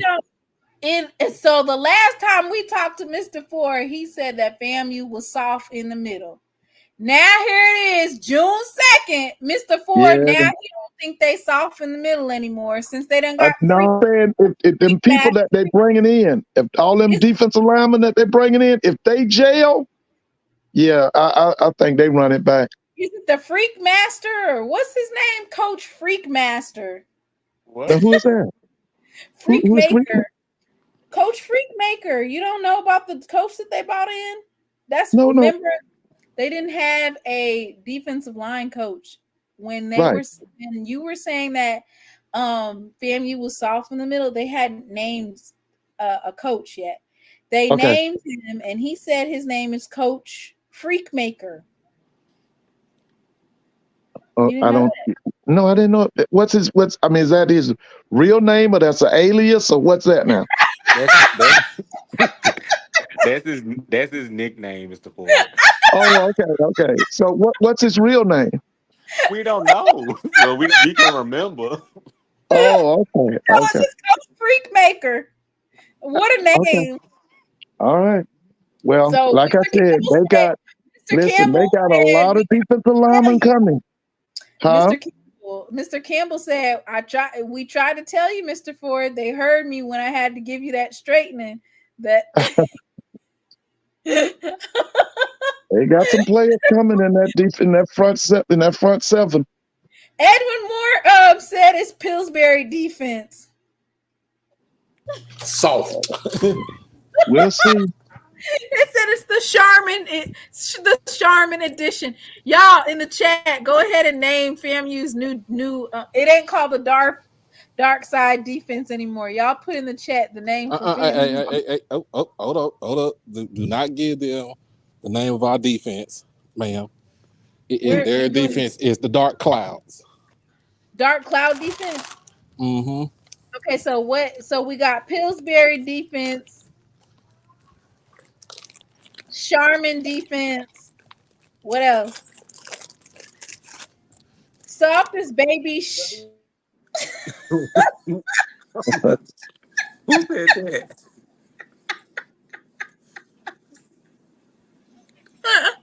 What kind of defense? Mr. Ford done changed his tune. So you Yeah. gonna have to, FAMU is now not soft in the middle. Like I said, if those guys come in jail, baby, I think they run it back. Dorito defense. What? Yes. Said a crack on the pressure. Wait, they should call it a Tesla's defense. That battery runs low under pressure. How are we gonna fix it? Defense. Oh, Mr. Campbell said that they got the outfit for Mr. Geronimi at Marshall's. Yo, hey, Not Marshall. he need to take a picture of that for real. Yo, that's funny, man. So where y'all get the boots from? He got it Mr. from Luke Casey in Dallas. They went from Pillsbury defense to the 6-pack D. Mr. Ford said they're not soft in the middle anymore. And what did Mr. Campbell tell you? He said they was gonna go to the transfer portal. And they did. They did. They got some guys coming. Once again, what you got to say about Grambling and who they done recruited? I saw 2 big offensive linemen we got. I got to see Grambling. I got to see him, and I can talk more about him. Because let me tell you something. And I was hoping Blue on here tonight. Blue and them did a rating of the coaches. How they gonna rate them people and they ain't never coached before? I heard him one night, and I respect Blue. Don't get me wrong, I respect Blue.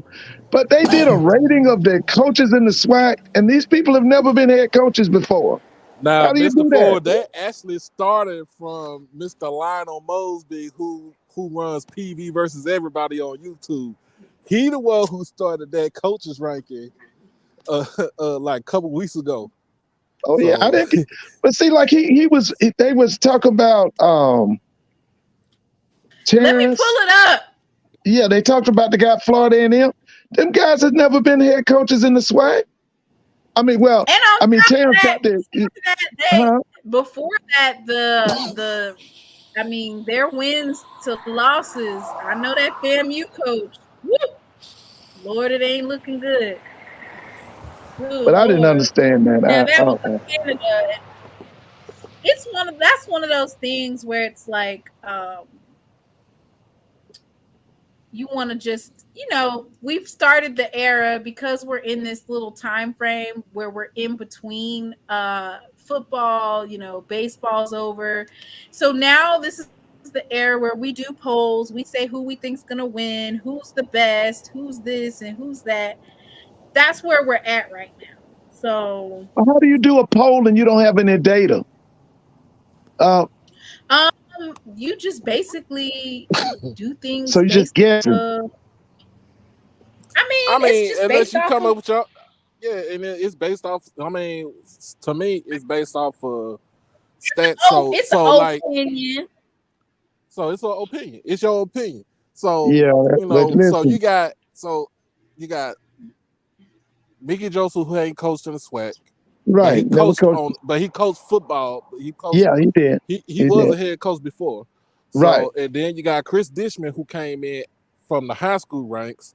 Of course, Cozy, he was already on the defensive staff at FAMU. He had coaching experience in Canada. It counts. So I think he knows how to coach. I just want to see what he's gonna do in the SWAC.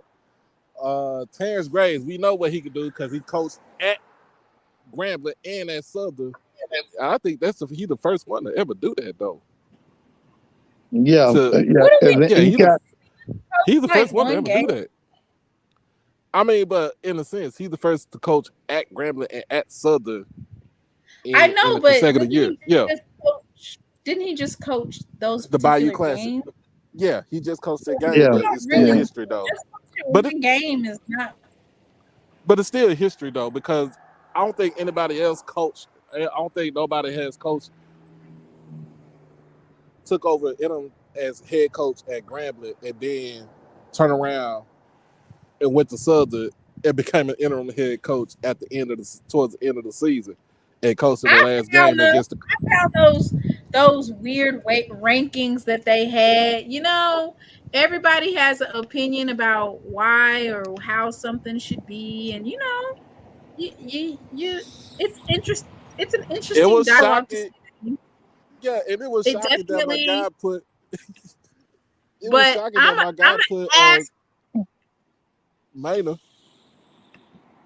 Lord. He put Maynard at number 11. I don't know if that's really that shocking. I don't know, but I just said like this: if his Maynard ain't go, if he don't get it done with that 3-game stretch before he get to that classic, he gonna be catching the bus back to Huntsville. Okay, Yeah, so he got to win. Mr. Ford, what do you think Uh-huh. about? So let's start with. I'm gonna read off the coaches to you, and then you tell me. So they have number 1, Bubba McDowell, 2, Eddie Robinson Jr., 3, T.C. Taylor, 4, Raymond Woody, 5, Mickey Joseph, 6, Cedric Thomas, 7, Terrence Graves. Having Cedric Thomas at 6 is crazy. 8, James Colsey III, 9, Alonzo Hampton, 10, Kendrick Way, 11, Conal Maynard, and 12, Chris Dishman. What do you think about that? It's too many people on here I've never seen coach before. I don't know So, what. so do you want to just take them off and give us your top 5 then? For their head coach rankings going into the season. Oh man, let's see. I mean, most of these actually, let me see. Everybody with the exception of Maynard and Bubba McDowell and Eddie Robinson, they ain't been in the SWAC either it's their first year or their second year. Right. Maynard is the eldest coach in the SWAC because he been Right. there since 2018. Right. Then you got Eddie Robinson. Erod came in 22, and then Bubba McDowell. Remember, Bubba took over in 22 also from Prairie View when Dooley went over to Southern. Then you also got TC who took over in 23.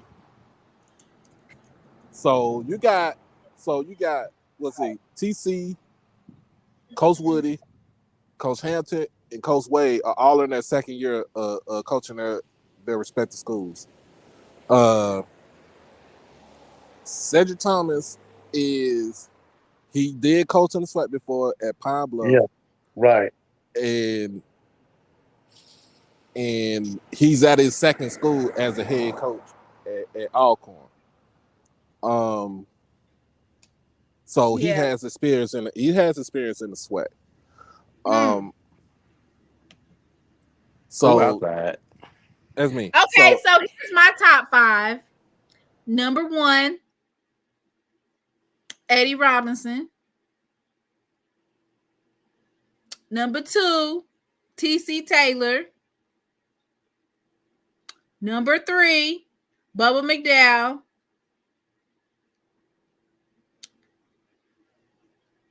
Number 4, Raymond Woody. And number 5, Maynard. And that's it. Boom. Nobody else gets ranked. So anyway. Uh-oh. I say my top 5. Yeah, it's gonna change soon. So I'll put E-Rob at number 1. I'll put Bubba McDowell at number 2. I put TC at 3. I got Woody at 4, and give me Cedric Thomas at 5. Because I want to see what he does with Alcorn, though, for real. Because he didn't get a fair chance. Because he didn't really get a fair chance when he was at Pine Bluff. Yeah, I just don't. I think Cedric's going to be good too. I just don't know about his offense, but I know his defense will be stellar. Well, what about Gremlin's offense? I think we're going to be better with Dooley. Dooley does a good job as offense coordinator now. Go back and look at him at Grambling, at Pine Bluff. He was pretty good. Yeah, when you think about it with Dooley, if he ain't in charge, like, get him a coordinator position, because once he's a head coach, is he gonna be wearing those? Is he gonna be wearing them Gucci suits as? No, that's over. No, that's over. Nah. Mm-mm. Okay. I think he'll do well. He's got a veteran quarterback in Miles Crawley. Yeah. I think he'll pick up that system. I think he'll do well. That's my question mark is with Cedric Thomas. I don't know the guy that's running his offense. I don't know him. You got to ask G on that. Yeah, that's the guy came from Arkansas or somewhere, right? He don't have a Kincaid at Grambling, so that's the thing. When you talk about offense, he ain't got no Kincaid. Oh, he ain't got no Kincaid now. He ain't got no Bruce Eugene neither. Ooh. Why you didn't hire Bruce Eugene? No, let me stop being messy. All right. So we're getting ready to come to the closing of this. Mr. Ford, we thank Docs for contacting you because we had to get you to tap in because you ain't been on for a while. Well, when are you coming back? What? Coming back? We've been on here for 4 hours. I'm about to clip this stuff up for 2 weeks. So you said when the next time you going live? Yeah, when you going live? Dang, I don't want to pinpoint. Next week's my son's okay. birthday. But will it be during the week? Yes, but I don't want to pinpoint the day, because it's my birthday next week. Whose birthday? Braxton. He turned 7 on Tuesday. Oh, okay. And I turned 22 on Thursday. Oh, yeah. Okay. All right. Hey, tell Braxton I'm sending a little money. Oh, I'm gonna have Braxton. Go check out the interview I did with Joseph Eichelberger. Okay. Yeah, definitely. He did. He said that he was returning. Yeah, and he's gonna look to play some summer ball. Okay. What else he had? Trying to get some more interviews in play. I haven't started my interview process, but I will be going to SWAC Media Day, Mr. Ford. Right. I heard. Is that the 16th of July? Yeah. So I'll definitely plan on attending SWAC Media Day, and that's when you kind of like roll into doing a lot, right? In the summer, it's kind of chill, unless you want to do 1,000 shows on 1,000 different rankings. We can do that all day long. Who got the best tailgate? Who got the best stadium? Well, Jackson State already won that one. Who got the best offensive coordinator? Who has the best defensive coordinator? Which football coach in the SWAC, which head coach has the best decision making under pressure? There's 1,000 different polls that we could do this summer. Who will be the best dressed for SWAC Media Day, Lord? Well, it ain't gonna be Dooley because he's an OC, so he ain't gonna be there. Oh man! Oh wow! Yeah. We can talk about which players are gonna be at SWAC Media Day. It's gonna be interesting because I really think that Andrew Body is probably gonna be the quarterback, right, for Alabama State. Last year, I interviewed him. That's a given. Texas Southern, and now this year he's going to be there for Alabama State. So that's going to be interesting, right? Oh yeah. Yeah, so there's a lot of stuff that we could talk about this summer. For me, what I can do is probably clip up this 4-hour 18 show. minutes and 30. It's 9 15, 20 minutes. And you know what? And y'all can watch that for a little bit. You might have missed something. But I at this time don't want to necessarily commit. I was doing like Tuesdays and Thursdays. I can do one thing. I can probably post it earlier than just a couple hours. I can try to do that. Suited and booted, right? But thank you so much for coming, Mr. Ford, and Doc Holliday, Jay, Jerome. We had Mr. Jay White come up here and talk, and we had Brother Bakari. We had a great panel tonight. It was fun. You know, we talked about the tea in the SWAC. Thank everybody for tuning in. Like, share, subscribe. I'm almost at 3,100 followers. And y'all have a good night. Good night. I got to get ready for church. Let me go and go to sleep. Amen. Amen. I got to get up. All right. Yeah, church started like 9:30, so let me go ahead. All right. Praise the Lord to pass the ammunition. I hope y'all not about to be in Noah's Ark over here in Dallas because we've been getting rained on for the whole week. Oh Lord. What is going on? Y'all been having bad weather down there. Yeah, we've been having way bad weather. No water. Y'all got a lot of stuff. Look. What? I'm gonna go to bed. I gotta go to Charlotte. I have to drive an hour and a half tomorrow to go get my baby. And I'm supposed to go stop by the Jackson State HBCU picnic or whatever. It's hot outside. That means I gotta do my makeup. I'm definitely putting on a hat. I'm not curling my hair. Like, all the lakes are high in Texas. I will be at Bedside Baptist in the morning. They are. Bedside Baptist. Can't go wrong with that. Yeah, Bedside Baptist. Cash App your offering. I will be at the Pillow Methodist Church. Y'all are so wrong. Cash App your offering. Ain't it first Sunday? Yeah. Ain't it first Sunday? Yeah, it's first Sunday. That means that it's communion, ain't it? Depend on which church. Depend on what? Oh, what denomination? Mm-hmm. It's first Sunday is supposed to be communion, I thought. That wasn't me, Jay. But hey. May the Lord watch. Mavs in 5. Between me and thee, while we are absent, one from another. And I'm not gonna be petty. I'm not. I will. I'm gonna just play some church music. I've had some days and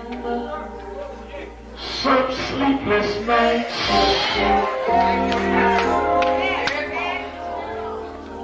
But when I look around, and I think things over,